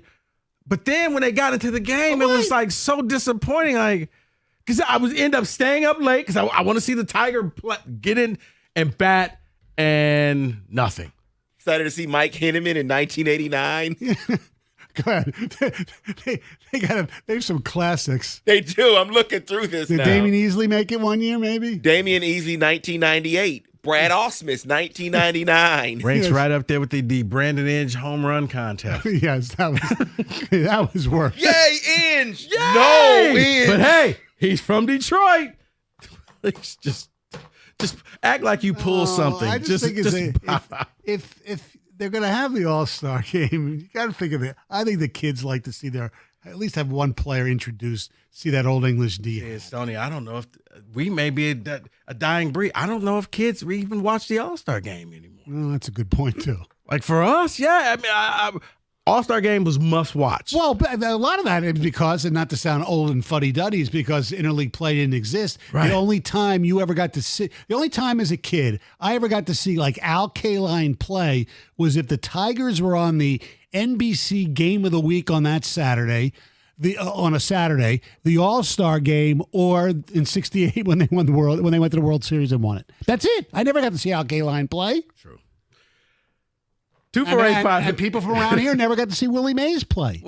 Well, hopefully, you know what? Because Scooble may start, that'll be fun. Yes. Well, he's well deserved. Right. But then again, we're talking about the fringe guys that aren't really all-stars, but there's nobody. They're very good at doffing their cap. And from Detroit, hooray.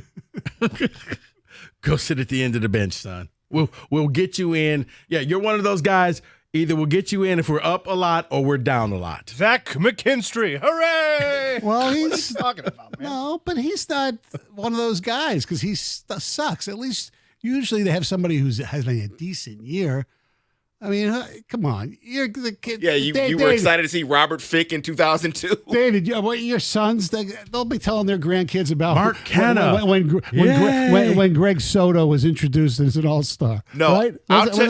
I just told Kenny we'll be at a tournament that week of the All-Star game. Right. I told my son weeks ago, I said, get with your team.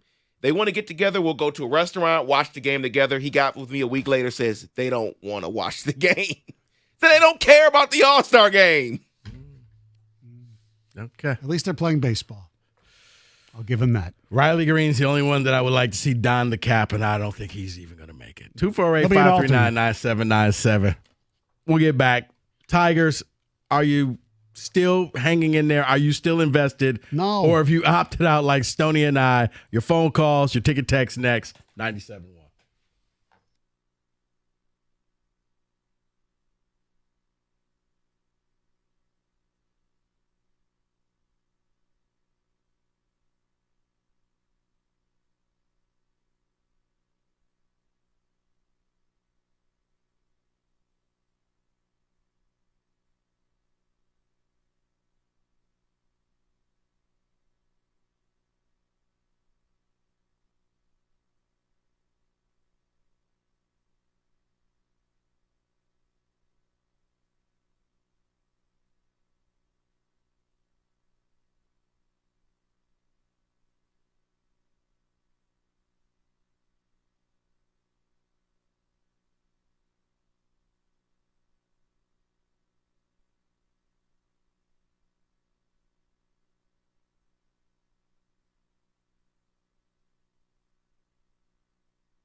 All right, let's go straight to the phone lines. Bring in Dan. You're batting leadoff. Dan, you're on 97.1. Rico, what's going on? Tony, I hear more from you now that you're retired more than ever. What's going on? You just can't hate you that much, huh? You know what? He's living the good life. You just never like to get up early in the morning. I used to be on a lot, Wait, hey, Stoney, when you and John interviewed, was it the Burkhart, the Tigers catcher from a couple of seasons ago? I thought he was going to be a long-term option for them. Oh, yeah. Didn't work out. I feel like the Tigers have suffered for not having a consistent, good quality catcher over the past few years. Even with Chris Fetter as a very good pitching coach, I feel like that's something that's missing in this lineup. And you asked me what would make me – I feel like that's needed, and I got a trade in mind, a name in mind at least, that maybe could help this team out. Go ahead. That's Wilson Contreras. I think the Cardinals that deal never worked for them. He didn't fit there. He broke his arm, and he's going to be coming back. He started his rehab start. I feel like he's got 3 years left on a big contract, but I feel like he could help this team with their prospects and how they were developing at the major league level. I just got done reading that Jeff Passan piece on Bobby Witt Jr. and learning about how Salvador Perez helped Bobby Witt Jr. kind of adjust to the major leagues and kind of helped him, last year through that terrible season the Royals had. I feel like the Tigers need something like that in their lineup. He's 32 years old, Contreras. What's the contract like? It's $82 million, 5 years. He's 3 years left on it. So I don't look unless the Cardinals will say, "All right, we'll take Javi for that." Right? Because I don't see. There's as good as that sounds, Dan. And who you giving up? Yeah, number one, who you giving up? Number two, well, they might not ask for what because they want to get out of the contract. So I get that part of it. Do you really want a team that's not going to spend that much money to even waste that much money on him? I don't think it makes any sense. Well, who else could they get? Who else? What's a catcher that the Tigers could get in this lineup? That I don't know. Like I'm not going to lie to you. I'm not going to sit there and say, well, they should go get this guy, go get that guy. Really good catchers are hard to find. Of the top 10, are they going to be able to get, like the guy from the Angels, Logan O'Hoppe, he's not bad. The Astros aren't giving up Diaz. Heim is not being given up by the Rain. I'm just looking at the American League. Yeah. I mean, Danny Jansen. Well, you can't have too many Jansens in this town. No, seriously. No, you have to hope that like Dingler, develops. That he becomes your homegrown guy. Yeah. That's pretty much where you're at, Dan. Yeah. So well, thanks so much, guys. Look, I hope they can maybe go on this 10-game road trip and maybe somebody sort of kicks a fire under him. Thanks, guys. Oh, so you haven't given up. He hasn't given up. No, he hasn't. And it's the life support because you keep thinking, okay, the next 10 games, the next 10 games, the next 10 games. It's like they're slowly but surely falling further and further south of 500. Right. So after Houston, which was, again, that was a series you were supposed to take. And now they play your boys. They were in Atlanta for the Braves. Now, Atlanta is not the same team. That team is struggling. They got a lot of people injured. It's actually a series that the Tigers can take. I'll recuse myself from this argument, but I don't think that they'll do it again. Because it also depends. Like Olsen pitches tonight. Are we going to see the Olsen? Good Olsen or bad Olsen? Right. And if he's got a lot of pressure because it's his hometown, and if we see good Olsen return, that'll be a good thing, obviously. And then it's going to be Mize and Skubal, I guess, will be the next two. So they're going to win one out of every three. So basically, Wednesday is the game that the game. But then the White Sox come to town. Okay, see that doesn't count. I know, but that's the hope because you're thinking, okay, if you can take 2 of 3 from Atlanta, and then you got the White Sox, you could fix this thing in just a week. I'm not going there. I refuse. I've given up that hope. I'm just not. I'll just enjoy this team for what they are. Yeah, and if you know what, and every 5 games you get excited because Skubal's on the mound. And if I'm wrong, and if they pull off like what Minnesota did when they won like 10 in a row to get back into something, okay, great. Yeah, I'd love to be wrong. I don't think it's going to happen. No, me neither. And it's going to be too nice of days. The summer is here. Yeah, this team is. They are my golf game. They have too much loft. Lack of freaking talent.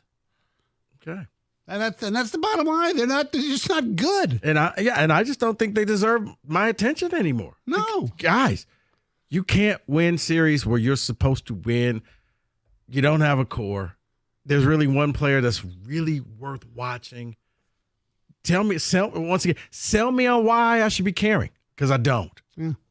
I really don't. I do hope that player, meaning Riley Green, as far as a regular player, but the keeps getting better. Well, you're telling me that nobody's in the top 10 for the All-Star voting. That tells you. None. You don't have anything. We're top 20 in outfielders where he's an outfielder. 248-539-9797. Frank, you're on 97. Yes, I'm calling about the trade.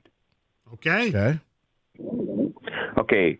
Trade Jake and Zach McKinstry for any top 10, maybe outfielder out there. Well, let me ask you a question. They won't do nothing for you. Frank, I'm not arguing that point. Frank, what planet are these other general managers on in your mind?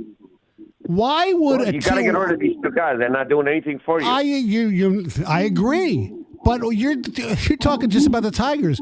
What general manager of another team is going to give you anything more than dog poop for those two guys? Frank, you got to turn your radio down. Yeah. Because they're sounding very much like Jake Rodgers. Yeah, but I don't know. But I'm just saying Olsen also has to go because he's not that great, but this is the time to get rid of him. That way you get something for him. That's that's a little less outlandish than your first comment. I can't take the radio sound. No. And you know what? This is, in order to make the trade, you have to give up something in return. The other teams are not going, oh, yeah, sure. Oh, we need Zach McKinstry to get to the division playoff. This reminds when people, hey, just trade Tayshaun Prince for LeBron. No, that's not how this works. It's just not. Bateman, give me a couple tickets. Mills and Hunter for Chris Webber. The Tigers are dead. Call the mortician. They will be background noise for the rest of the summer. Same way the cicadas will be the background noise all summer. That is James in Toledo. And James, I'm not saying that they are dead, but I'm saying enjoy the games, watch the games. No expectations. Just every fifth game, you can get excited. School will be on the mound. Other than that, go to the ballpark, enjoy your daiquiri, get your pizza, whatever, and just have fun.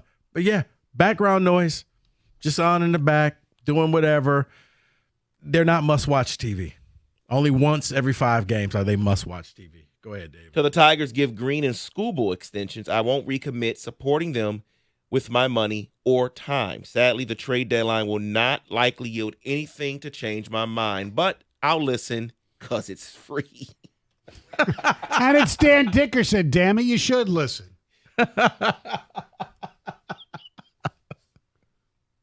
Someone else says trade Skubal, Flaherty, Canna, Kelly. Get all the prospects you can get from AA and AAA proven prospects. Kelly, what are you going to get for a backup catcher? Not much. They need new balls to warm up with. Okay. A Killian Hayes trading card. Oh, that's so good. Abe in Southfield says, I want to see wins and hitting. That's what I want the rest of the season. I need some excitement to carry over till football. Abe in Southfield. Abe, I appreciate your optimism and your wants, but it ain't happening. Sorry. I want to see the kids play. Whenever it is, as long as it's before September, preferably after the All-Star break, you bring up Young, you bring back Meadows. And you know what happens when you bring up the kids, right? You're waving the white flag. That's okay. Okay. The white flag needs to be waved. The flags in this town, except for the Lions. I mean, look at what the flag do on the Wings flag. What could they do on Costa's car? Nothing. You mean the one he stole? Let me read this one. I'd hire Cass Tech to go wave the white flag. Let me read this because we bring up DFAing Javi all the time. Well, here's a different idea. Trade or DFA Maeda. Call up Young, Job, and Manning. Yeah, the Maeda signing does not look real good right now, but it's a 2-year deal, so I don't think they would DFA him. I think they will try to trade him. I don't know what they could get for him. It's a shame. They should have given him the 1-year deal and Flaherty the 2-year deal. Right. Although, if you think about it, maybe you're getting more for Flaherty than you would for Maeda. So that could be a wash. But yes, Maeda has been a big disappointment. Everybody expected him to pitch much better. It wasn't one, oh my God, this is a horrible signing. That was a decent signing. He usually has bad Aprils, which he did, and then he's usually pretty good, and he hasn't been. All right. Let's talk a little NFL. This is depressing me. Football is coming back soon. We'll do that next. 97.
We do it every day. The NFL. David, what do you got?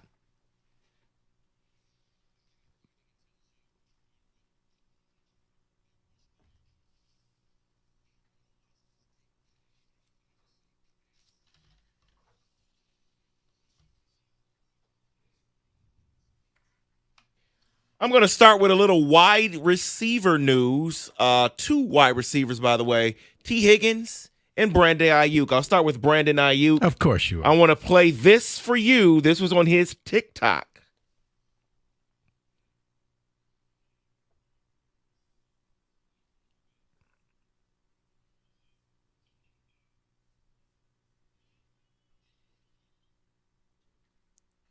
So he went on his TikTok. He is talking to Jaden Daniels, the new starting quarterback for the Washington Commanders, telling him that the 49ers said they don't want him anymore.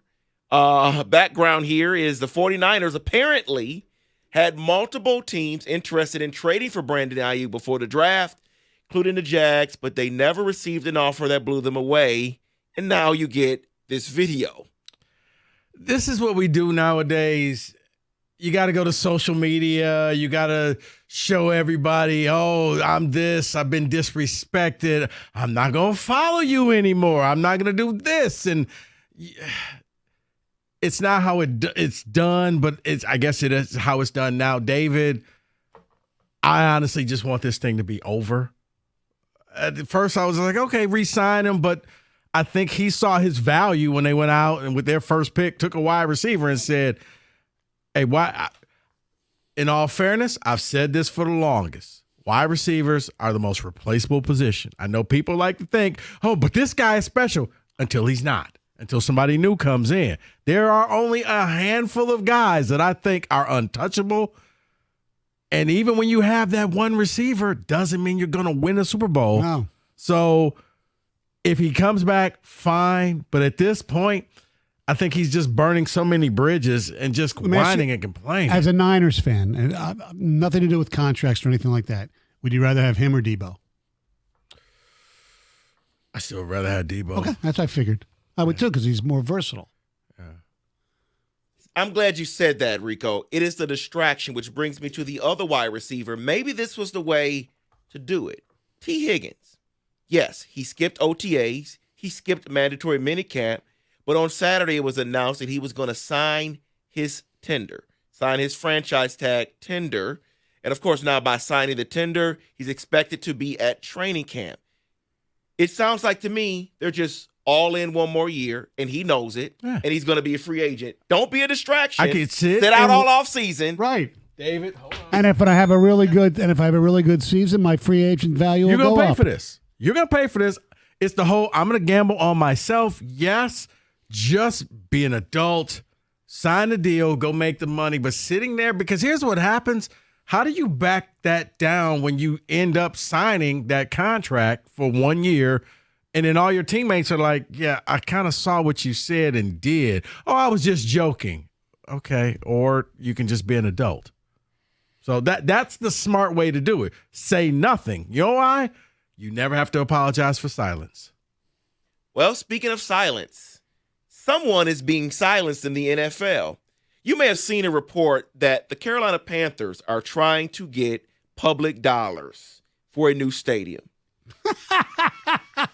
Well, the reports are, according to the Charlotte Observer's Scott Fowler, the Carolina Panthers, in order to obtain this money, are telling their owner, shut up, stay back, and let us handle the business side. Quote, it has been wise for Tepper to stay in the background and let the executive team directly under him be the faces of this proposal. Tepper has gotten a lot of advice, including in his corner, to stay out of the fray more often because he's hurt himself and his reputation. I don't know the laws in like North Carolina. I know in Chicago, the Bears want to redo Soldier Field and do all that.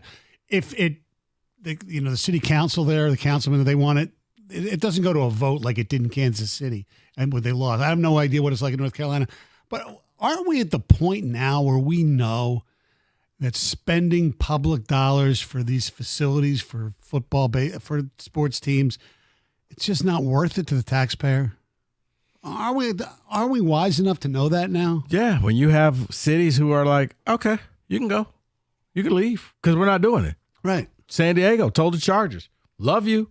See you down the road. You're LA's problem now. We never really wanted you here. When you have Kansas City saying, congratulations, we're back-to-back champions, and no way in hell are we building you a new facility. Right. No, we're not about that lifestyle.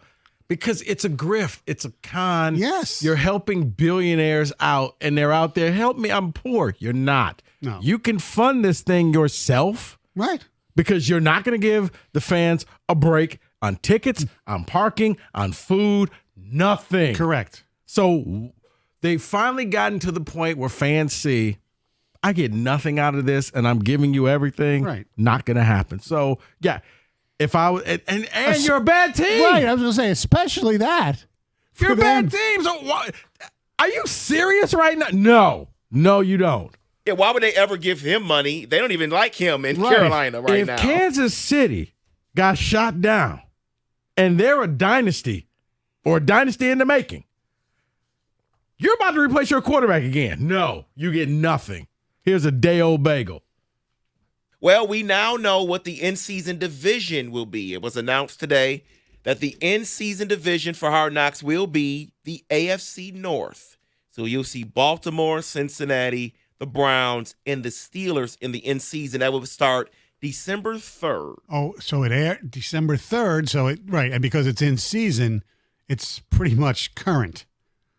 Because I remember last year it was who in season? It was the Dolphins. It was the Dolphins. So what'll happen is it'll start December 3rd, and it said it will go through the playoffs. So whichever teams in that division make the playoffs, you'll see their entire run. I mean, we know you're going to see at least one. You'll see the Steelers, exactly. Okay, we'll see the Ravens. But yes. You know what? You'll see the Steelers because they always make the playoffs, and then they always lose that first game. Yes. But and if Deshaun Watson stays healthy both physically and mentally, you might see the Browns in the It's playoffs. an intriguing thing because you could have, that's the one division where you could have everybody with a winning record.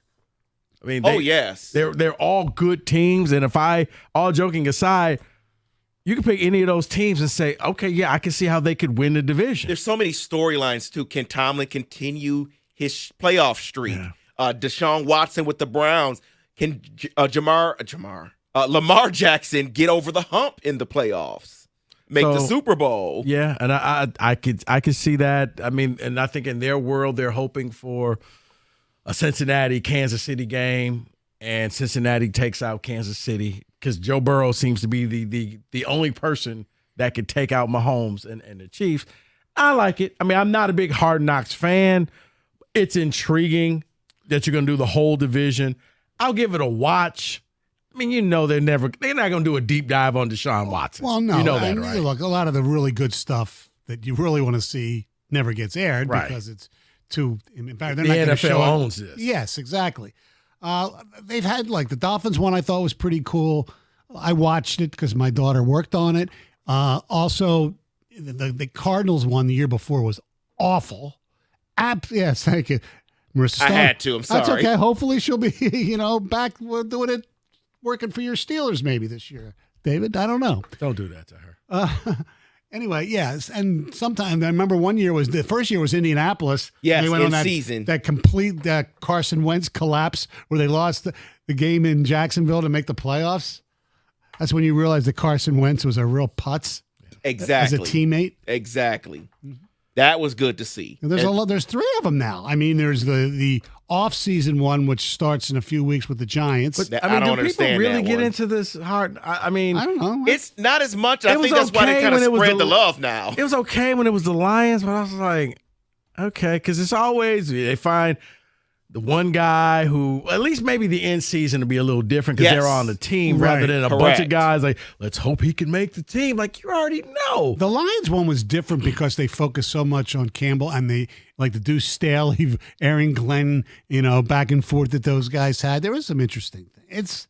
It's entertainment. It's television. It's all what the NFL and all sports is all about right now. It's good stuff. Good theater.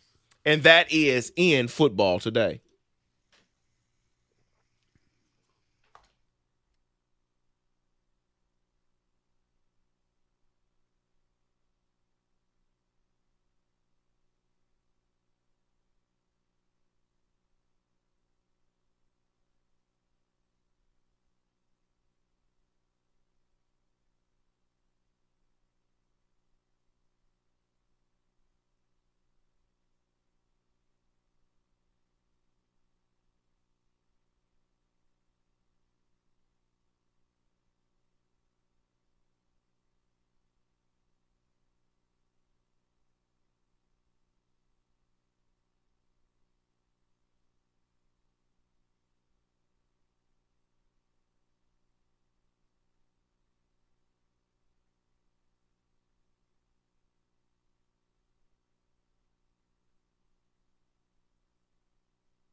Brought to you by Bill Brown Ford. As the Rocket Mortgage Classic kicks off next week, the field continues to come together. World number 23 golfer Cameron Young was announced today. Other recent commits include Kevin Kisner and 9-time tour winner Matt Kuchar. The Athletic released their 12 potential NHL player buyouts as the offseason approaches. Justin Holl, the Red Wings, made the list. He signed a 3-year, $3.4 million deal last year. He was a healthy scratch, often in Detroit, and appeared for just 36 games. The article writes, quote, GM Steve Yzerman has nearly $30 million of cap space to play with this summer, but a significant chunk of that will be eaten up right away with Seider and Raymond requiring extensions. They also have several forward openings to fill. Given the Red Wings are looking to turn the corner on their rebuild and nearly made the playoffs this season, they'd be best off cutting ties with Hull and allocating those cap savings elsewhere, end quote. The Tigers begin a 3-game series with the Braves tonight in Atlanta. Beat writer Justin Toscano weighs in on the state of the team.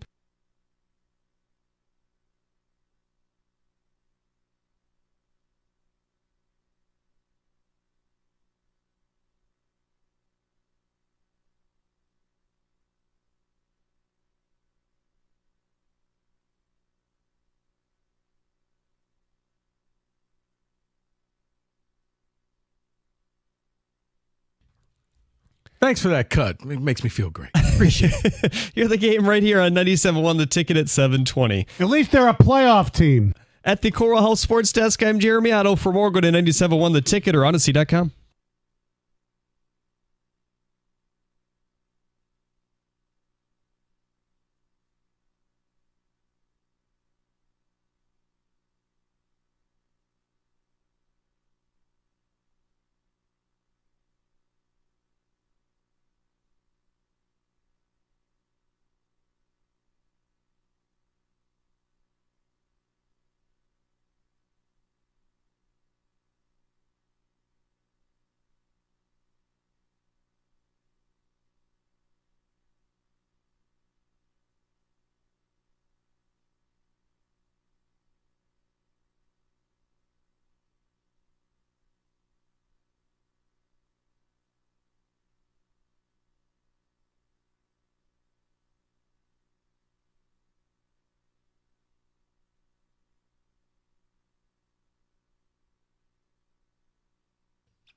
In Rico's defense, changing channels on televisions in this studio is not as easy as you would think. Brother, you need a PhD to get it done. So, now, however, I do want to mention that when I came in today, Mr. Hatchett, his eyes were fixated on the Belgian-Croatia match in Euro Cup 24.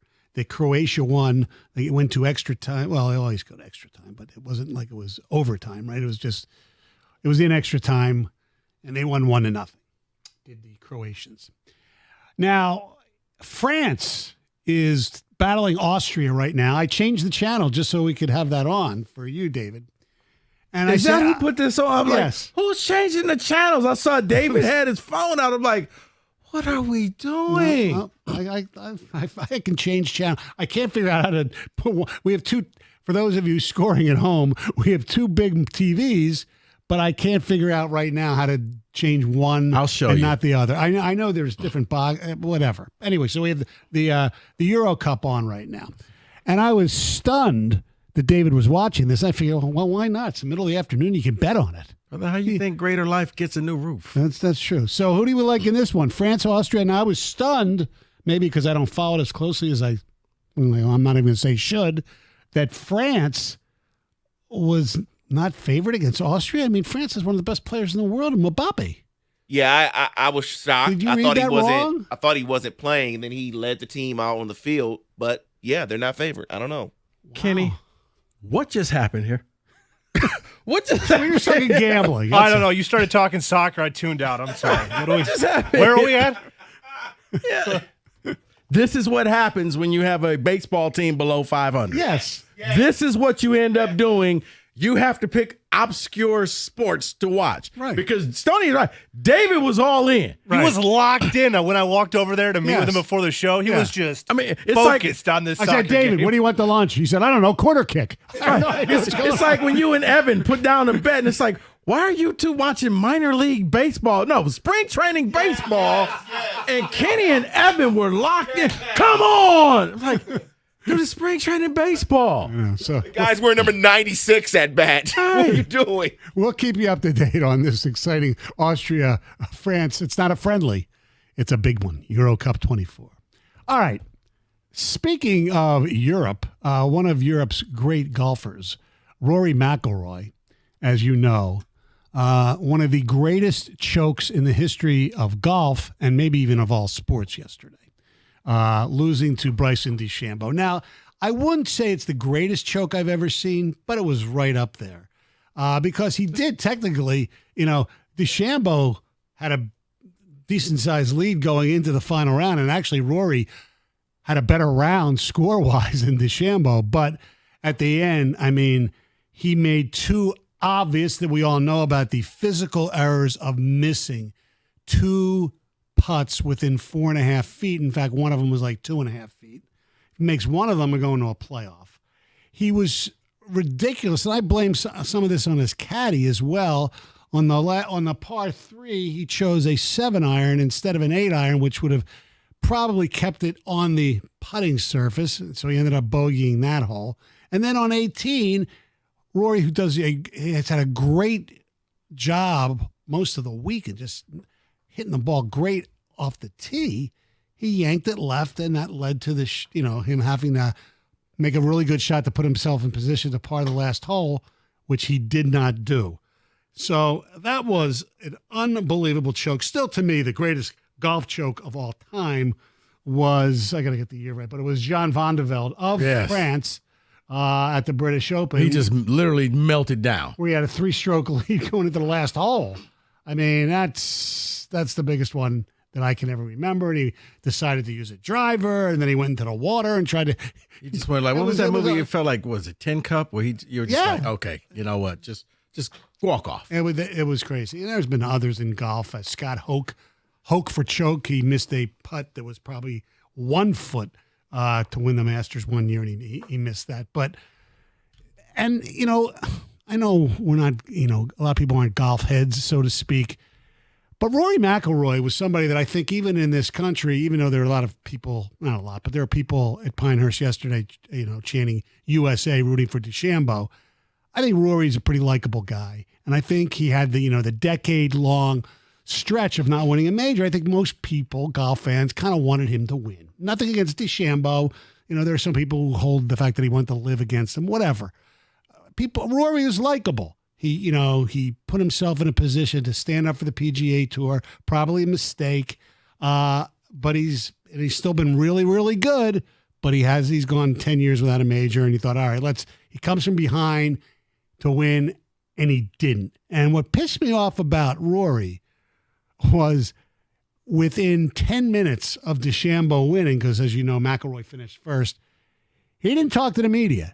He just had his caddy put his golf clubs in his car, and they just sped off. What can you say at that point? Because one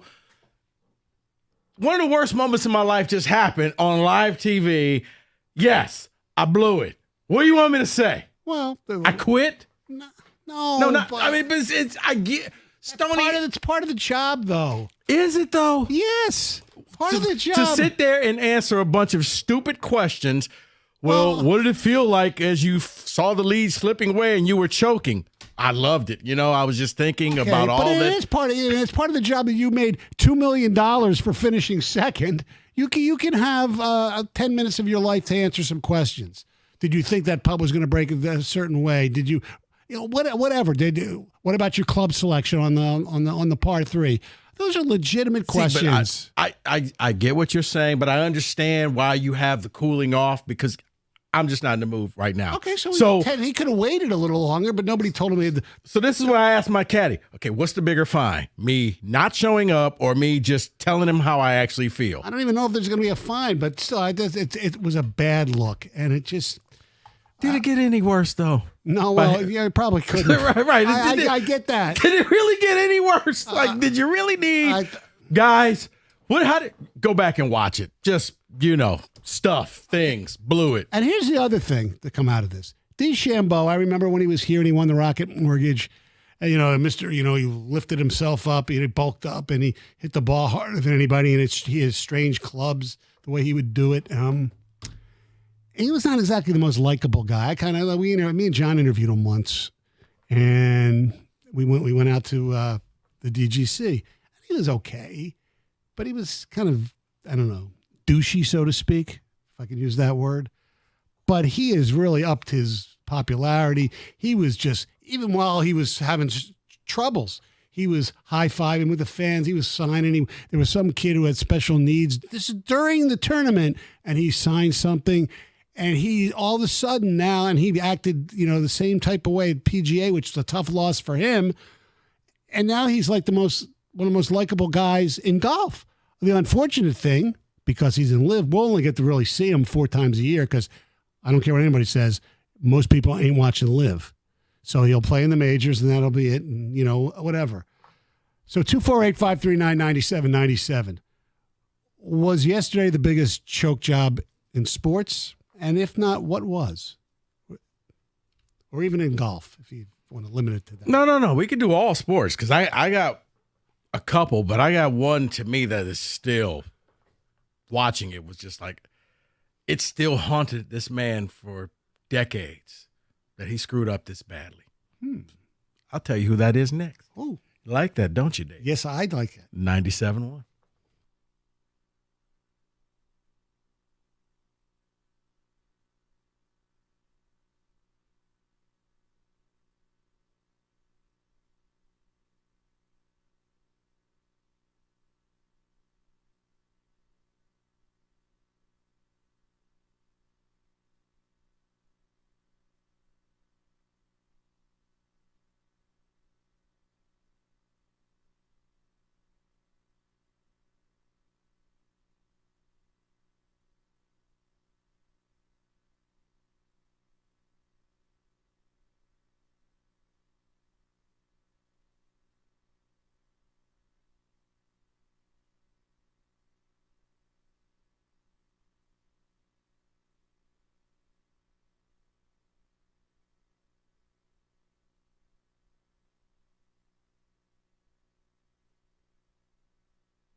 So we're talking biggest choke jobs after what happened yesterday with Rory.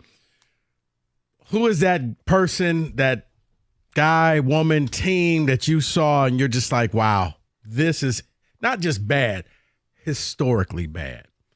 Stoney, I will say this. I don't know if you would even guess who it is, but it was. I remember watching it, and I think it changed the course of an entire series. I take you back to 1995. 1995. Okay. We're going back. This is back. Shaq, Penny Hardaway, Nick Anderson. This was the Orlando Magic team. Orlando was up. They played the Houston Rockets. Orlando was up by 3 with 10 seconds to go in game 1. Mm-hmm. Nick Anderson gets fouled. Up 3. You hit one free throw. It's over. Game is over. You take a 1-0 lead on the Rockets. He missed the first one. He missed the second one. He gets the offensive rebound. He gets fouled again. Misses the third one. At this point, you're feeling sorry for this man. You could see the sweat. He was thinking. He was gripping. Hey, there was no way. If you could bet whether that fourth free throw was going to go in, you would know it wasn't. He missed the fourth one. The Rockets tied it. They went in overtime, and they go on to sweep Orlando, and Orlando broke up after that. Shaq goes to the Lakers. Him and Penny can't stand each other. But that was their moment. They were the best team in basketball at home. He choked. He choked so bad that he still talks about it 30 years later, how that affects him. I'm sure. I mean, that's what I can never. Are you watching it right now, David? No, I'm looking up his history of his career, and he was okay the following year. Then he got injured in the playoffs. His free throw percentage tumbled the 2 years after to 40.4%. He was never the same. He never recovered from What that. was his free throw shooting before then? He was pretty good. He was pretty good. Yeah, it was. I think he was like almost 70%. He was 74% before that. And then he missed those 4 within 10 seconds. You would have took game 1 and had the lead, and I think they would have won. Shaq would have had his first title with the Orlando Magic. Instead, he choked. 248-539-9797. That's the one for me that I watched, witnessed, and felt so sorry. Like, you got to be kidding me. That was also, if I'm not mistaken, and I don't know if he's here at 6 o'clock, one of Wojo Damas's great predictions that the Houston Rockets would sweep the Orlando Magic. Don't tell him that. Don't feed his ego. Yeah. So who you got? Who's your biggest meltdown? 248-539-9797. I mean, you know what else you have to consider? I mean, besides my Van de Velde, in a team sport, and it's a game that reaffirmed on the other direction my daughter's belief in that God exists. And that, to me, was a choke. It was the 28-3, the Falcons. Sorry, Jimmy. That is on here on Ticket Tech. Is it? Yeah. Yes. Oh, yeah. Yeah, That's a team choke effort right there. Yeah. Now, because the stakes were higher, although the point spread was different, the Buffalo, the Warren Moon Houston Oilers losing to Buffalo. Yeah. When they were up, 31-3, I think it was, to Frank Reich. Kelly was hurt. Right. David, I'm going to ask you. Well, I could ask Stoney as well, because you both are. This is your fans of your team, and I don't want to seem like I'm rubbing it in. But would you consider Blake O'Neal? I knew you were going to ask this question. As part of a choke job? All you had to do, yes, was just catch the ball, kick it, throw it. Thank you. Do whatever. Thank you. Just fall on and roll and just take a knee. Yes. That was a combination of a physical and a mental choke, too. Yeah, that's considered a choke. There's no doubt about it. Okay. Yeah. Just so 248-539-9797. Biggest choke job that you've witnessed, watched, affected you. You shook your head and was just like, I can't believe that you are melting down this way. I like that Super Bowl one because I thought it was over. Oh, everybody did. I remember I picked Atlanta. I'm thinking I'm looking like a genius. Like, I told you. And then, Hightower with the sack turned the whole game around because they refused to run the ball. Yeah, you know who else?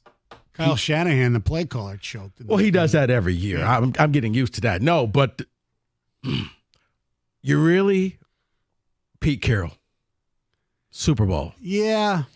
You got Marshawn Lynch, unstoppable. Right. Yeah. You're on the goal line. Mm-hmm. This man just turn around, hand the ball off, touchdown, Seattle. How about we pass? What? Let's pass the ball. They're not going to expect, huh? Yeah. The entire Seattle defense is on the sideline like, yeah, we got this. David, one of the most embarrassing moments of my life. It really was. I happened to be over Mike's house. We're watching the game. I'm the only one that picked Seattle. So I stand up and I'm pointing to everybody. I told you. I'm giving the I told you speech, and everybody's watching the TV and just start pointing and laughing at me. I'm like, what's up? No. What just happened here? Like, I thought the game was done. It was over.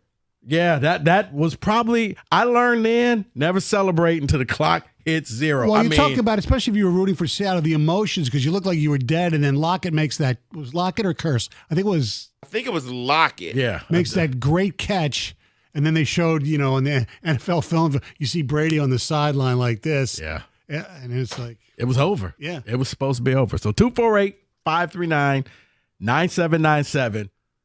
Biggest choke job that you've witnessed and seen. David, what you got? Somebody is saying Bill Buckner. Yeah.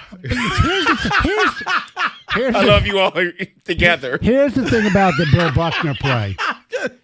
It was more of to me, a big choke also means mentally too. And that was just a physical change. He just didn't get down and the ball went through his legs. It was That's a little league play. Thank you. But the bigger choke was almost in that game was the relief pitcher, not on that play, but before that, Calvin Schiraldi. That was the weirdest freaking game I ever attended. But a slow grounding ball to Buckner. Yes.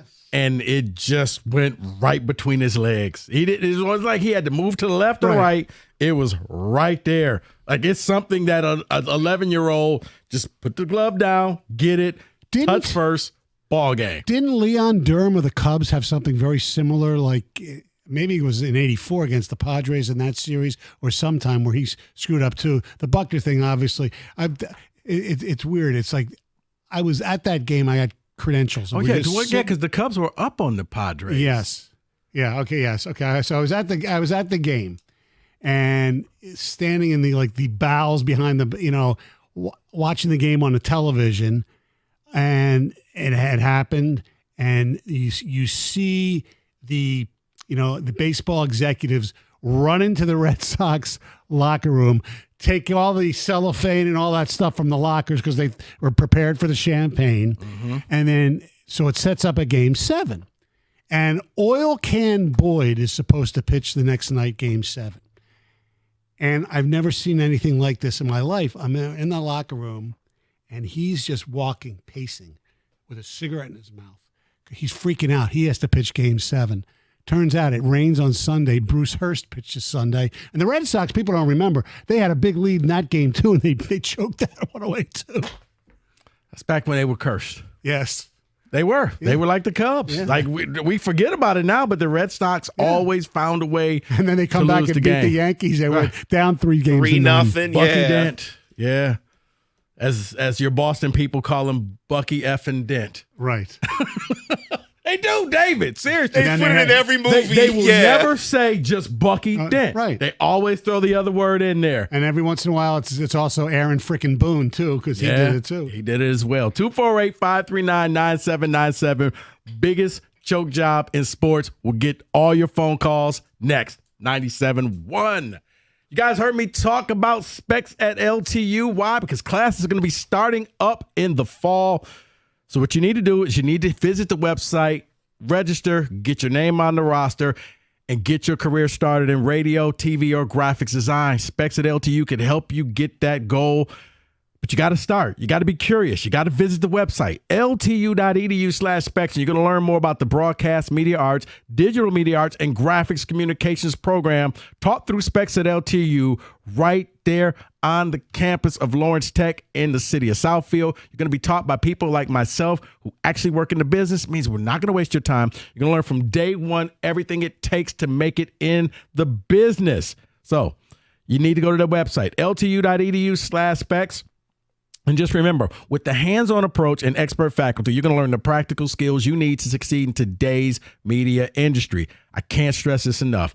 Go visit the website, ltu.edu/specs to learn more. Then make magic by enrolling in Specs at LTU certificate program today.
Rory McIlroy's choke job yesterday leads to the question, what's the greatest choke job in your mind in sports history or local Detroit history?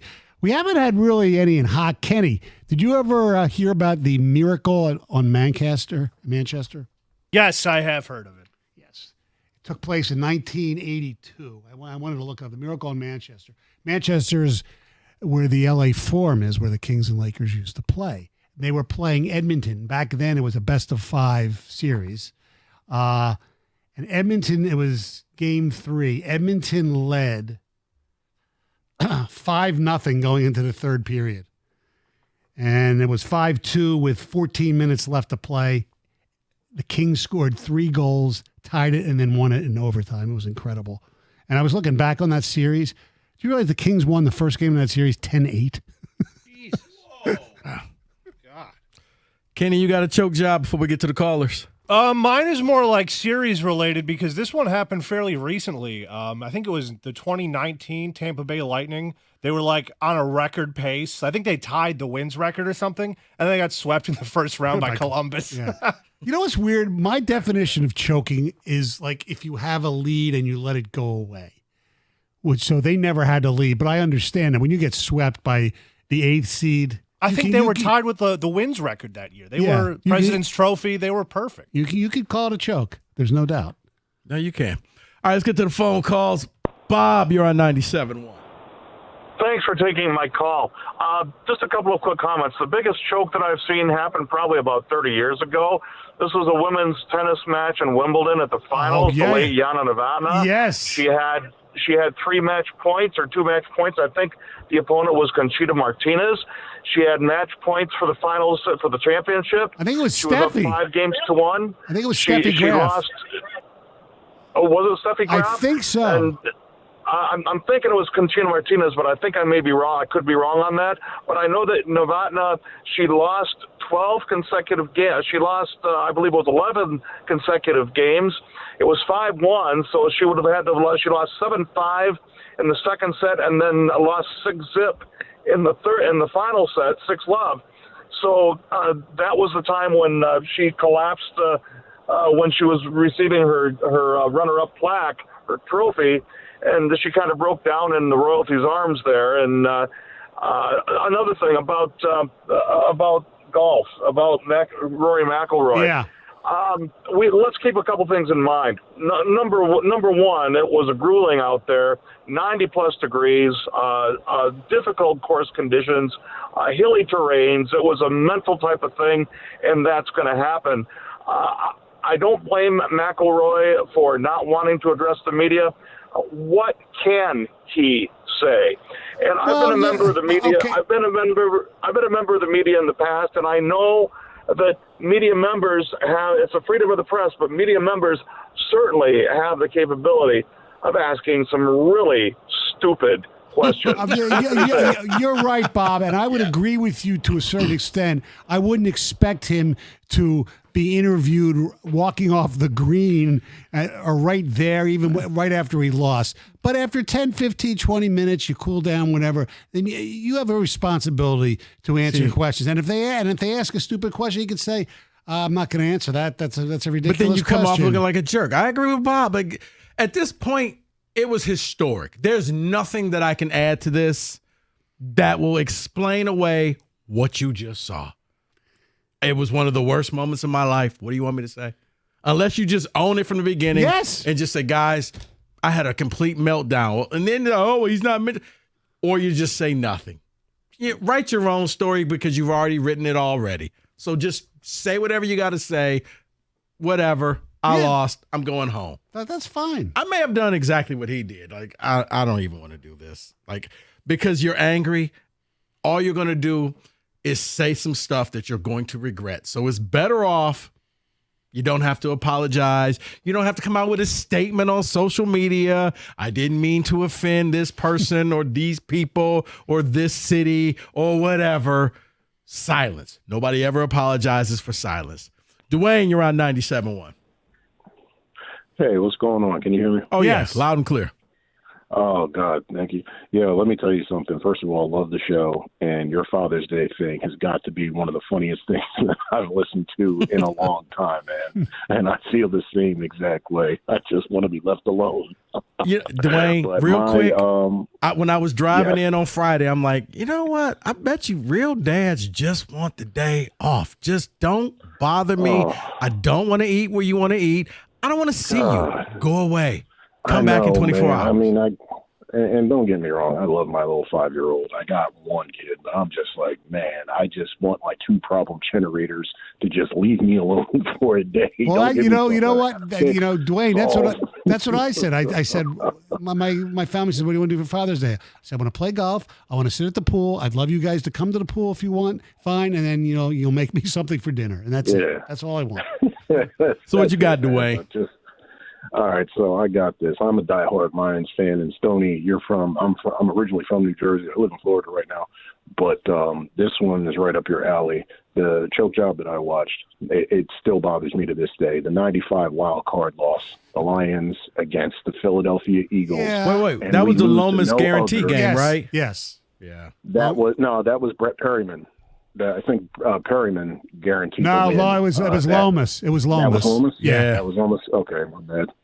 Yeah, I mean, I don't even know where to start with that, man. They were favored. They go to Philadelphia. You're playing against Rodney Peete, who, my God, I don't know what he did here. And then if it wasn't bad enough, the pass interference on the last play of the half, and they march the teams back out. It's 28-7, and Pete throws another touchdown on us, and now we go in 35-7. Big play. Willie Clay was back there. He couldn't do anything. It was awful. Oh my God, Pete they brought Randall out in the second half, and I think that was the beginning of the end of the Scott Mitchell era. In Detroit, but just oh my God, not literally, but figuratively, right? And then Lomas then went and joined the Eagles.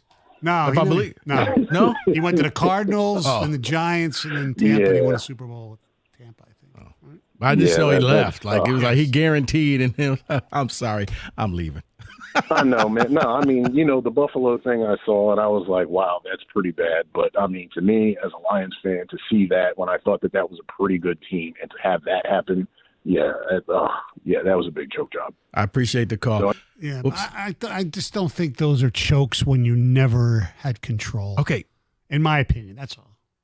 Once again, I'm going to go to the people here. I abstain from this. NFC Championship game. Up 17 at the half. On the road.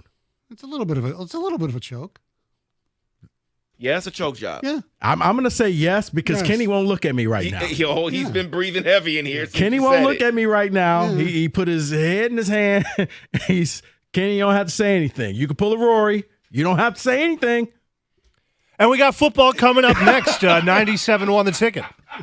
Oh, by the way, for those of you who've been following, David, I told you France might be a good bet. An own goal by an Austrian player. Mbappe scores, yeah. Kenny, one more time, please. Hey, we got football coming up next. 97 won the ticket.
Like to talk a little football every hour if we can. So, David, what do you got for us?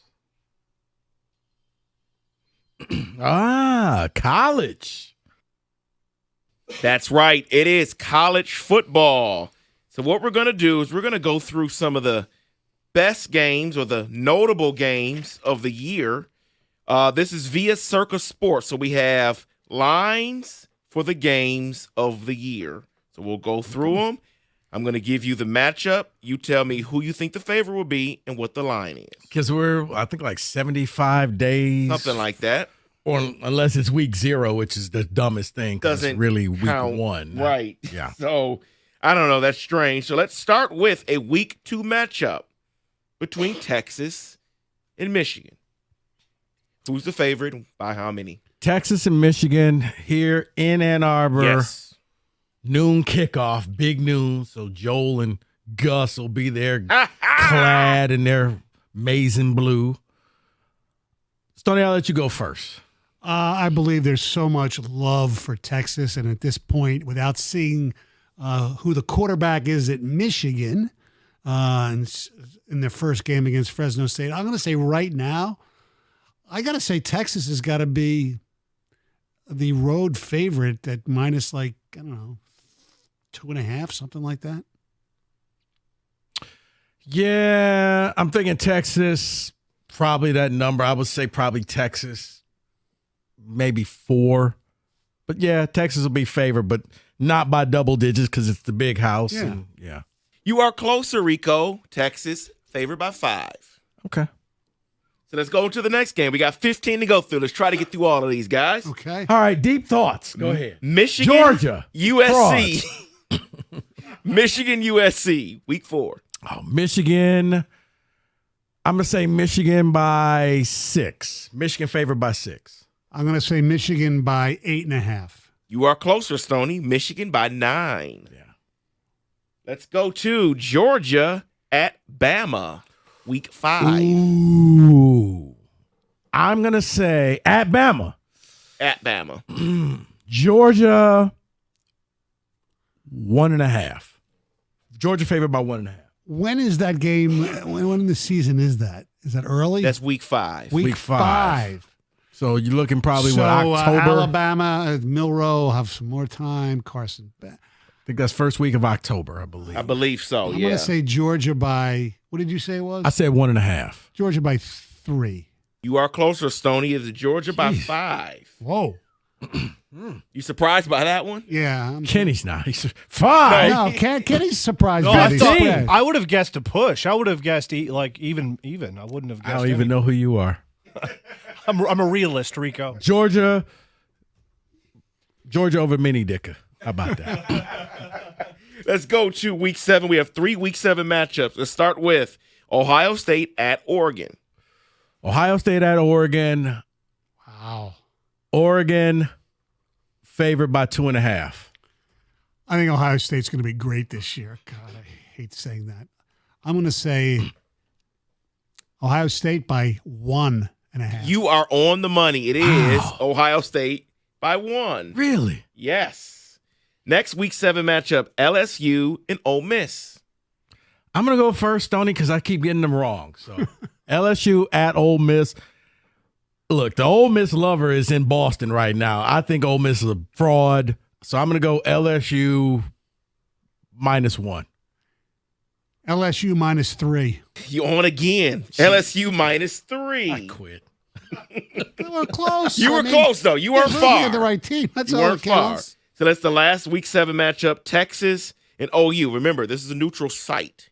Texas, OU. Week 7? Week 7. So they're doing the Cotton Bowl in week 7. Yes. Okay. Oh, I think the Longhorns well, the game will always be close, but Texas by 4.5. The game's a lot closer than it normally should be every year. So I'm going to say Texas -2. Stoney, you are closer. Of course he is. But you all are both way off.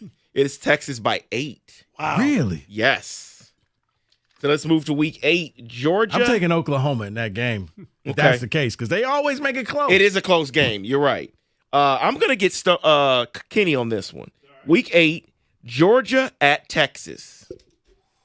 Wow. Well, they had Georgia as the favorites against Alabama, correct? Yes. So I'll say Georgia by 2.5. I think Texas is going to be better than Alabama this year. So I'll say Texas by 1.5. Wagon. I'm going to go Texas 3, -3. So Kenny is closer. Georgia by 2. So he added the hook. But yes, Georgia by 2. So let's go to week 9. Maybe I'll get one of these. Florida State. Yeah, guess the next Kenny one. just jumped in. Hey, Georgia. Yeah. Florida State at Miami. Wow. Florida State at Miami. Florida State -5. Miami's home. I'm going to say they still stink. I'm going to say Florida State -1.5. Florida State -2. All right, you'll get this one, Rico. You'll get this one. Oregon at Michigan, week 10. Oregon at Michigan, week 10. The Ducks favored.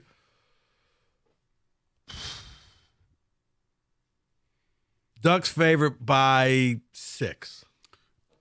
He's got the right team. Spread a little high. I say Oregon favored by 3.5. Stoney's right. It's the Ducks favored by 4. Oregon by 4. Of course, this means absolutely nothing because if I actually bet it, it would be completely wrong. All right, come on, man. All right. Week 10, Ohio State at Penn State. Ohio State by 100. No. At this point, right? Right. Ohio State at Penn State. I'm going to go Ohio State's going to be favored by 8. It's a whiteout, so let's go. I think it's a whiteout. Let's go Ohio State favored by 4.5. Ohio State by 5. I just quit. This is unbelievable. All right, let's go through the next 3 here. We got 5 left. Let's go through the next 3 fast so we can get through all of these. So I can miss all 3. Notre Dame at Florida State.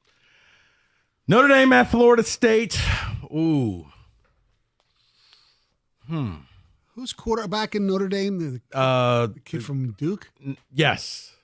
Kid from Duke. I'm going to go with Florida State by 1. I don't think people love Florida State. That's why I said just by 1. I'm going to say Notre Dame by 1.5. Notre Dame by 3. Of course. LSU at Bama. LSU at Bama. Bama by 2.5. Bama by 4.5. LSU by 1. Wow. We both lost that one. At least give me that. I was closer. You are. I'm desperate right now. You were closer. Bama at OU. Bama at OU. Bama. DeBoer versus Venables. Bama by 4.5. Bama by 3. Bama by 2. Final 2. Texas at A&M. Texas by 3.5. Texas by 6.5. I can't stand A&M. Texas by 5. I'm giving that to you, Rico. No, give it to Stoney. You were under. He went over. Last one. Ohio State. Sarah McLachlan music. Ohio State, Michigan. Ohio State, Michigan. It's in Columbus. Ohio State by 6.5. Buckeyes 3.5. Ohio State by 10. Wow. I just quit. Double digits right now? I guess no quarterback in Michigan. Right, we don't know. You don't know. We don't know. Well, we're not sure how good the quarterback at Ohio State is either. I mean, he's got some credentials. Very true. Well, they got too many. Both schools got too many quarterbacks. Right. So I don't know who's going to start. You know what they say. You have too many. You don't have a good think one. I've ever done this poorly in anything. And you're so good at numbers, the odds. Because you know what? Because no one knows who's starting. No one knows Very true. anything Of course, right You're it's now. right. absurd. It is June. But apparently Stoney does. I don't. So You can give the lines for the NFL games too. I You just, be you know guessing. what? That just doesn't make me feel. This makes me feel sad. And that was Stoney's college football blitz.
Brought to you by Applied Innovation. After LSU football vacated wins following NCAA infractions, it also put former coach Les Miles under the winning percentage necessity to enter the Hall of Fame. He's now suing the school. His attorney, Peter Ginsburg, weighing in, saying, quote, "Our theory is over the course of his career, Les had certain achievements he had a right to accept. In this instance, they triggered being on the Hall of Fame ballot. When that was stripped of him without any notice or due process, that action effectively deprived him of the property right to be on the ballot." Win more games at Kansas. How about that? I don't know. This is weird. Reese Olson looking to shake off 3 rough outings. AJ Hinch thinks he will be fine.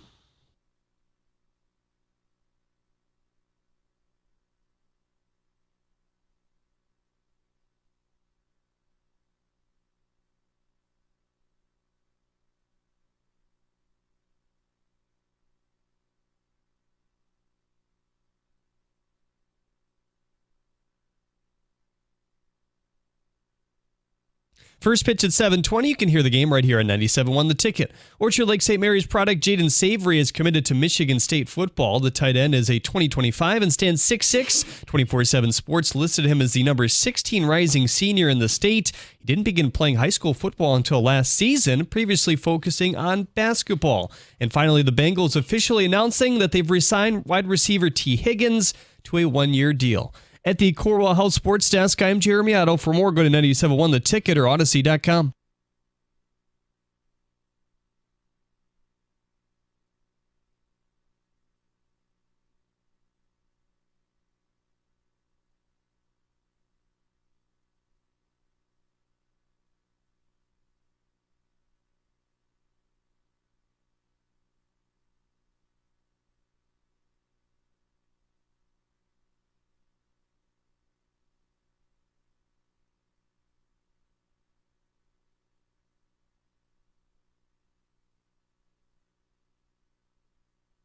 Four o'clock. Hey, if you were looking for Tiger Talk, use that Odyssey Rewind. We did that to start the show. Biggest choke job in sports.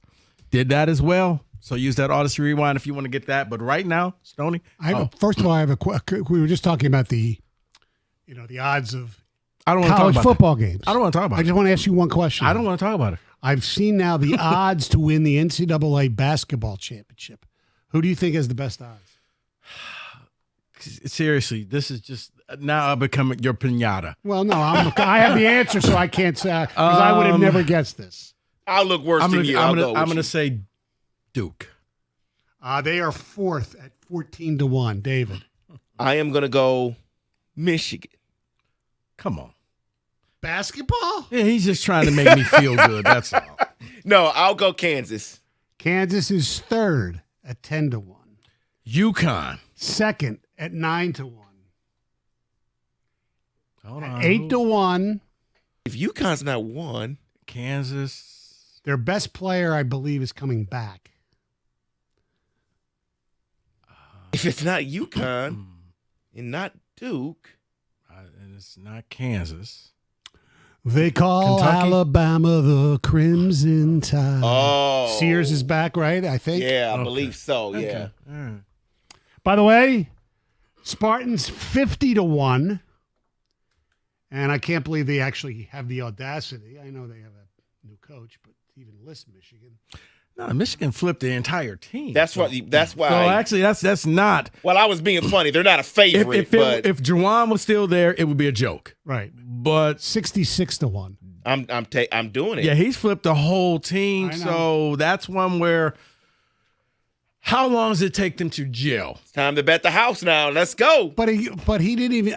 I think it was a great hire, but he didn't even get his best players from his former team. He did. He got the one. He got kid. 2 of them. I thought. But his best player, for whatever reason, went to Michigan the pros, people, right? No, he transferred somewhere else. I forget where. Yeah, but he did a pretty good job. Yeah, I know. Look, their roster is It pretty. really. Is, If it gels, they're good. If it goes south, you're Indiana last. What are the odds again? For Michigan, 66-1. Yeah, I'm doing this. I'm betting the To house. win it all? Betting the house. $10 to win. Let's go, family. Let's do it. We're poor, or we're either homeless or we're doing something Well, big. You did have a big collection plate yesterday when Trump was at your church. So The Big Ten team, Because as we know, no Big Ten team has won a national championship since the Spartans, is Purdue. Right. 40-1. I kind of want MSU to win it again in 2 years. As long as Tom's coach. No, yes. You want to know why? Because at that point, I think Cleves' son would be on the team, along with Richardson's son. So you want it with Cleves, win it with his son again? Him and Richardson, both were on that team. And Barry's kid can lead the cheers. Yeah. He could lead the cheers. All right. History happened 30 years ago today. So I like having Stoney on because we can be reflective, and I'm not the oldest one on the show. So I appreciate you being here. Thank you very much. Thank you. Thank you But very much. history happened 30 years today, and it was one of those, I'm like, really? That was 30 years ago? Yes. The infamous Bronco chase happened in L.A. I remember because I was watching the Rockets and the Knicks, I believe. Yes, 1994. Both New York teams were in the finals. Was it Game 5? Game 4, It Game was 5. it was at Madison Square Garden. I do remember that. It was Game 5. Yeah. It was Game 5. Knicks, because and I remember watching that game, and then all of a sudden I had the sound down. And I'm looking like, okay, why did I turn the channel? Like, why is this car on? This is the longest commercial ever. But the Knicks are in the small corner, and this is really before picture-in-picture was invented. Yeah. What the heck is going on? I turn it on there like, and it's a slow Bronco chase, and it's OJ. Why is OJ? What? And I haven't remembered Al Cowling since he played for the Bills with OJ or the USC. Right. Al Cowlings is like, who? Al Cowlings. But yeah, I remember they're doing the chase, and he calls in. It was Bob Costa. Well, I don't remember him calling in during the broadcast. I know he tried. I know, like there's a famous Al Michaels thing with Howard Stern, I believe. I don't know. I don't remember. That is not my total recall. See, I thought he finally got the call through when they talked to him live. It 30 years ago. But anyway, right. You're watching it. They shut down the freeway. It's the only time. If you've ever been out to L.A., the freeways have never been that empty, and they will never be that empty ever again. I remember the signs. People free LJ. Run, juice, run.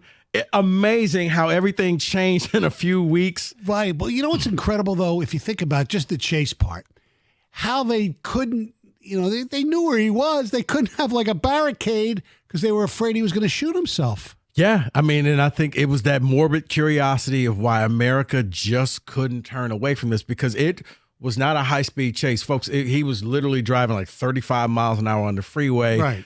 Cops could have got out their car and just ran up and just took the keys out. Like, he wasn't going that fast. No. Guys, let me give you a timeline of the day. Yeah. It started innocently. At 9:07, Arnold Palmer teed off for his final U.S. Open. Oh, that's right. Yes, this was a 30 for 30. Mm-hmm. At 10:17, the Rangers Stanley Cup Parade rolls through New York. Everything's innocent so far. That's back when they were chanting 1940. Yes. That was the last time they won. Right. Yes. Kenny, you remember that, right? At 11:09, murder charges were filed for O.J. Simpson. At 3 o'clock, the United States hosts its first World Cup match in Chicago. There's a lot going on. And then a few weeks later, or not a few days later, they had one at the Silverdome. Yes, they did. At 4:55, the LAPD held a press conference regarding the charges that were filed. At 8:06, Ken Griffey tied Babe Ruth's 30 home runs before June 30th record. Then you get to 8:56, and the pursuit starts for O.J. Simpson.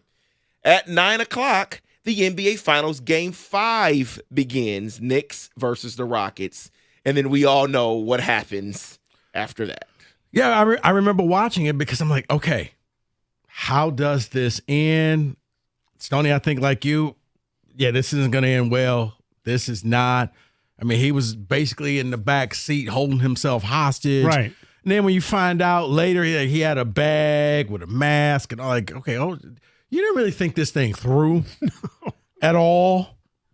But when they show up to the house, that's when I'm like, okay, I don't know if I want to watch this anymore. I know. This is and where all the it's- people who were out at, what was the name of the street? Rockingham, I believe, something like that, in Brentwood, and he had lines of people. Yeah, but when they got to that final shot, it was like, okay, this is like just get out the car. Don't want to see you go out like this. And yeah, later you found out that the cops were told, whatever you do, like there were snipers. Because I was watching a documentary, but they were back outside of the view of the cameras. Only unless extreme emergency are you to open fire. Other than that, stand down. Let's take this man in. And yeah, but I vividly remembered that, like, wow. But that was 30 years ago. 30 years ago. And of course, his famous attorneys were Robert Shapiro and his good friend Bobby Kardashian. Yeah, because he hadn't had the dream team yet. Yeah. You're right. He got them later on. Mm-hmm. Right, because Kardashian started off on it and was like, you know what? No, this is crazy, and my wife and daughter is going to be even crazier in life. So you know what? I know. I quit. I know. I just quit. I know. Yeah, my wife. Listen, I'm going to leave. My wife is going to marry one of the greatest athletes of all time, who's going to turn into a woman, and that's what's going to happen. You know. Yeah. And that's what we know Robert Kardashian for. Yes. 248-539-9797. If you were watching that event, what was going through your mind? Because it was crazy. And by the way, I do want to say, because it is Father's Day yesterday, and it was the first Father's Day without my dad. My father is the only person that I know, and I know there are others, but the only person that I know personally who never thought OJ did it. He thought I was his son. Right here. Oh, really? Yeah. I did. When he died, I explained to everybody, like, guys, that was his son. Because, well, I can explain it. Coming up next. Let's talk about these. Wow, this is a segue. I never thought Rico Beard and Lou Stone would have something in common as bizarre as that. Me and Lou, yeah, this is a heck of a segue. I am so sorry, Hamilton. But let's talk about the Chevy dealer that's been leading the way. It's Hamilton Chevrolet in Warren. All June long, Hamilton is participating in the Pick Up for Paws campaign, supporting dogs in Detroit, every pet that's loved and cared for. Let's face it, there's so many that are not that lucky. Stop into Hamilton Chevrolet, drop off some pet-friendly supplies into the bed of the Silverado right there in the middle of the showroom. There's a list of donation items at hamiltonchevy.com. If you don't know what to bring, your donation will make a difference. Then talk to Andrew or any of his wonderful sales staff about getting into a new Chevy, including the June Rico deal, a new 2024 Chevy Equinox, $279 a month for 24 months. It includes 10,000 miles a year. You walk in with $995 down. You drive away in the Rico deal. You know what I say. The best deals are found at 14 Mile and Mound. Stop in, see my guys at Hamilton Chevrolet for details. Make sure you drop off some items for the dogs that are running through that aren't as loved as your family pet. Visit HamiltonChevy.com. Chevrolet together, let's drive.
Stoney, I'm so glad I got to agree with your father, because I do think that it was his son the entire time.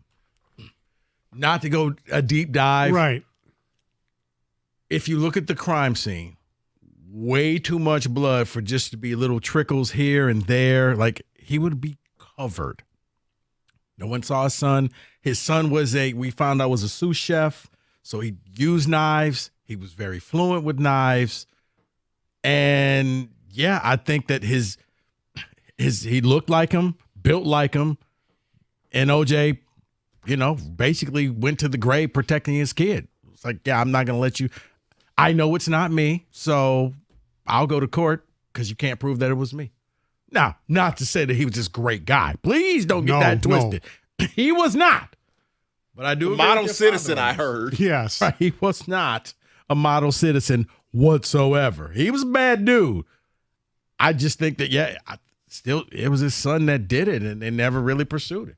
See, I was telling Kenny here because we're talking about, this is the 30th anniversary. I was 9. So as a 9-year-old, I didn't know who OJ was. I'm trying to watch an NBA Finals game. That's all I'm trying to do here. And now this is on my TV screen. Mm-hmm. So my dad begins to explain everything to me. By the time that chase was over, I knew everything about OJ.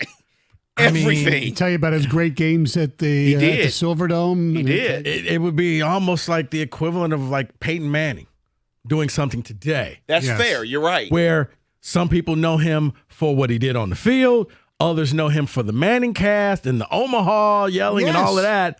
And then it's like, okay, what just happened here? Why is why is Eli driving Peyton, to the Canadian Bridge? I mean, there were a lot of people who knew that there were some domestic abuse accusations and actually occurrences that he was associated with with Nicole, because that was all public knowledge even before. But the majority of the public did not know that. No. So, yeah, but he was a bad dude. But I agree. But yes, 248-539-9797. Were you watching this? What did you think the outcome was going to be? It was 30 years ago to the day, and there was a lot that went on that day. And if you ever get a chance, there is a 30 for 30 that's pretty good. Mm-hmm. And I think the beauty of this one is it's just sound. Right. There's no narration whatsoever. No opinion. It's just everything that happened from the start of that day to the end of that day was filled with so many events, so much so that Game 5 was on the back burner. But that's why as a 9-year-old, I was upset about this. I want to it. watch basketball. Right. I remember yelling at the team, like, who is in this car and why do I care? I mean, come on. What is this white Bronco? I want to watch Kenny Smith play basketball. Shoot the tires out, arrest whoever it is, let's go. Yeah.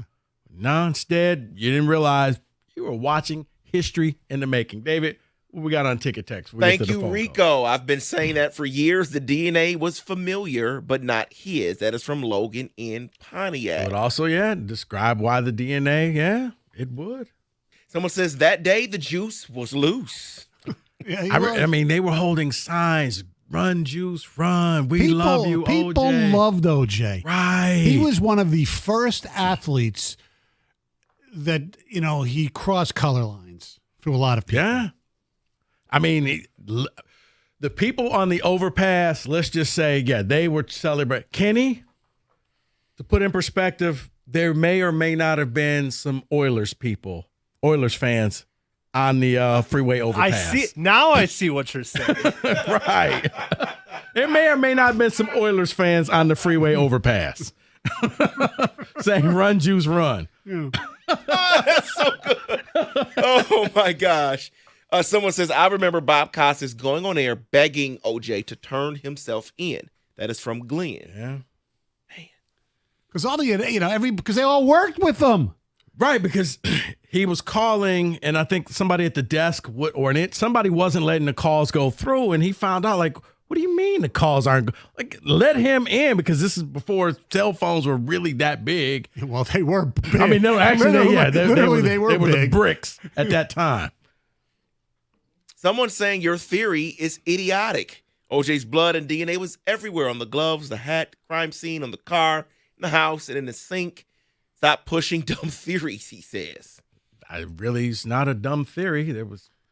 They do realize that was one of the first cases to use DNA. Right, Yes. and they do realize that his son would have very similar DNA than he would have. So sorry if I've expanded my mind and I just am not a sheep. But, hey, your opinion. I'm not trying to change your opinion. That's just it. Right, it's Rico Beard and Lou Stone. Right, you believe what you want to believe, but you notice how I didn't attack them, but they always attack. Quickly. Oh, yeah. Quickly. Welcome to America. Oh, you're right about that. Don't forget. David, did they preach that at your church yesterday? Sure. John in Lake Orion says, don't forget, Stoney, that the first game at the Silverdome was the very first indoor game in World Cup history. True. I didn't realize that. Wow. Pontiac was a partying place. All right, and just to put it in perspective, because at that time I was working in grad school in the MSU PR department, and they came up with the grass that they put in the Silverdome. Yes, they were in pallets. Yep, they were like octagon pallets that they put in there. They made it MSU. And I had to do this little mini documentary on that. And I was just like, okay, if you guys want, this is what we're doing today. It was, look, we had four, I think obviously the U.S. was played a game here. I believe Sweden, Brazil, and I don't know if there was another team. But from what I remember, because I didn't go, the Brazilians were just taking over Pontiac. It was great. I'm talking about downtown Pontiac, not the Silverdome. They were just partying like banshees. Because, nothing says partying like downtown Pontiac. It's the party town, right? Who wants to go to Rio? You got downtown Pontiac. Oh, Pontiac. The real Carnival. Well, Pontiac in the day was pretty good. It doesn't compare. I know. Seriously. I know. By the way, I don't think Giselle Bundchen's parents were watching Brazil and Pontiac. No, I don't think so. But by the way, Kenny is in here having a ball with this entire discussion, calling all of us old right now. Well, he's right about one of them. I was a little over 1 month old when all this was happening. I was a little over 1 month.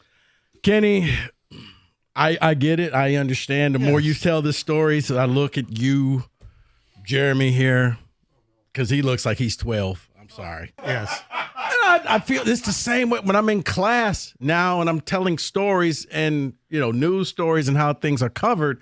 I realize that the people in the classes that I teach as specs have only read about 9/11. They weren't around. Right. Most of them were not alive. Oh, my gosh. I didn't think about that. Yeah. You want to feel old, Kenny? You want to feel old? You want to feel old? There you go. I didn't need that in my life. Yeah, when I talk about it, I had to realize, they're like, yeah, we read about that, or we saw the video. We read about that in second grade. It was on our little screen in the classroom. But at least, you saw it, though. So, but yes, that's 30, where we are. 30 years. It was a long time. It was. All right, let's get to Rob. Rob, you're on 97.1. Hey, fellas, how you doing? Good. What's up, Rob?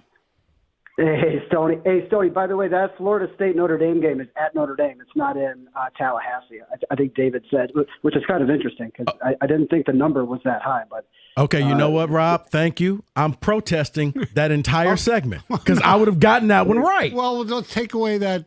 No, I'm protesting the entire segment. And Stoney, if the line doesn't fit, you must have quit. There you go.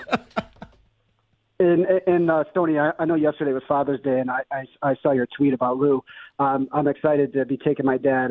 Surprised him. We are going down to College Station for the first game, Notre Dame at Texas A&M. Wow, that should be cool as hell. Look, Rob and I have always had a back and forth because I can't stand Notre Dame, but I respect the hell out of the tradition. I obviously have been there. It's a great place, and most of the people are very nice.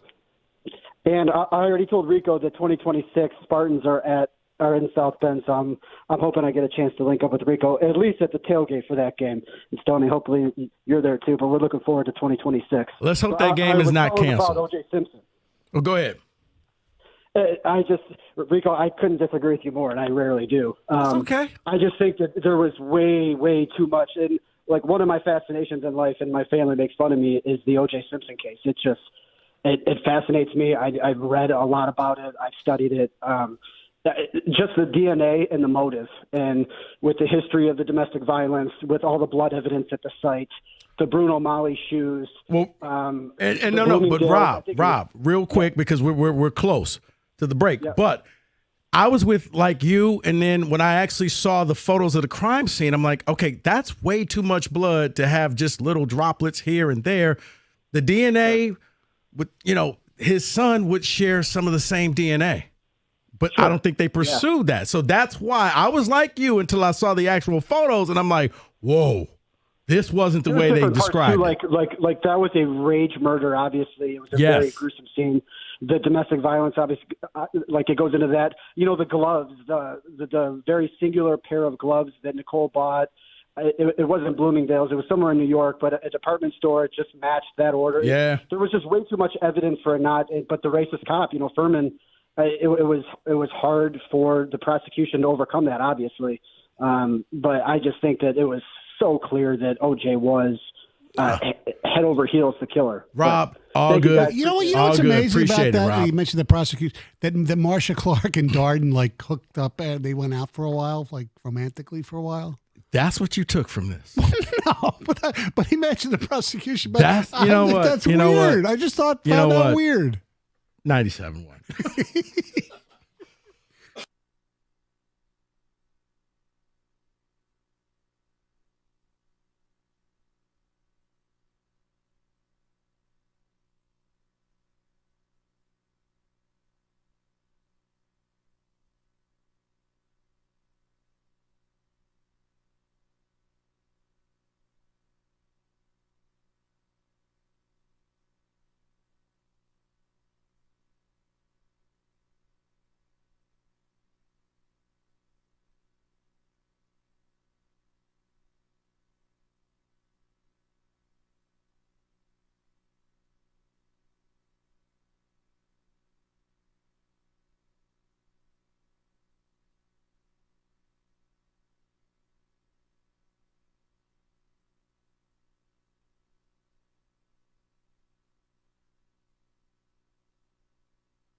Brought to you by Twin Peaks. The Atlanta Braves check into the series with the Tigers at the top of the NL wildcard standings. Since Ronald Acuna's ACL injury, they're 8-11. Here's how the starting rotation will stack up for the Tigers. Reese Olson goes today. Casey Mize and Tarek Skubal to follow. Olson has given up 17 earned runs in his last 3 outings. First pitch at 7:20 right here on 97.1 The Ticket. The Athletic came out with their list ranking the 28 City Connect uniforms that exist in the MLB. Their writers gave each team a score, and the average of them is how the results were calculated. The Tigers coming in second to last. The Rockies came in first.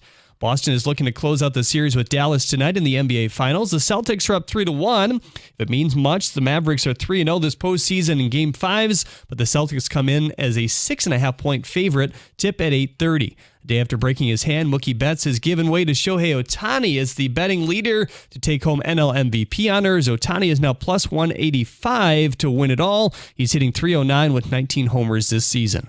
At the Corwell Health Sports Desk, I'm Jeremy Otto. More at 5. We're at 97.1theticket.com.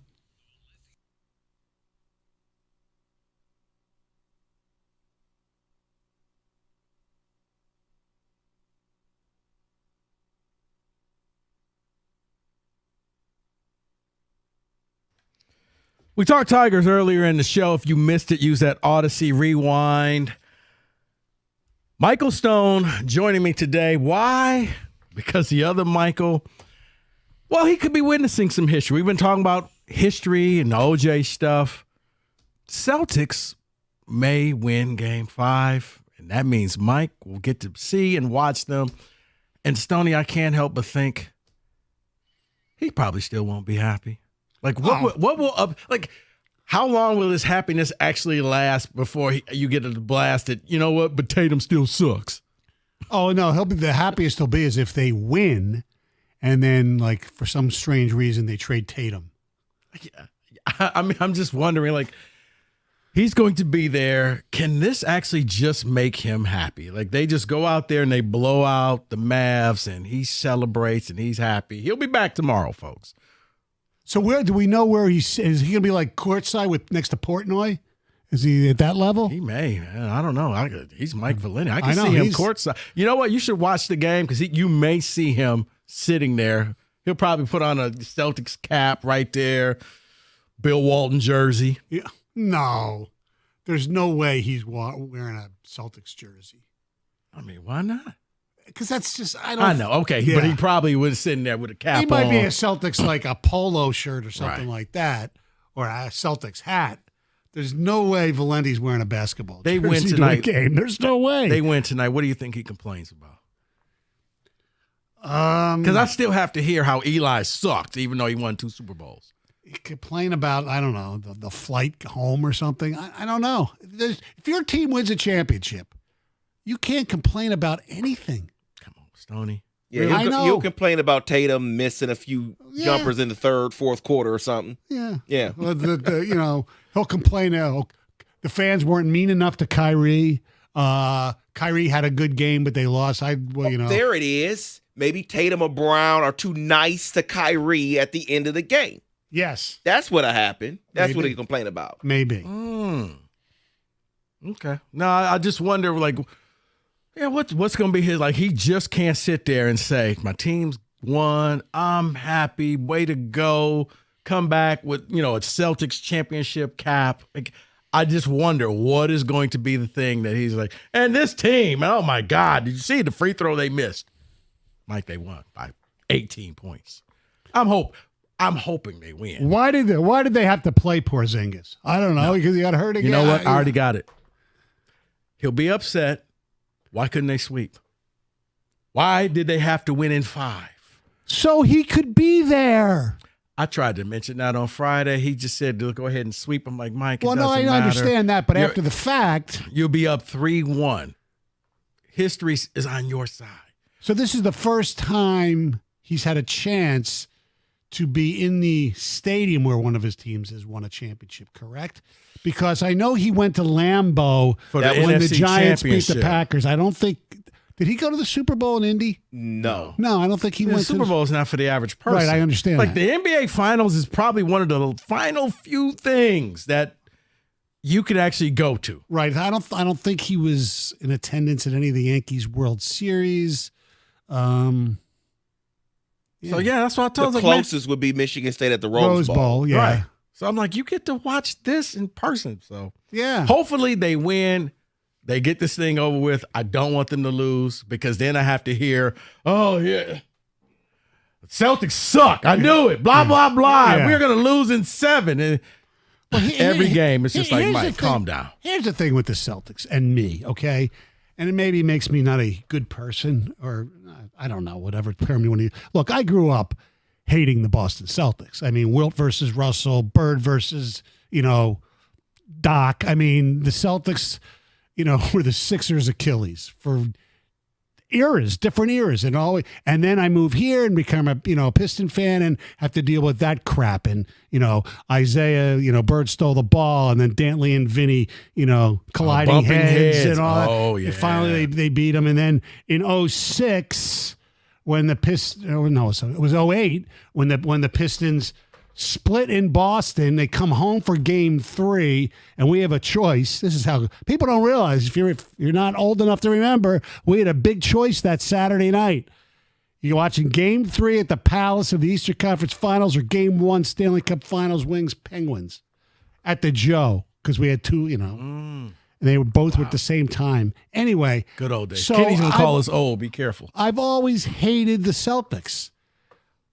Really? Yes. Don't say what I think you're about to say. But Boston, because Boston, Philly, and Boston, Detroit, it's just, you hated them. And they were hateable. Their fans are hateable. I mean, we love the guy who says Celtics are the balls and all that stuff. But, for Mark Wahlberg and all those people, yeah. Yeah, okay. I get all that. But this team actually is not that hateable. Now, do I want them to win? No. Really? No. Dude. I've given it up. Like a Boston team winning a championship, although I kind of like the Bruins now, but it is okay. What is wrong with you? It's okay, but it's not awful like it used to be for me. Oh. I'm okay. He likes the Celtics and the Bruins. No, I don't like the Celtics. I just think they're not hateable. The Bruins, I just love the way they play. I wish my team played like the Bruins. That's my point. And they've played the same way for decades and decades and decades. They were the big bad Bruins. I can't do a show with this guy anymore. Oh, well, I mean, he loves the Celtics. I don't love the Celtics. No, I don't love the Celtics. I'm just in this for the ride. Celtics win just to hear the complaint. Who is going to be the Boston Eli? That they didn't raise the banner immediately after the game. No, this is how he still hates Eli. Like, Mike, he won 2 Super Bowls. Yeah, but he lost every other play. Who cares? Right. He got you 2 won Super Bowls. 2 Super Bowls. Could you imagine? Goff didn't even make the Super Bowl, and we chant his name. Yeah. Could you imagine? Right. Had he won, it would be the Joe Louis Fifth, the Spirit of Detroit, and Jared Goff pantsless. Downtown Detroit. Yes, you're correct. No, I don't like the Celtics. They're just not hateable. Like, it used to be anything Boston. I hated them. I don't hate them so much. I don't hate. Who on the Celtics do you hate, David? Like, who on the Celtics? Every Celtic I hate. Because they just say Celtics on the uniform. Okay. Well, maybe one of these days you'll evolve. Wow. Because I've evolved a little bit as I've gotten old. I don't hate as much as I used to, unless it's Ohio State. Okay, that'll never change. But I still don't want them to win. But I like Jason Tatum's not hateable. Xavier Tillman is not hateable. No, that's the only reason why. Brown, I just want Jaylen Brown. I like. I wish he was on the Pistons. Those are the type of guys. I just want X to get a ring. So there you go. A little football next. 97-1.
Brought to you by Precision Garage Doors of Southeast Michigan. MLB released their latest All-Star ballot. No Tigers position players made the cut. Meanwhile, the team they played today, the Braves, have 8 on the list. The ballot lists 10 players at each position with 20 total outfielders. Here's the lineup Detroit has submitted for tonight's 7:20 start in Atlanta. Matt Vierling will lead it off and play right field. Andy Ibanez bats second and plays first. Mark Canha hitting third and DHing today. Riley Green back in the cleanup spot as he plays center field. Last week he had 3 home runs and knocked in 11 runs for the Tigers.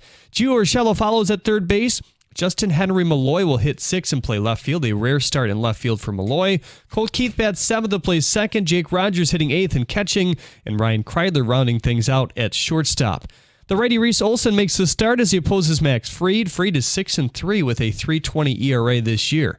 In other MLB news, reigning AL Cy Young winner Garrett Cole is set to make his season debut Wednesday for the Yankees. He was shut down in March with elbow nerve inflammation. In his last rehab outing, he gave up just 2 hits while striking out 10. And finally, in 45 games this past weekend, the MLB averaged 37,000 plus fans. That's the most since 2008. With sports at Oh, that's the wrong station. I did it with Rico with hosting over there at the Coral Health Sports Desk. I'm Jeremy Otto. For more, go to 97.1 The Ticket or Odyssey.com.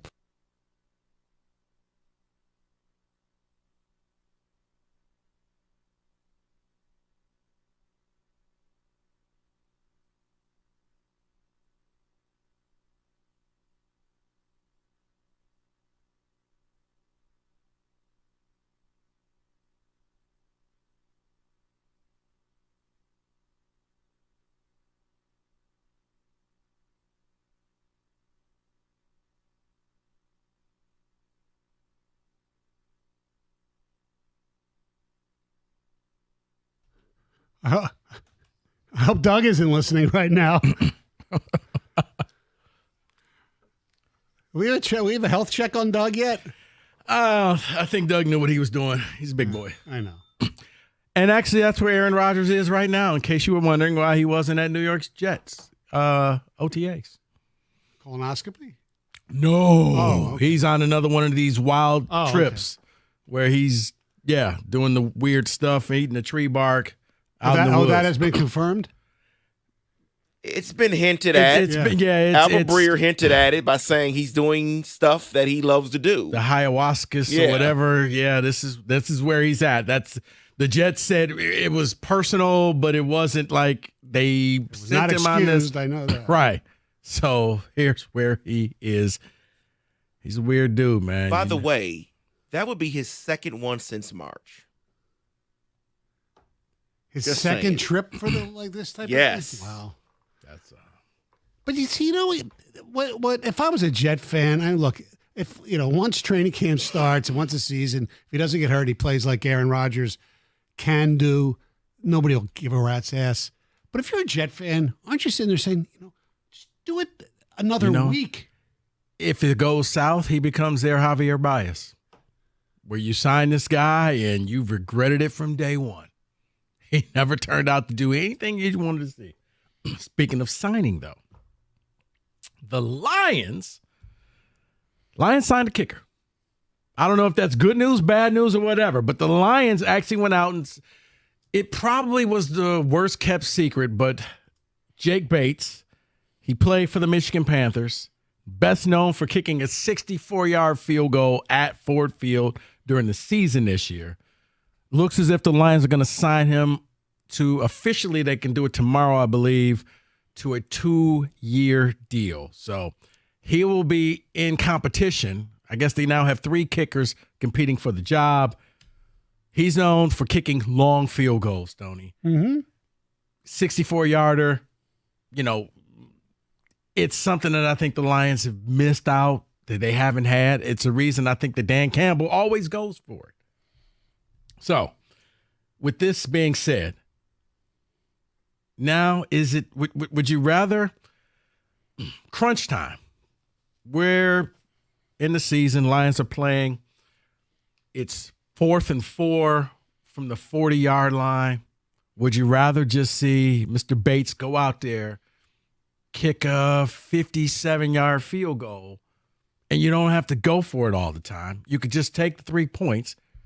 Or is it business as usual?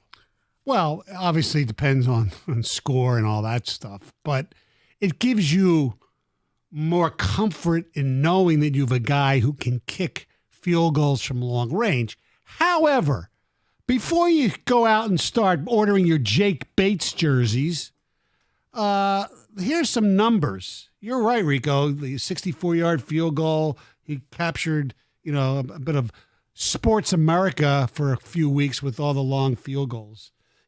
However, for the season, field goals, 17 of 22, that's 77%. That's not great. Long is 64. It's not. In the playoffs, they had one playoff game. According to what I'm reading right now, he was 4 for 6. He attempted. Dan Campbell definitely ain't kicking 6 field goals in a football game, but 4 for 6 in a playoff game. There's no guarantee this guy's going to make this team. You guys still have Badgley, who, say what you want, he was accurate in his few attempts last year, and he did make a big 54-yarder. They didn't trust him at all. I know, I understand that. And they signed the kicker from Michigan via Louisville I believe he's from Plymouth or Northville, whatever. I'm sure I got the suburb wrong here, and somebody will text me. But Turner's got a pretty good long leg as well. It's going to be an interesting Celine, I believe, yeah. A long battle, okay? Lions fans, 248-539-9797. Does signing Jake Bates move the needle? Does it give you some confidence that the Lions finally have a field goal kicker? Don't know how many UFL games you watch, but at Ford Field, he hit a lot. And Stoney, the 5 field goal misses that he had this season all came from 50 yards and out. So inside the 50, he was money. He nailed the kicks. If you're a Lions fan, is that what you want? Because here's the thing. Badgley went 7 for 7 last year. Mm-hmm. 4 in the regular season, 3 in the playoffs, including a 54-yarder in the playoffs. Against the Rams.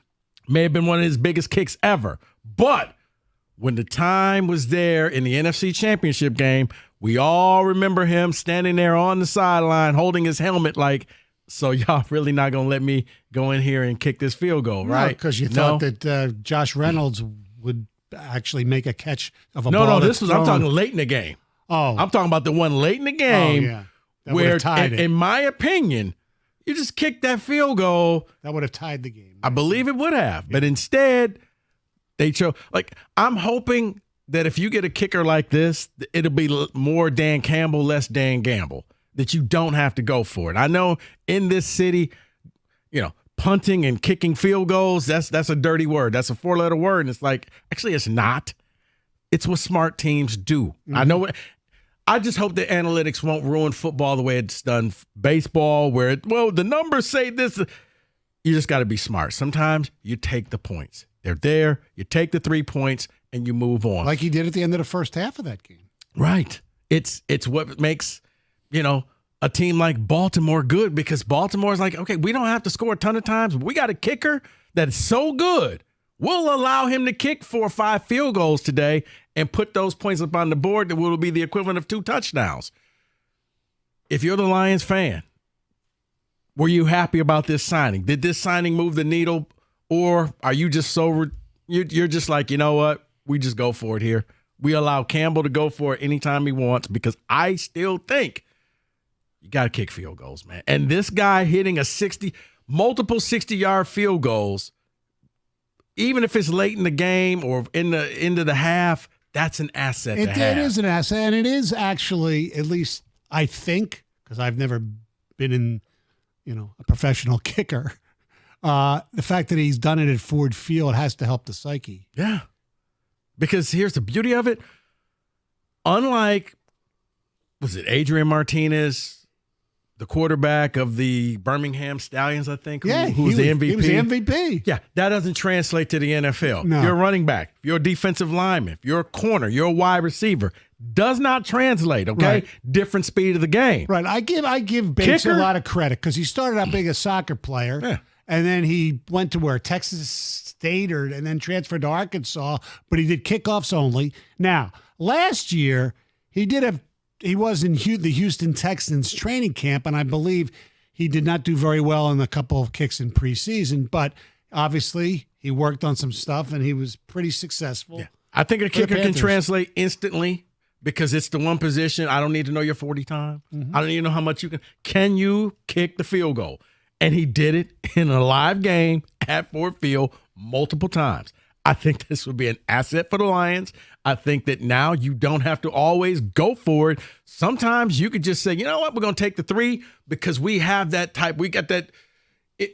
In a perfect world, he becomes the Justin Tucker type where you just know, yep, anywhere within 50 yards, that's 3 points. I don't even have to turn around and look at him anymore. I'll just take those 3. It's going to be crazy, though, because you have 3 kickers in camp. But that's not abnormal. But the competition, because Bates becomes high profile. If you're Bashley, are you really a kicker? Because they told you what they thought about you.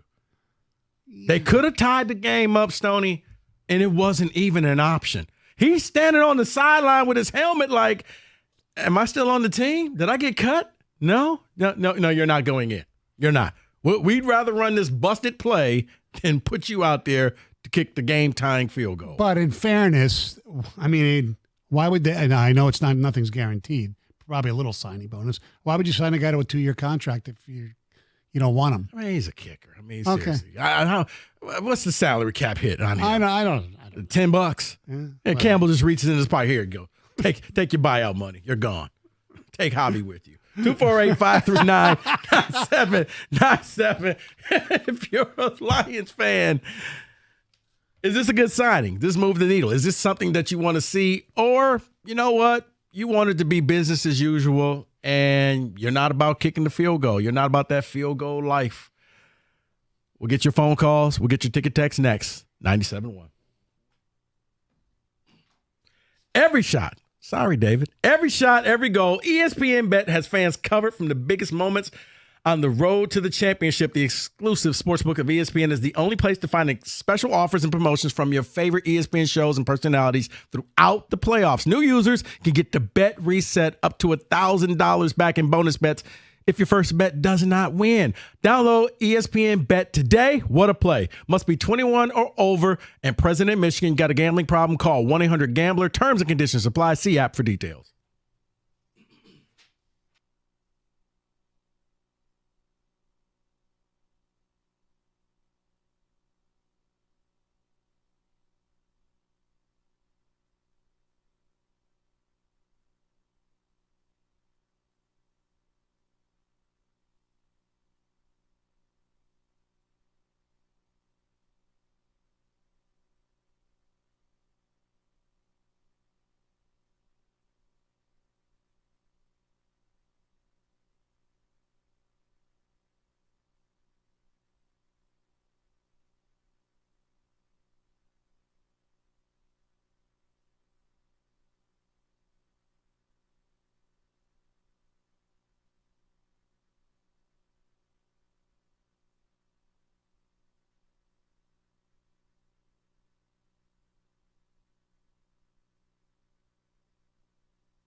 Talking Jake Bates, Lions are about to sign him to a 2-year deal. Yeah, that guy, the kicker for the Michigan Panthers, who hit a 54-yard field goal, 64-yard field goal, multiple 60-yard field goals in Ford Field. Even had one call back because of a penalty, I believe. Lions signing him. I think we all kind of Stoney, the moment he made that first one, I think everybody was saying, well, why isn't he on the Lions? Well, Lions saw what we saw. Yeah. They're going to give him a shot. They're going to give him an audition. I'm glad he picked the Lions. There were quite a few teams who made him offers. Now, the three, I think the Michigan kicker was Turner. And Badgley. I think Badgley has to be the odd man out. They didn't trust him. I know. In the biggest game that the Lions played in. He wasn't even an option. They trusted him to kick a 54-yard field goal inside. At home. But on the road, late in the fourth quarter, that would have tied the game up. You know what? How about we just go for a kill shot? Let's just try to get a first down. They passed on it. Mm-hmm. Maybe it's a different game. I don't know. But they're bringing in this kicker. Lions fans, how do you feel about that? 248-539-9797. Go ahead, Steve. I mean, Bates is he's just lucky, guys, that he is a young enough person. Because when I was back in the day, and maybe even Rico for you too, when we went to school, Mr. Stone was my father, and I would always be addressed in like letters and things as Master Stone. Nope. Okay? Nope, we're not going here. So Jake is very lucky. No. I'm not saying it. I'm just saying he's very lucky. David, no. He's very lucky. No. That's all. Don't make me. No. Don't. No. Just no. No. We're not going there. John, save the show. You're on 97.1. Hello, guys. How you guys doing? Hey, John. Hey, so I got a summer intern, and him and I got to talking about sports and whatnot, and find out he's best friends with Bates. So I got the download on him, and he never kicked field goals before until this year. Right. This is his first year that he ever kicked. Well, he tried for the Texans. He tried with the Texans last year and didn't do well in the preseason games. But yes. No, so the UFL took him for the distance, and and he started practicing field goals, and he's phenomenal. He actually kicked a 75-yard field goal. He kicked it. Yeah. And I'm telling you, talk about Campbell take a kickoff and say, throw Bates out there, we're going to win this game right now, kick it. You know what I mean? Wow. That would be the ultimate gamble. Yeah, I don't know if you could. Yeah. Wouldn't it? I mean, he's got all the length, but the thing of it is they got to have good coaching. I get up in his brain because he gets a little frazzled when the pressure's on. That's the only thing. John, I appreciate the phone call. I think that you just need to know that the coach has your back, and that they're going to put you in the game to kick a field goal, whether it's to take the lead, whether it's to get a tie, whether it's just get some points on the board. Mm-hmm. I don't know if that's Campbell's mentality. Sometimes, man, he's just like a kid playing Madden, where it's just like, I'm going for it. It's feel the game, too. Sometimes you just need to take the points. Mm-hmm. Yes, you do sometimes. That's just how I see it. Raymond, you're on 97.1. I feel like we need to have the old people music every time that Stoney starts to talk and go on with stories, because it just would make the segment so much better.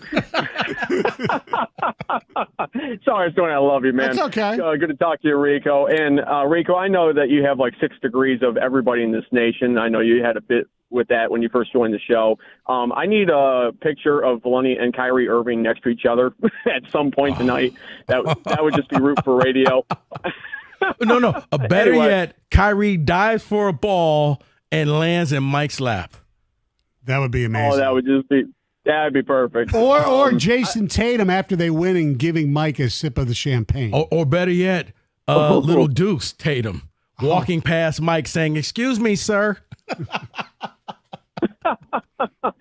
Anyway, I feel like I've been the president of the Go for Jake Bates Club, mainly because I hated Riley Patterson all last year. And then, of course, you had Michael Badgley, that just doesn't have the distance. Now, to Michael Badgley's credit, in the offseason, he has worked on his leg, according to some of the beat reporters in the OTAs. So he has gotten at least, closer to the 60 mark. But I do like the fact that the Lions have at least brought in Jake Bates for competition more than anything. And I was just, so infatuated with Jake Bates when he had that first 65-yard field goal. I mean, just the ability to be able to kick that 65-yarder, get iced by the opposing team, and then go right back out there and kick it like it was nothing. He's got that intangible in him. Yeah. He just has to cultivate it, more than anything. So really, I think the Lions' two major weaknesses last year were obviously the secondary, which they attacked, and then of course the kicking situation. I mean, you want it to be like Jack Fox, like our punter, where you don't have to worry about him.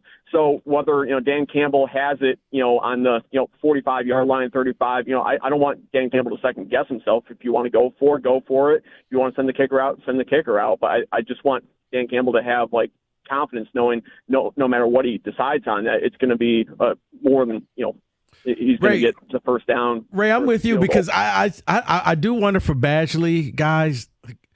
Kicking is psychological. Mm-hmm. The look on his face in that championship game when the play was done and he was just like, so you guys didn't want me at all. This was my time to go out there. How much? I don't think that Dan Campbell has that much faith in him. Yeah, I don't think he did either.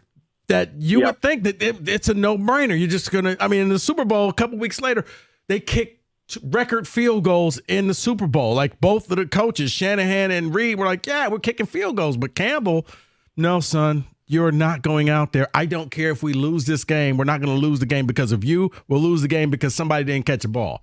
So, Ray, I'm with you. I like the fact that they brought him in. Yeah. I think that no pun intended, he's got the leg up on the other guys because he could kick long field goals in a game. He's got the swagger. He's got the confidence. And I think if you're a Lions fan, that's what you want. Now you just need your coach to buy in. Who's kicked in more pressure situations? Bates in the UFL, Badgley in the playoff game, or Turner in some of the college football playoff games? And they all three succeeded. Yeah, but Turner was just kicking extra points. No, he had that one long. I believe he had one decent-sized field goal. Yeah, he's basically Corum scored again. There you go, kick the extra point. Now you're making me look at to find the box scores. You could be right. I kind of remember him having one pretty long field goal. Brian, you're on 97.1. Yeah, I just wanted to call because my son and I had season tickets to the Michigan Panthers, and we were sitting there watching the Jake Bates kick. He nailed it, but the timeout was called, and I just instantly thought, oh, yeah, it's over. And he comes out and kicked it again. A few games later, my son and I got to meet the whole team, and when we met with him, I got a picture and his autograph, and then I told him he needs to stay in Detroit. So hopefully I had some influence on that. Well, Brian, we appreciate that. No, I mean, I think that you saw what we all saw. Why is this guy not in Lions uniform? If he could do this in a UFL game, you could still kick a field goal for the Detroit Lions. So, no, Brian, I'm with you. You saw what I saw. Well, both of those field goals, it was amazing, and I remember them. They had even further distance. He could have easily beat that 66-yard record that day. So let's hope he gets an opportunity to get that. Lions going into camp with 3 different kickers. I gotta think that Badgley's probably the odd man out. You'll keep the rookie because he'll cost you nothing, and then I guess you'll end up keeping Bates because he can not only kick field goals, he can do the kickoffs. Yeah, Badgley didn't have the team's trust. That is a good point, though, because there is a new kickoff rule. Mm-hmm. So how much would that affect which kicker? I mean, I get it. People are like, what the heck are you talking about? But there's a strategy here to this new rule. David, I don't think that people are really going to get it until probably week 3. Yes. That whichever team figures out how to get this thing done first, it's going to be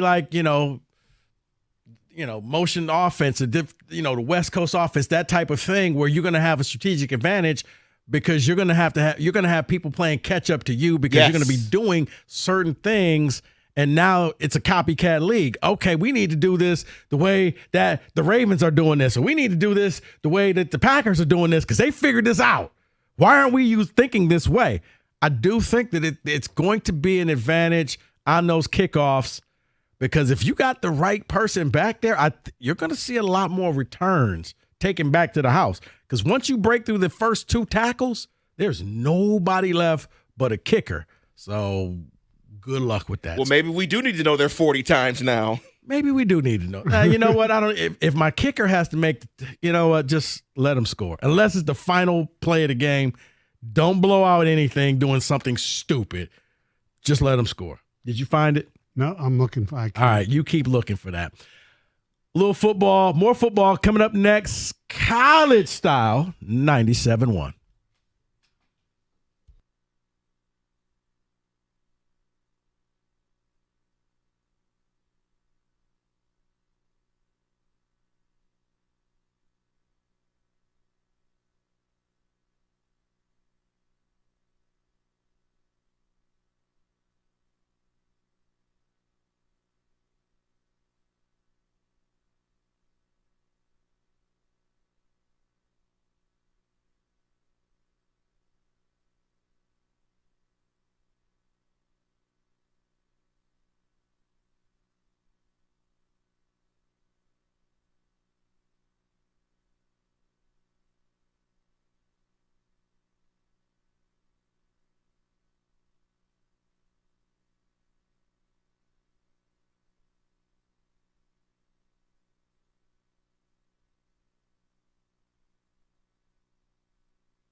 All right, for the record, I'm never playing this again. Ever. I'm done until football season starts. Yes. Exactly. But you know what? Here's the fun. It's what I always tell Mike. Just doing that segment, Stoney, I started getting excited for college football. Well, you should, because our baseball team is not very good. Right, but NIL and the portal. And I do think that come fall, you're going to get the excitement comes back. David, I don't know about you, but just doing that segment, I started thinking, I think I'm getting a little excited for college football. And I know the conference realignment, and it upsets everybody now. But, man. I'm with you on that. Once it's kickoff. Toe hits leather, right. Who cares? Once you hear the band come and the players come out the tunnel, yes. The Friday night at MSU, where they're going to get all the other sports lining up and making a tunnel for the team to come out. When I hear the voice of James Earl Jones every Saturday for the Michigan home games, I just love that stuff. I think that you'll forget about conference realignment. Now, it's going to be weird because there's going to be some games you're like, wait. I forgot they joined the conference. See, that's why I'm not ready yet, because going through that list and you realize, Michigan USC is a Big Ten game. Okay, but Ohio State, Oregon. At some point, you just got to get past that. At some point, I'm not there yet. I may be September. Right. It is what it is, man, because here's the thing.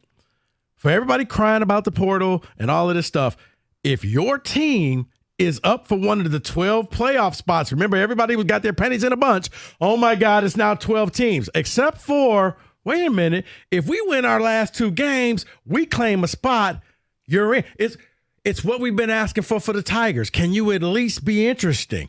So, yeah, and because of the portal, you kind of start every year over that if, let's just say, Aiden Childs turns out to be all that, let's not say that. Why not? I would like to say that. But no, he turns out to be all that. And it's like, wait a minute. MSU's sitting there with only 2 losses, and they finish out the year with a weak schedule. Like, they could trip their way into one of those 12 spots.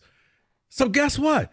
I won't care. Now, Mike may still, not you, Mike. I know. Mike may hate it because, the day ends in a Y. But for everybody else, you're invested. You're involved. I like this example better. What if Alex Orji turns out to be the man? Or Jack Tuttle.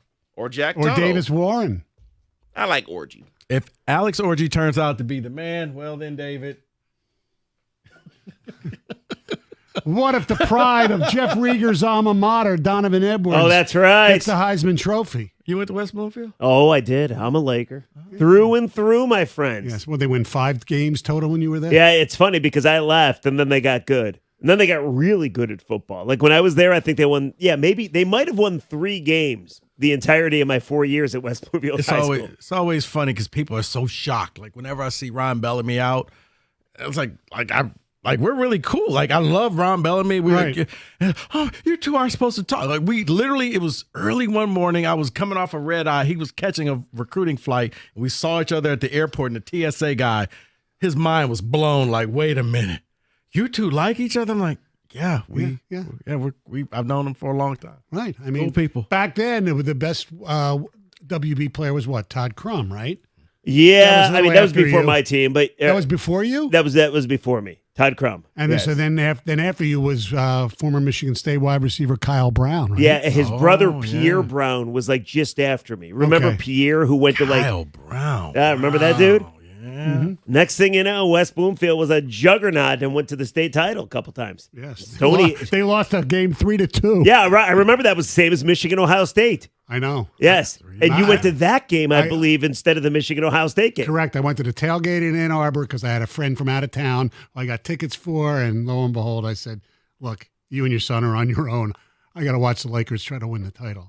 And they didn't. Look at that. Yes. What's up, Riggs? What do you got going? What's going on, guys? I was actually going to talk a little bit about what you were just talking about. It's funny because I've been through this whole time when I hear Mike or Rico or anybody bitch about like, hey, the transfer portal or NIL or the new playoff format. I don't care about any of it because I believe what Rico just said, that once they kick off, we're all going to be locked in as we've ever been, right? It's football. We love it. Same with college basketball, blah, blah, blah. But I've always considered myself I'm a man of change. I can change. I can adapt. And then something happened yesterday in the Tiger game that I will never get over. I'm still furious about it. And we have to open up the discussion all over again. For the next hour, I got to tell you what happened. I think you know what happened. It's absolute crap. And I'm now like you. I'm now like everybody else that bitches about the changes in sports because this sickens me and I can't get over it. So we'll do that. It's called a radio Did it sicken tease. you more than Rory McIlroy's putting? That was amazing. I wanted Bryson, personally. In fact, I put money on Finau. So I wanted Finau to come back. But that was amazing. I am a guy when it comes to the majors. I want it to go on as long as possible. So I thought we were going to at least have a playoff. Right. And then Bryson hits that chip shot out of the bunk. Oh, my God. Yeah, I like Bryson. I think it's funny? He became really likable. Nobody cares about Liv anymore. He went from a douche to a good guy. Remember all the calls we took? Oh, my goodness, they went to Liv. Now nobody cares. Everybody loves Bryson. And yes, but the thing is, we only get to see him 4 times a year. And until he's watching Liv. And Rieger, to take it full circle, once again, once the the college football stuff happens, all of this talk goes away. No, so wait, here's the question, though. So is Rory a better golfer divorced or married? Because let's not forget, he was divorced, he stunk, then he went back to his divorced marriage. for like 2 weeks? Well, he went back to his marriage for the major yesterday, or over the weekend. He almost won the damn thing. Yeah. But then he lost in the most heartbreaking. Did you see what he did afterwards? Yes. He didn't talk to the media, and he spun his wheels. He was upset. That was lame. I thought Probably he not having talked. the best month of his life. He realized the old saying is cheaper to keep her. So do you think he's going to get a divorce again? What Might did as I well. just say? It's cheaper to keep her. How about you just get your own place? I get my own place. Maybe he'll be like and we just Belichick have and a go for a sham. 24-year-old. That is amazing. It's unbelievable.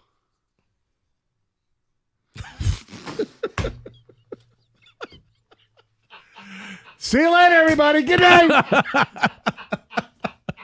Jeff Rieger up next, 97.1. Oh, my.